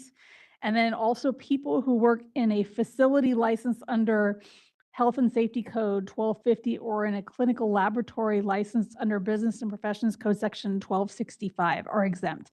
And this is a pretty large category of people that are carved out here. This is anybody who works in general acute care hospitals, psychiatric hospitals, correctional treatment centers, nursing facilities, and hospice facilities. So other healing arts boards have a pretty big carve out on that information. So this bill allows an employer or an agency of a licensee or registrant to make an exception to providing in the written notice their full name, license or registration number, type of license, and expiration dates based on individual safety concerns in an acute psychiatric hospital, a correctional treatment center, or any setting where mental health services are provided to incarcerated individuals under the jurisdiction of a local, state, or federal correctional authority. If the settings exercise this discretion, they must have an established process by which the client may request and obtain sufficient information to file a complaint with the board. And that process must be disclosed to the client as part of the written notice, and a copy of the written notice must be preserved as part of the client's records. The bill also provides that if the discretion is exercised, the licensee or registrant is responsible for ensuring the process to request and obtain the required identifying information to file the complaint with the board is in place.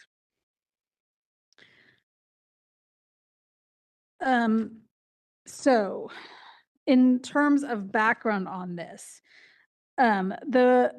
this issue initially came to the board and it was discussed at the Policy and Advocacy Committee last October in response to SB 1024 becoming law in 2025. It required the name and the license information to be required in the written notice. And at that time, the board started hearing from numerous licensees working with incarcerated populations who expressed safety concerns about the disclosure requirements, stating that disclosing this information in writing may pose significant safety risks to themselves and their families. So the staff brought this information to the Policy and Advocacy Committee, and it was discussed at the October 2025 meeting. And then at the January 2026 meeting, the board directed staff to bring language to the board for consideration as a legislative proposal. And so the board considered this language originally at its meeting last February in February 2026. However, at that time, board members noted transparency concerns, especially in light of the current national climate, and opted not to move forward with sponsoring the legislation. However, at that time, Senator Ochoa Bogue, who previously carried SB 1024, the required notice language, has emphasized that this matter was brought to her as a constituent concern and presents safety implications for therapists working with incarcerated individuals. So she has chosen to proceed with the legislation.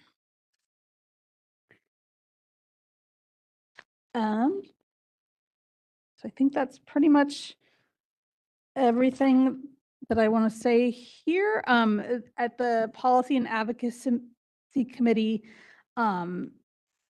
in April, the Policy and Advocacy Committee opted to remain neutral or take no position on the bill. So I'll open it up for discussion. Any comments from the board? I know we talked about this recently, but being someone who formerly worked in the prison, just knowing what the safety risks are.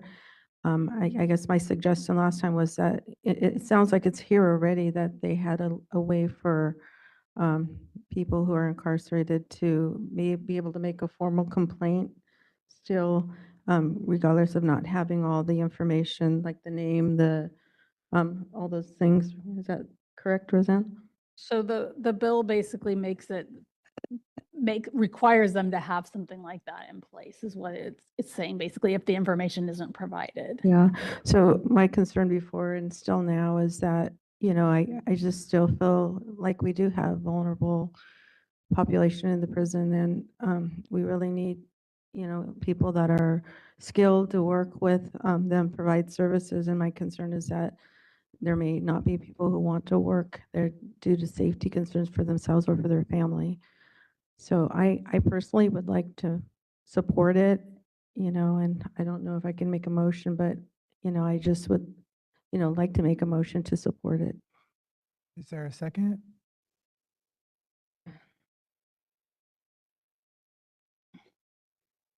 So there's no second.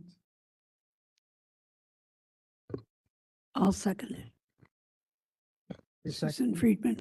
So you're seconding supporting the bill, Susan? Susan? He's asking. You're seconding in support of this, right?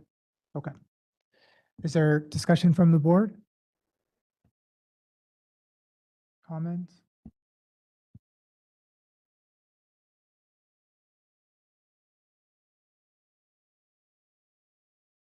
I have maybe a kind of a question that, and I haven't read the whole bill, so it may be in there.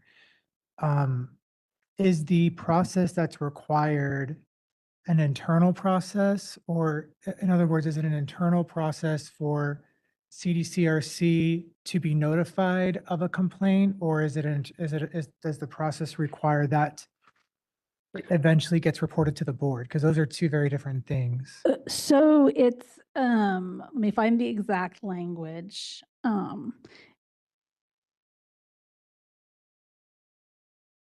It says that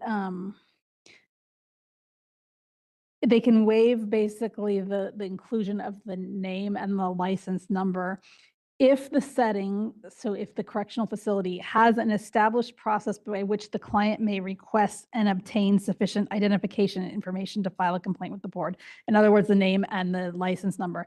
And that process has to be disclosed in the notice. So in the written notice, in lieu of the name and the license number, they have to say basically, here's how you can get that information, the information needed to file a complaint. And then they have to preserve, the therapist has to preserve that notice that they provided, so that basically there's documentation that they actually provided it, that like if we were to ask, they could say, look, board, we provided it. That's the process. It doesn't say like you have to do X, Y, and Z, probably because I'm imagining the process isn't the same, you know, in terms of filing a complaint even across all correctional facilities, but they have to have a process and basically document it. And that notice would be separate from the other notice that's required, correct? It's included. Or It's part of the included same in it. notice. Yeah. Okay. I think Kelly's got a question or comment. Kelly? So I would recommend the board take an opposed position on this bill, and this is why. I don't think there are sufficient protections involved in the bill to allow for protecting consumers in vulnerable places.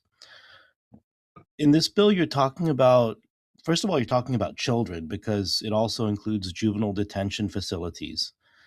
Second of all, you're also speaking about institutions which are not merely federally, federal correctional institutions.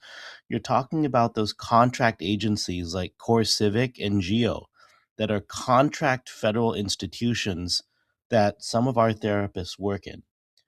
There is absolutely no requirement in the bill as to what information is being provided. If, for instance, the Board of Behavioral Sciences contact information is on there, this is how you file a complaint. This is the license number. This is the email. For all we know, this correctional institution could be saying, well, you go ask the sergeant, and then they ask the sergeant, and the sergeant says, well, maybe you'll get 20 minutes on the computer to figure it out for yourself. There's a host of problems in this bill that really concern me, because if you have a therapist that's incompetent or a counselor that's incompetent, God forbid, in one of these vulnerable institutions that is providing services to children, they can do a lot of damage. They can do a lot of damage in one of these contract agencies, which really go completely unregulated. It's very concerning to me that, and I'm not really concerned about the acute psychiatric institutions or even the federal treatment centers. I'm more concerned about these quasi-federal contract agencies and juvenile detention facilities, which are not as well regulated, where you have profoundly vulnerable populations that are very much in need of services, but you're suddenly taking away that ability and that oversight for these consumers to file protections with the board, and for them to go through another step just to find the information necessary to contact the regulatory entity, which is us, which is, we are the regulatory entity. And our job is not to protect licensees. Our job is public protection. It's to protect consumers. And in all matters, the public protection shall be the primary consideration of the board. So that's what's really concerning me. And it's also concerning me that Senator Ochoa simply took our concerns and said, this is a constituent concern. I'm just going forward.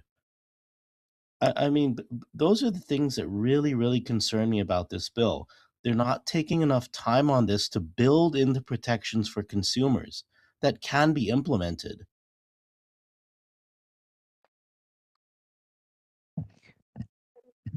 I will clarify one thing. So the written notice requirement that has, I am licensed by the Board of Behavioral Sciences, here's the I think it has the website and the phone number to file a complaint. That is still required as part of the written notice. It would be the name and the license number, expiration date, type of license that would not be on there. They would still be required to have the Board of Behavioral Sciences. Here's where you file a complaint Yeah. in terms of the number and the web address. Point taken. Yes. Thank you, Roseanne. But I do think to Kelly's point, sorry, John, did I cut you off? I'm sorry. I do think to Kelly's point that I agree, that the incarcerated population in particular is extremely vulnerable. And there's also a number of immigration institutions that are operating in the state that would fall under a similar consideration. And I do worry about that. And I think the other part to that is, even though the law may state this, the onus of responsibility falls on the institution to ultimately follow through. And so I think the layers that are involved versus an inmate who already is going to have barriers to being able to make a report, just given their status, I think would add additional burdens to that process. And so I do have some reservation. I recognize, I want to acknowledge, Eleanor, your point. I think it's valid, and it's a fair concern, and plenty of other people that share that. So I don't want to minimize that concern. And I also do agree with Kelly that we do need to really consider the context of the population and how in which they are operating in the world is already so limited that their opportunities to pursue those types of things are going to be extremely limited. So that's just what I wanted to say. Go ahead, John. And joining in with the two of you, initially when this bill came up to us in an earlier version, we were all like, wow, this needs to be addressed.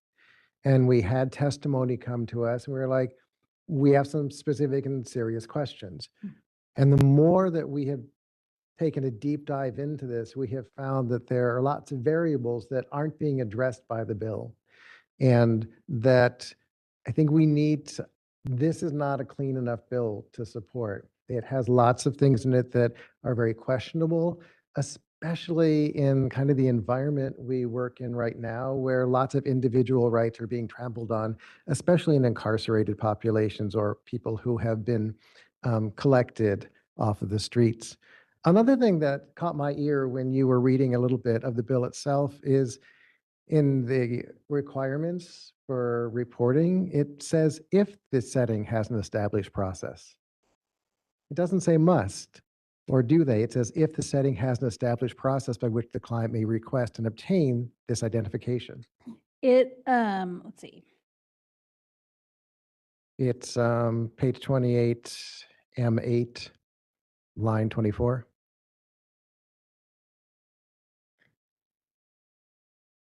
They may exercise discretion if they have a established process. So if they don't have an established process, then the discretion is not there. That's what that means. Mm-hmm. Well, and that's what we're trying to investigate, how many of these different programs have established processes. Right. And once again, if discretion is involved, we don't have that information. And I think that, once again, does not protect the consumers or the client base.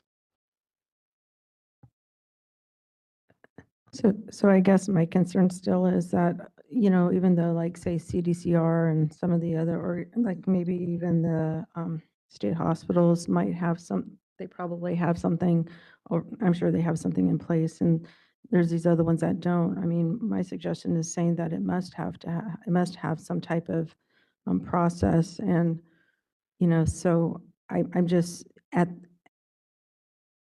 if you just totally throw it out, then it kind of leaves the employees, the workers there at risk.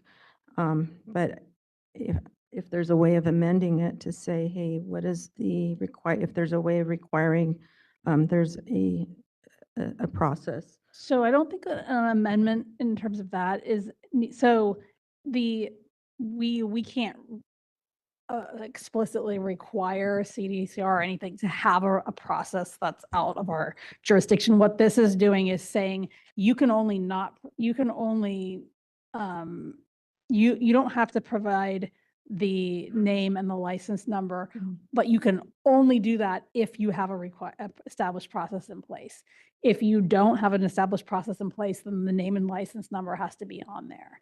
That's the current status quo right now. Okay. So we can't come up, write a law that says all CDCR correctional facilities that use our licensees have to have an established process in place. We don't regulate them, we regulate the licensees. Okay, so to Kelly's point, then if there's these other agencies that don't have anything in place, then they do have to. They have to, they have to provide the under this bill, if they don't have a process in place, then the law remains that the therapist has to provide the name and the license number. Yeah, so I feel like that, that basically covers that concern about not having, if you don't have a process, then you have to provide it. But if you do have a process, then this would be, that we would basically they wouldn't have to disclose the name. Correct, and it brings the responsibility back on the therapist to make sure that there's a process. So basically, it loops their license into it, so that they're personally responsible for making sure that that process is in place. And I think I still have a concern. This is John Sobek again. We have pretty clear evidence that people are not getting blankets, water, access to bathrooms, access to basic healthcare, feminine hygiene products in a lot of situations that are playing out right now. And so to put in place an assumption, as this bill kind of does, that the system is going to say like, cool, you had bad therapy, here's the form, let's go for it, I think is a little naive on our part, which I agree with Kelly, is that this isn't a well-crafted bill. And if this is as important to a senator, assembly person, sorry. Senator. Senator Ochoa Bog, that perhaps it's about, okay, let's look at writing a bill that is more robust and then provide adequate protections for all parties involved. This bill as it's written does not feel it's doing that for me personally. This is Susan Friedman. I first of all want to remove my second, but secondly, I think what John is describing are immigration, or these places where immigrants are being held now. And do they qualify as the same kind of institution covered in this bill? No, they're federal and they're exempt. They're federal and they're exempt. And oftentimes they're not regulated by California law at all. So no, they don't. They're not covered. This is not. Well, wait a second. I have a question there, because the bill includes federal correctional institutions, and the federal government has said, proof positive, we are arresting criminals. And if you're treating detainees like criminals and treating an institution like a federal correctional institution, how I think an argument could be made that it does qualify, especially if a California therapist is engaging in practice inside one of those institutions.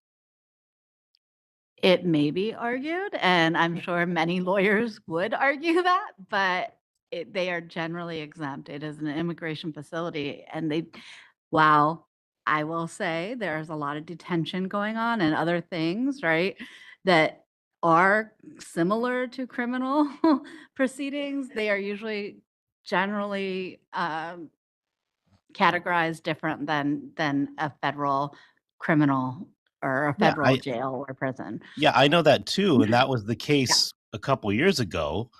But no, there's way too many unanswered questions, particularly as the statute itself says federal correctional institutions. Right, and it says correctional institution. So there's definitely an argument, I would say, amongst legal scholars or whoever is challenging that, but oftentimes the federal government is not categorizing those immigration detention centers as prisons. Okay, so let me give you a hypothetical. A California therapist. I don't, yeah. Kelly, I'm not going to be engaging in a hypothetical. The question was, does this apply to the immigration facilities? And Okay, I'm asking our board counsel a legal question then. Assume a California therapist is working in a contract facility where the federal government is bringing in federal detainees who are both immigrants and charged with a crime. And that federal facility then says, we have a policy that says you don't have to provide this information because you are our therapist. Do they qualify under the statute? honestly, there would be way more facts that we would have to know in order to answer that hypothetical. And again, I am not going to be engaging in that hypothetical discussion. Yeah, I would agree. simply- I agree. And that's the sort of discussion we should be having before we put forward this bill. Well, yes, I'm not arguing for support or anything like that. I was just simply answering Susan's question. I have one other question. Kelly mentioned children. Are we talking about juvenile facilities, which are not federal? They are state? Well, they can be both, right? Like, I mean, federal may hold juveniles too. It just depends on what the nature of the crime is, or, the facility. I don't really know what the federal juvenile facilities are, but I do know that. Neither. No, I know they're mostly state, but they're also, in one of my past lives, I worked in juvenile delinquency court, and they did hold juveniles that were pending immigration hearings in facilities that were technically contracted, but they were state facilities, but there was lots of federal and state stuff going on. And so that's why I'm saying it depends. Okay. John Sevek, just a real quick thing. If maybe we can redirect our attention to whether we support this bill or not. There are so many variables that are playing out in this. And I personally just do not support us offering a support position for this bill. Well, well, actually, we don't have a second. We don't have a second anymore. We don't have a second anymore, so if you would like to gauge if there is a second, if there is not a second, then. Correct, yeah. So Susan did withdraw her second, so we don't have a second for this bill at this time, unless there's anybody else on the board that would like to second this bill. Can we get feedback from the people that are here and online? Yeah. We still have to get public comment. It's just that now there is no motion. That's all. Yeah. So there's no motion currently, but we will welcome comments from the audience in the room. Not seeing any. Oh, sorry. Come on. Sorry about that.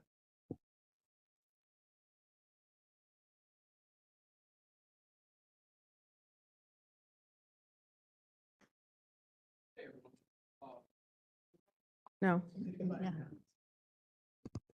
Oh, there it is. Hey, everyone. Carl Miller, social worker, LCSW at California Healthcare Facility in Stockton. The other day, the police pulled me over, right? I was on my phone driving down the highway. I shouldn't have been doing that.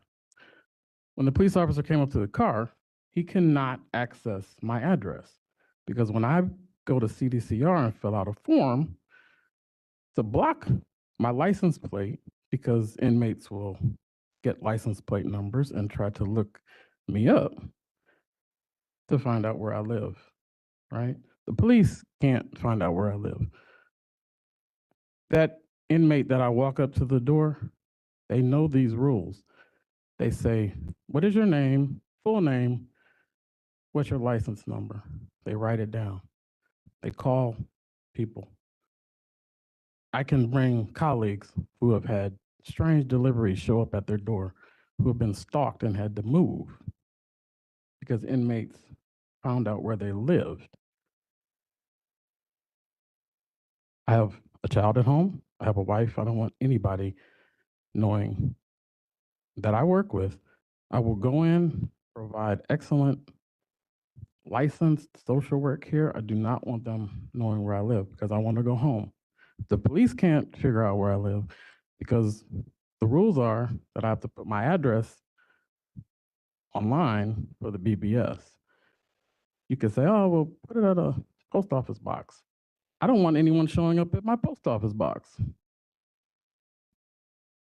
It's these are real life issues. And the gentleman online, I'm sorry, I don't know your name, but he said the board has no obligation to protect the licensee. I don't know if everyone here agrees with that, but that's what he said. So, you know, this is real life. 15 I think you all seconds. know that. I mean, I know you all know that. And we want, as social workers, we want to do our jobs and do them professionally and safely as well. Thank you for your time.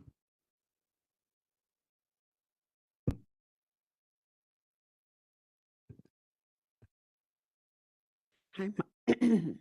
Good afternoon, Madam Chair and members of the committee. My name is Evelyn Beauchamp, and I'm a licensed clinical social worker with the state of California.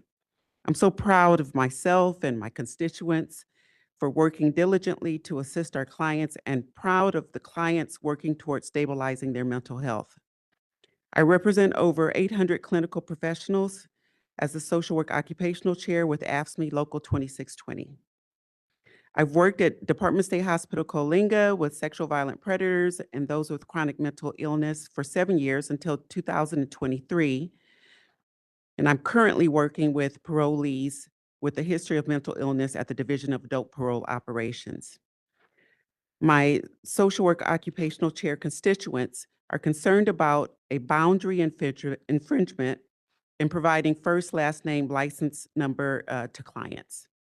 The culture in the state institutions with incarcerated or mentally ill population has been to solely provide last name. The rationale is to maintain a boundary of professionalism. We support the author's revision language included in 993. Our licenses are posted with our name and license number. This information is visible and accessible in rooms where we provide treatment. Clinicians provide a written notice as well as a verbal explanation, providing the board's contact information prior to initiating psychotherapy. I believe providing written language specifying our contact information, license number, and instructing the patient client how to make complaints in case of impropriety may create an uneasiness or insecurity with the client. 15 seconds. Before speaking of a treatment plan, the client's strengths or encouraging words, we're instructing the client, those suffering from mental illness and trauma from incarceration, on the processes to take if they're harmed. This action may derail the trajectory of rapport and therapeutic alignment with client and clinician. 2 minutes are up. For these reasons, I sincerely request that you consider the revisions of 993. Good afternoon, Chair and Board. My name is Rafa Garcia, and I am a union representative with AFSCME Council 57, and we represent over 5,000 mental health and social service professionals with the state of California. And one of the things that I do want to make clear is that we support SB 993. One of the biggest things is that this is a restoration of safety and privacy protections. I do want to echo what has been said already. And we are also in a time where the state of California is facing massive vacancies in the mental health professions, and partly because there has been an increase in what was being echoed already regarding threats of violence and other things of that nature.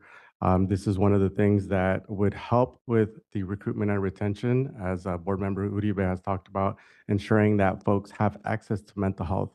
And I do appreciate the comments that have been made about people needing to receive services, but if people are not even applying to be in the roles, would they have less access to mental health services? I mean, that is one big thing that also needs to be considered. Is it better to not have the service at all? Or is it also equal balance to ensure that there's a safeties and protections for our membership, which would be covered by the BBS? And we want the bill also does ensure that there's accountability without compromising safety. And we want to make sure that there is a robust mental health workforce in California. And for that, we ask for your support in SB 993. Thank you. Go ahead, John. Could you all sit for just a little bit longer? I want to thank you for your testimony, knowing that you have lived experience in this particular population we're talking about right now. And I wanted to ask you specifically, so this law has been in place for almost a year now. What are you noticing playing out systemically? The law as written requiring disclosure of information. It's been in place since July 1st, 2025. What are you seeing playing out? Well, for one, and thank you for your question. One, a certain level of just kind of confusion and consternation, right? Like there are inmates that know that this is the law, and they use that as a tool against us, right? Or they can. And I don't want to broad brush everyone because it's not everyone. It's not everyone, but there are some, and all you need is one. So a kind of consternation,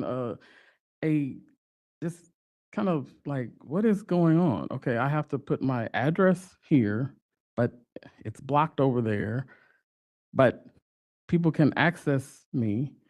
And there are people who have had inmates and friends or somebody of the inmates show up at their house, right?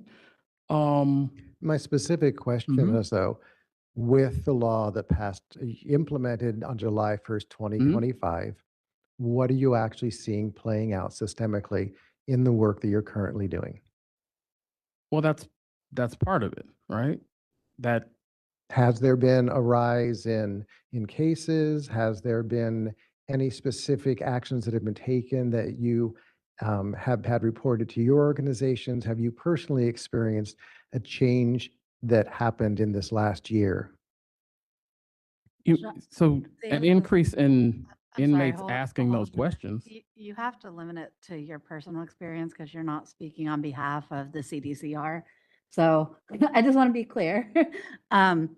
So. Yeah, and yes, that's you- all you- I'm talking and- about. and Yeah. just- You know what I mean? It's not in general CDCR or all state hospitals because you're not representative of that.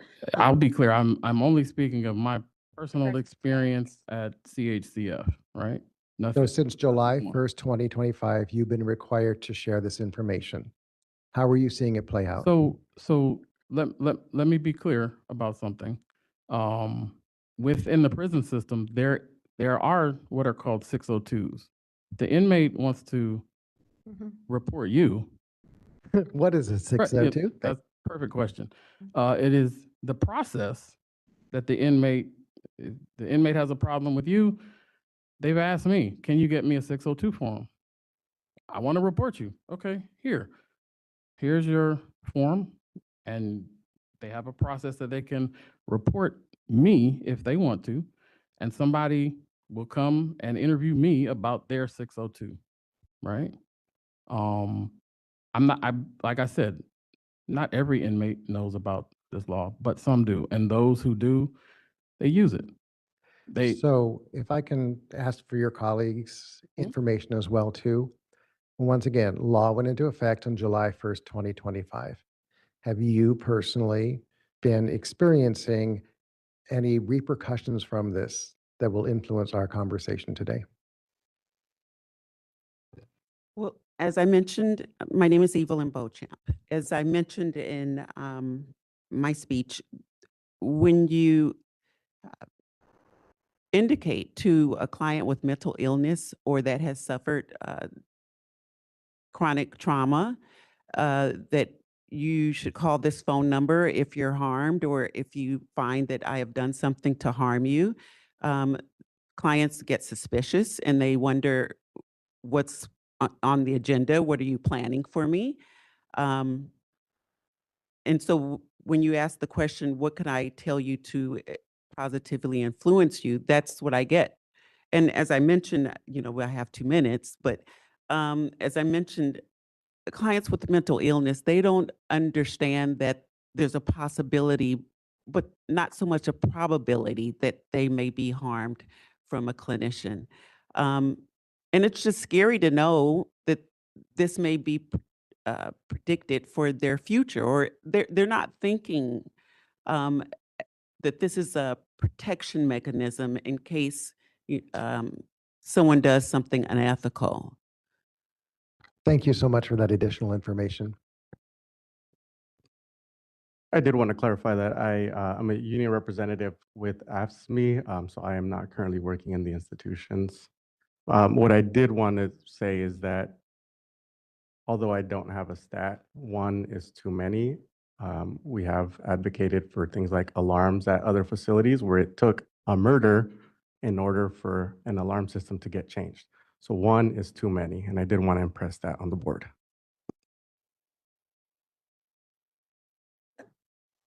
We have to go back to public comment online. Welcome. Thank you. Thank you, guys. Appreciate it. Do we have public comment online, please? Yes, we do. We have a couple of raised hands, and for those who might be thinking of commenting, just to let us know you want to comment, go ahead and raise your hand by clicking on the hand icon next to your name, or if you've called in, pressing *3. And we will start with Dr. Jasmine Smith. Dr. Smith, you should see a prompt to unmute.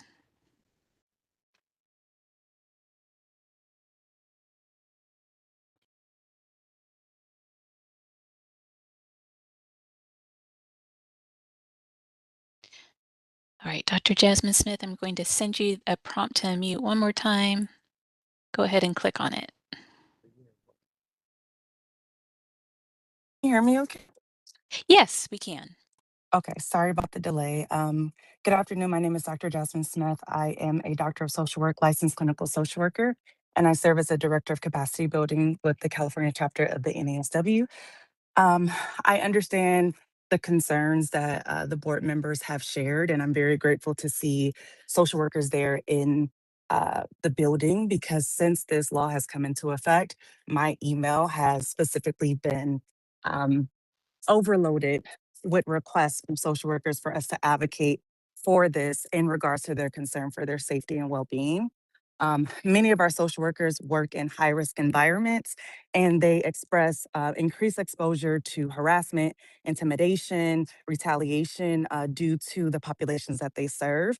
And we do agree with the board that we want to protect those consumers, and we understand that need. And at the same time, it is our role as an association of social workers with over 9,000 members to also ensure their safety, given the increase of violence that social workers and behavioral health providers have experienced, including the death of our providers as well. And so we want to ensure that we are maintaining a stable and effective behavioral health workforce that allows the practitioners, to continue providing critical service to vulnerable populations, including justice-involved populations, while also supporting their safety and their needs as well.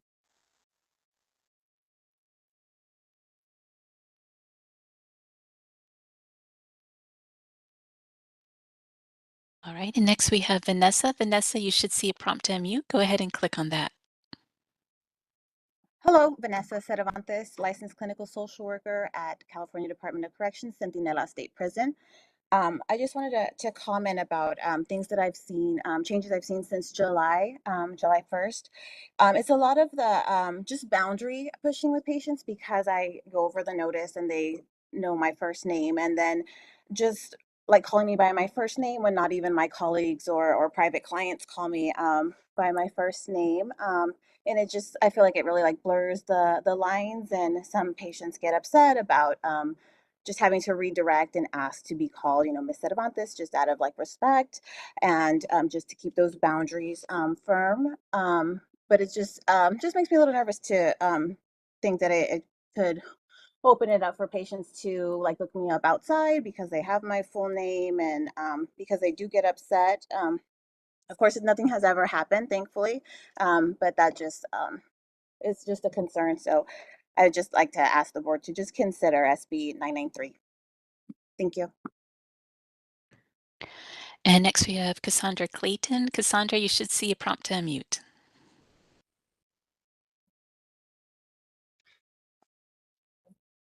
Thank you.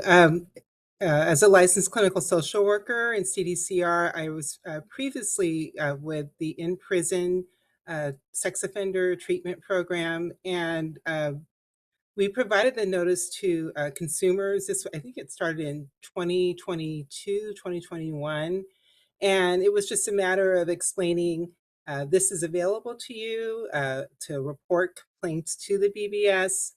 However, we do also have the lowest level of a grievance, which would be the 602. So it was just really educating the participant about the BBS. This is a notice, if you need to file a complaint or make a complaint, but we would also encourage them to utilize the lowest level of a grievance within CDCR, which is the 602 process, and also healthcare has a grievance procedure.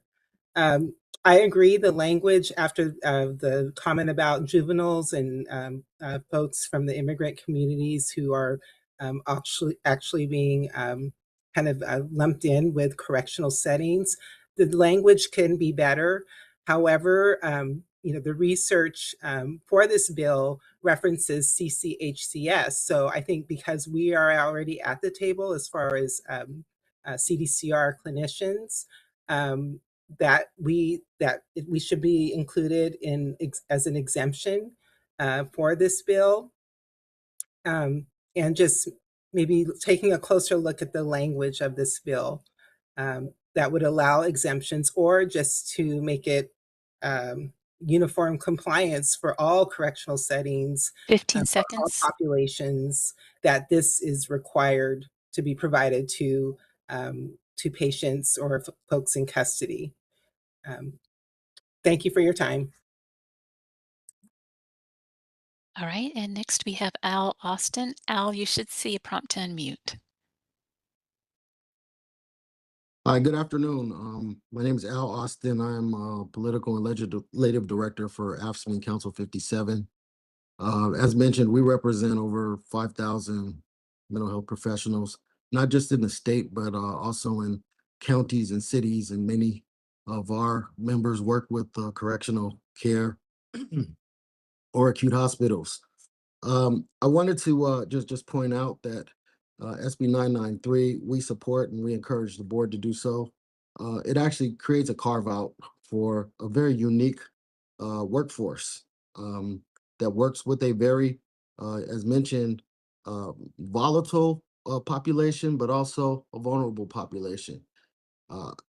It was mentioned earlier that it's not the board's responsibility to protect the licensees, but I do think it's a moral responsibility to provide a safe work environment for any worker, particularly those who are professionals, and that this particular board licenses.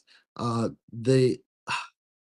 beyond that, I do think it is may not be the board's particular scope of responsibility, but it is certainly within the scope of responsibility for the state legislature to protect workers. The bill prior to that created this I would just say this environment now was flawed, and with all legislation, we work to perfect it and make it better. And this is a mere carve out, like I said, for a very specific population of workers that work in a very specific type of work environment that is very 15 seconds. volatile. And so, again, we would strongly encourage you all to consider a support position on 993. Stand up for protections and dignity for all of professional licensees in the state of California. Thank you. This is the moderator. I see no further requests for comment. I return the floor back to you. Thank you, moderator. I do want to mention that the motion initially was support, but there was not a motion for an opposed position, but that is also an option, just to mention that. I'll make a comment if I can. Last time, I appreciate the testimony that was said and shared with shared here. I do appreciate that. And I'll acknowledge that I am a little torn, and I was, I think, even initially, because I want to acknowledge and recognize the challenge. Having worked in a correctional setting, I understand your concerns, and I don't want to minimize that in the slightest. I also very much understand, having worked in those types of settings as well, that the policy and procedures don't always flow as intended. And so if you have some individuals that are in precarious positions, they don't always get the same access that they would have if they weren't in those types of restrictive environments. And I think that's where I have a difficult time with this particular legislation. But I just wanted to acknowledge very much your guys' testimony, and I very much appreciate that. Go ahead, Dr. Walker. Yes, Dr. Annette Walker, public member. Roseanne, I just wanted to go back to the bill itself, SB 993, okay?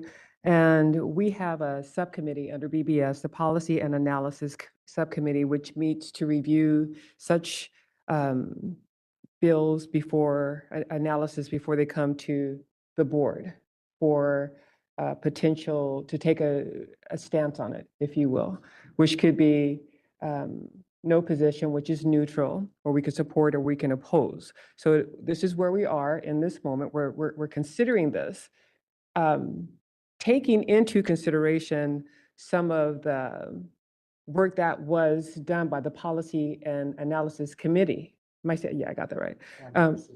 Advocacy, I'm sorry, it's getting a little late. Forgive me. Policy and Advocacy Committee. Thank you, Mr. Sovak. So I guess generally, and Steve, you may want to jump in here too, in this moment when the board chooses to take a neutral or no position, is it because the bill is new and we're monitoring it to see where it might go? Or I'm just wondering, where is this piece, SB 993 in the process? So the bill is, I believe it's currently in its fiscal committee. It's currently in appropriation. So it's passed its first policy committee. It needs to go to fiscal committee next, and then the floor. And then if it's successful there, toward the end of the month, it will go over to the next house, which would be the assembly. So we're about almost midway through. So that's where it is. It's typically I don't want to misrepresent my sense from the Policy and Advocacy Committee was exactly this, that there's reasons to support and there's reasons to oppose. So let's just let it play out. So that would be exactly what no position is that let the legislature, let it play out, and we will watch or observe. Exactly. So will it come back to us? If it changes substantially, then we could bring it back in August. In August, okay. But my understanding is that's not very likely, though, given that, right, isn't that what you said, that there wouldn't be much opportunity coming back at this point in August? At that point, it'll pretty much be through the legislative process. The position would mainly be, it would be like at the tail end of the legislative process. So it's kind of on the line of whether they would take amendments, but it would be basically taking a position for the governor to consider. But also along the lines of, if you would like to just look at it, you could also direct staff to address some of your concerns with the author's office. It just may not have as much weight if you don't have a support or an opposed position, That makes right? sense. But they can still clearly have discussions. Yeah, I kind of stick with that. I'm with Dr. Boyd. And I'm a public member, so, it's like this. It's a tough one. Yeah. Yeah, there's a lot you can say. Public member, it's very hard. Yeah. Can I share an experience and part of what, because you had asked, John, you had asked for an experience, and I can share an experience when I was in the prison that was concerning. Is that okay? Actually, my specific question is, since the new law took place on July 1st, 2025. But it would be related, because if the person would have had access, then that would have been really, really concerning. But previous to that law, they would not have had access to all the information. Yeah, but can I share? I'm just letting you know okay. what my question actually was. Yeah, okay. So my experience was I was a therapist working and I was working with the hospital, and I had a client who ended up making a threat against a professional. We'll just say it like that. And so I had to put them in the hospital. I had just had my baby, so I was very like protective. And then I started thinking, oh my goodness, I know, because they call them kites. They communicate with each other. The people that are incarcerated communicate with each other. So my concern was like, whether it's a kite or whether it's in their art, because sometimes they'll put art and they'll put messages to the outside. So that all started going to my head as like, oh my goodness, I have a little baby, and what about if my information gets out? And so I started thinking, okay, I'm going to put cameras in the house, and this is part of the reason I left. I'm going to put cameras at the house. I'm going to put a fence. So I'm just saying I'm being protective, and then I'm getting a little paranoid. So and honestly, my interaction with the inmates was I really enjoyed working there, and but it was just sad that I had to go through that. So I'm just saying, there's people represented that are 5,000 of colleagues, peers that are other professionals. I know I don't want to say, yeah, definitely. I know that's a vulnerable population. And that was part of the reason I really liked being there, because I really liked working with them. But, I know as a board, we've also made stances as far as protecting our own too, as far as that's part of the reason we created the dead name, right, to protect. So I'm just saying, I'm just saying, we can recognize the concern, that there's people out there with families. I want to go home. So that's all I'm asking. And so my stance still is to support it. And, even if there was to go back with Roseanne and see if there's any way of working it out, but so versus just deny or not support. Dr. Annette Walker, public member. So going back to the process, the legislative process. So you said we're about midway through. So we're kind of, lack of better words, monitoring, kind of see where this may go. It will have implications for BBS one way or another, right? I mean, if it passes, yeah. If it passes, yes. Right? Yeah. But still, even if it doesn't, we're still. Well, we still have the same issue. Exactly. I mean, yeah, it doesn't just go away. So we'll have implications if it passes. So it's not like we're closing a blind eye to it or anything. At this point, we just may not take a position, or we may. I'm just trying to get the process. Right. Okay. It's going to go over to the assembly side. So the policy committee will be the first to consider it over there. So Kelly, I don't know if your hand is still raised from before, or if you did have something to say. No, I don't really have anything to say. I mean, I'm kind of on the same page with Dr. Walker. And, I think it's important to consider the people who are not at the table, the people who are not in front of us. There's 382,000 incarcerated people that are in California. We haven't heard one voice from them. We've heard a lot from people who have the privilege to come before our committee, people who are educated, people who have unions, people who are making salaries. But we haven't heard anything from a member of the incarcerated population. So it colors our viewpoint. And that's really what I'd like the board to consider, because these are the people that will be affected by this bill. And recognizing the testimony which has come forth, I hope the board can consider that those people are also deserving of protection. Thank you, Kelly. So at this time, there's not a motion on the table. So we'll recommend that we continue to, what was the recommendation? No position. It would at be this no point in position. time. Yeah, Okay. so no position at this time. But so we can move on to the next item, please. Thank you.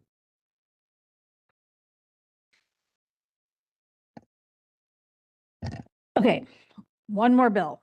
SB 1248 by Senator Cabaldon. And the topic is state agencies, automated decision systems. And the Policy and Advocacy Committee did not recommend a position for that bill. The bill establishes safeguards for the use of automated decision systems by state agencies. And so there's a definition of automated decision systems in the law that I'm going to read. It's essentially another word for AI. We've heard several different words to reference AI today, but each bill does it a little different. An automated decision system is a computational process derived from machine learning, statistical modeling, data analytics, or artificial intelligence that issues simplified output, such as a score or recommendation, that is used to assist or replace human discretionary decision-making and material impacts natural persons. A high-risk automated decision system is an automated decision system that replaces or assists human discretionary decisions with legal or similarly significant effects, such as decisions that material impact access to or approval for housing or accommodations, education, employment, healthcare, and criminal justice. So this bill is basically setting the stage for potential use in the future of these automated decision systems, high-risk automated decision systems in state government. So the bill requires a state agency using an automated decision system for services to not substitute its outputs for human judgment, not use the system, or they need to use the system to ascertain whether a service application or submission meets minimum requirements. That shall be only one of the factors considered in the decision, and not use this output from the system as the sole basis for an adverse service determination affecting a person, like the denial of a license, expect as expressly authorized in the law. In other words, you can't, if you're denying a license, you can't you have to look at it. You can't let the system make that determination by itself.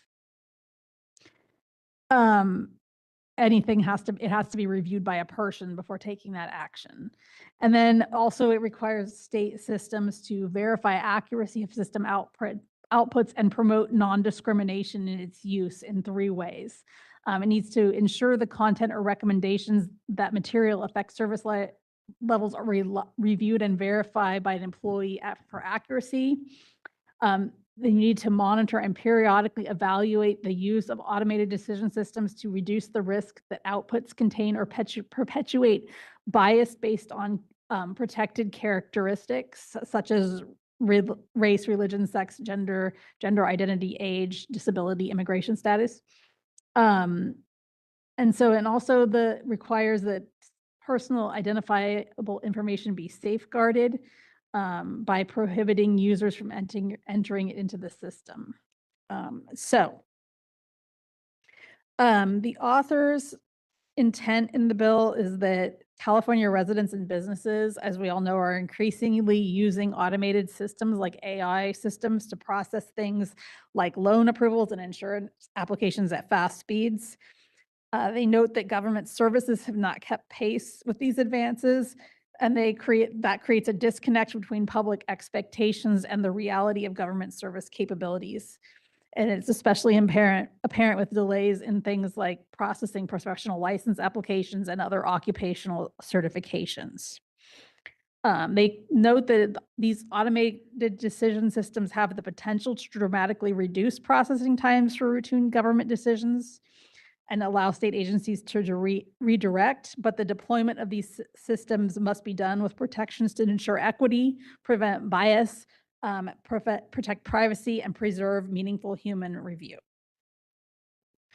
The only thing that I had to actually issue that I wanted to point out, which I don't know that it's necessarily an issue, but I just wanted to make you aware of it, is that if in the future these were to be we were to implement an AI system that would be subject to these guidelines, there is a section that provides that state agencies must safeguard personally identifiable information by prohibiting it from being inputted into an automated decision system.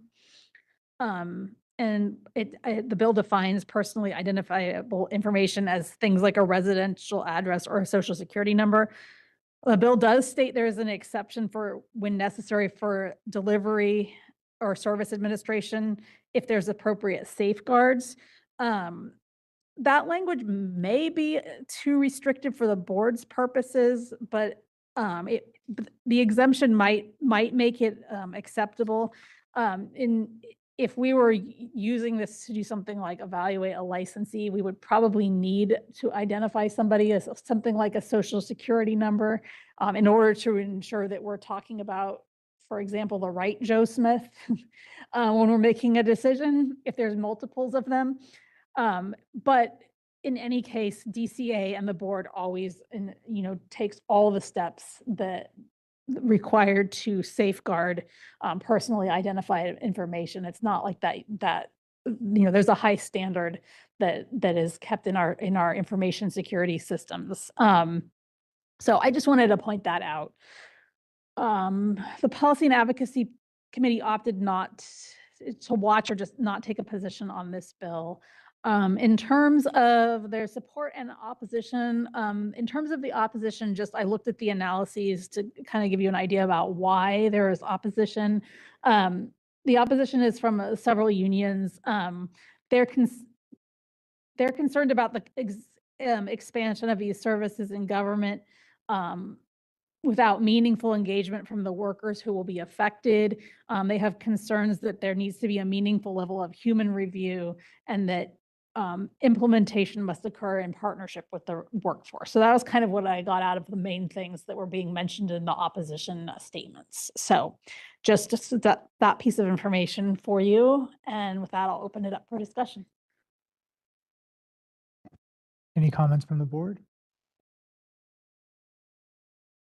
Not seeing any comments from members in the room? Audience members? None. Moderator, do we have any comments from those online? Thank you, Mr. Chair. If any member of the public would like to comment, please raise your hand by clicking on the hand icon next to your name, or if you've called in, pressing *3. I do see a raised hand from Ben Caldwell. Ben, you should see a prompt to unmute. Thank you. Good afternoon. Ben Caldwell, MFT. I don't think this is particularly impactful in terms of what position you all might choose to take on this bill, but I would just note that the bill's language might accidentally capture license exams because that is a computer-generated simplified score that serves as the sole basis for the denial of a license. I don't think that that's something that they're meaning to capture in this bill, but depending on what the board chooses to do with it, Roseanne, you may want to work with the author's office to either explicitly get that carved out or just have on the record somewhere that they're not intending to capture license exams with that. Thank you. Thank you, Ben. And this is the moderator. I see no further requests for comments, so I return the floor to you. Great, thank you. Thank you, Roseanne. Okay.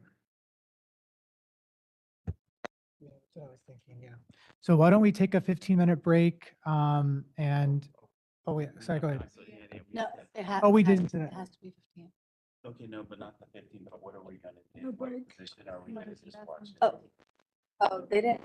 There was no motion There or wasn't a motion. positions. Nobody made a motion. No. I'd like a recommendation that we just watch this bill. With Ben's concern. I think it might not hurt to. Okay. So I'll just provide technical assistance, but no Yeah. position. Yeah, and you don't need a motion for that, so that's fine. As long as it's consistent with what the board wants. Okay. Sounds good to me. That sound good? So there's no motion, just to reach out with some of what Ben mentioned, yeah, okay. Okay. All right, 15 minutes, we'll break. We'll come back at 3:50. Sounds good. I mean, that's true. We do. Do you want to have to do 15? Yeah. It has to be 15. Yeah. It's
Okay, welcome back.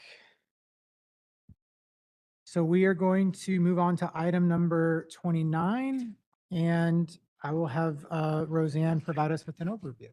Thanks, Nick. So just a couple of things. The board is pursuing two legislative proposals this year.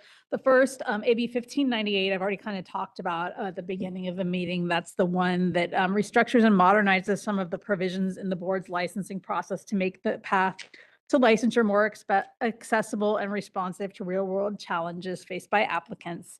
The bill has passed its first policy committee, and now it's currently on suspense in the Assembly Appropriations Committee, which is basically what appropriations puts kind of stops every bill in suspense for consideration if it's over a certain fiscal threshold. So that's just kind of the process.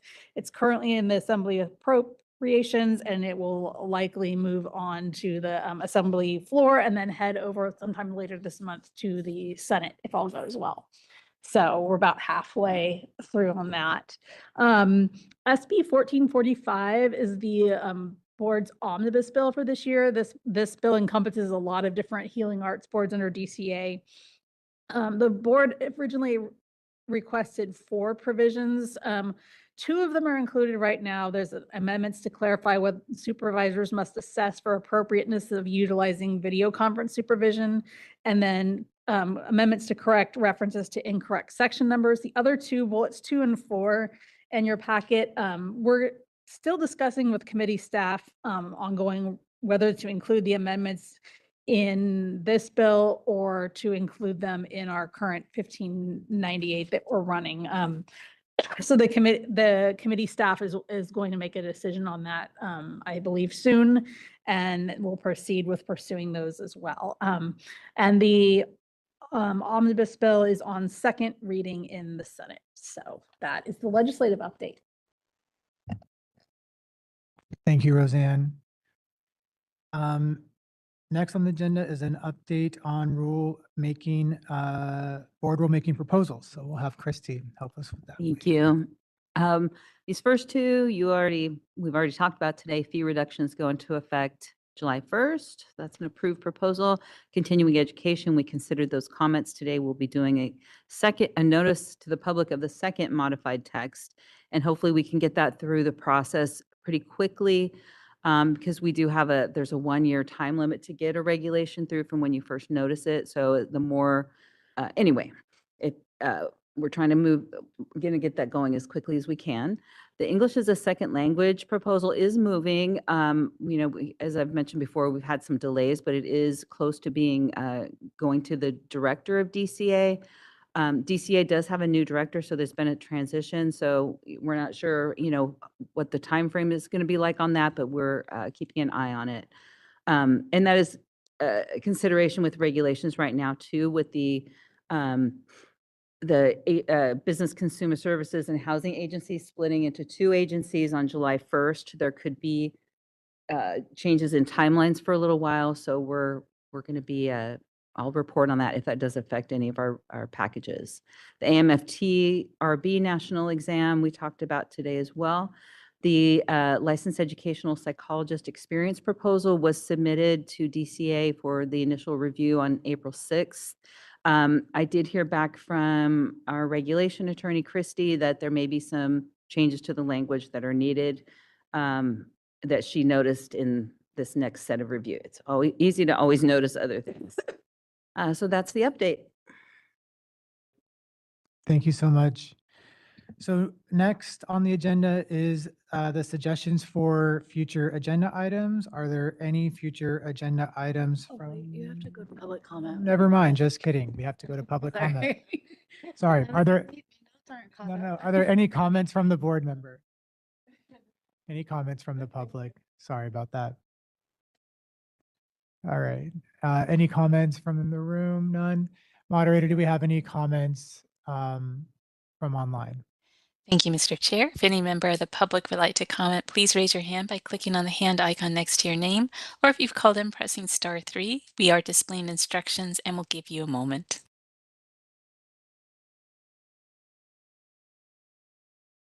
All right, I see no requests for comment. I return the floor back to you. Thank you. Sorry about that. Okay, so next on the agenda is the suggestions for future agenda items. Are there any future agenda items, suggestions from board members?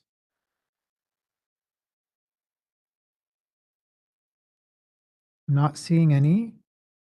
Are there any in-house audience participants that would like to suggest future agenda items?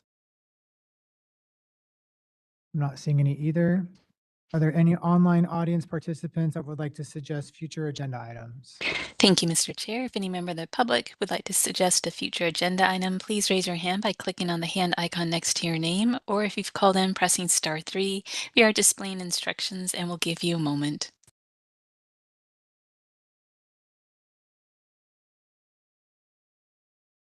All right, I see no requests for comment. I return the floor back to you. Thank you. So we'll go on to item 32. Next on the agenda is going to be public comment for items not on the agenda. I will now open for public comments for items that are not on the agenda. As a reminder, the board may not discuss or take action on any matter raised during this public comment section, except to decide whether to place the matter on the agenda of a future meeting. Each commenter will have 2 minutes. Do any board members have any comments for items that are not on the agenda? Okay.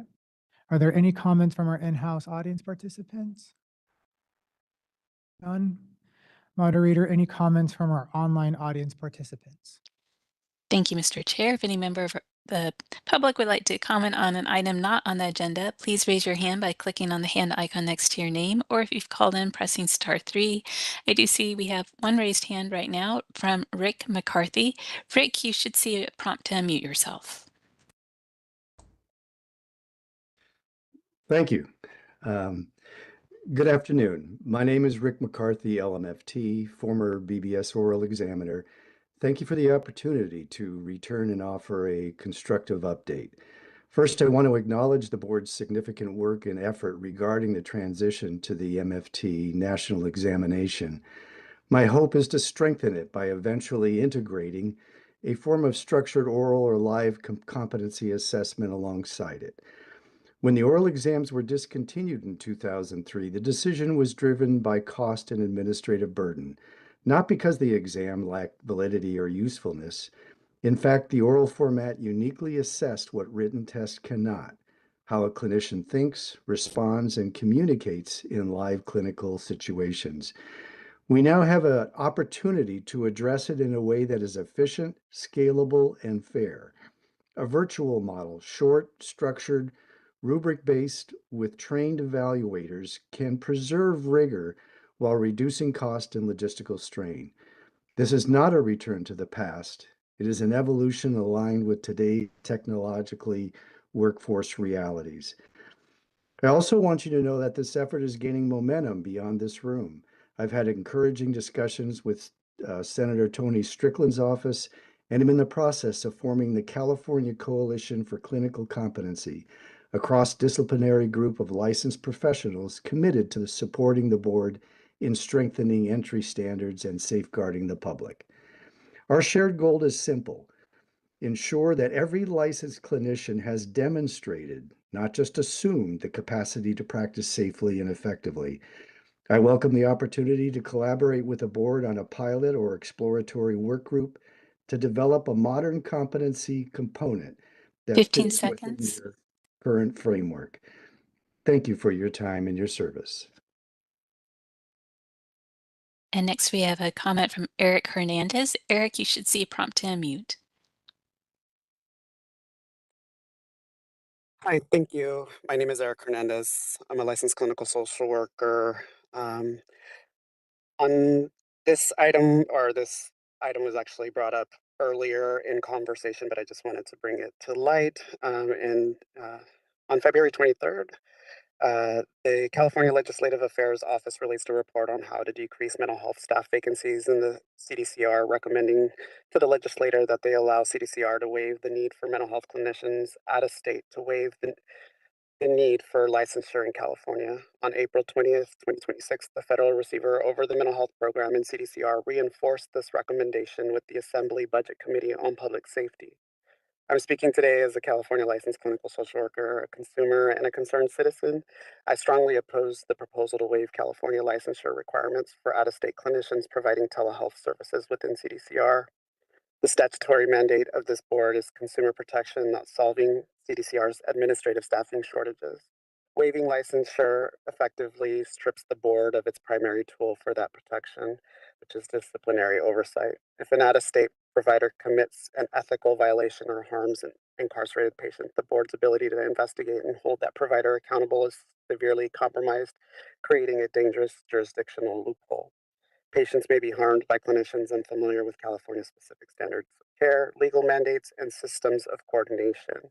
This includes critical requirements such as duty to protect, involuntary hold criteria, mandated reporting laws, and training in cultural competency and implicit bias. These are not optional, they are essential to safe and effective care, especially for the complex and vulnerable CDCR population. This proposal also has 15 seconds. fiscal and workforce implications. It allows out-of-state providers to bypass California licensure fees and other regulatory requirements while potentially undercutting and desensitizing California clinical social workers, marriage and family therapists, and professional clinical counselors. Just wanted to put this on your radar. Thank you.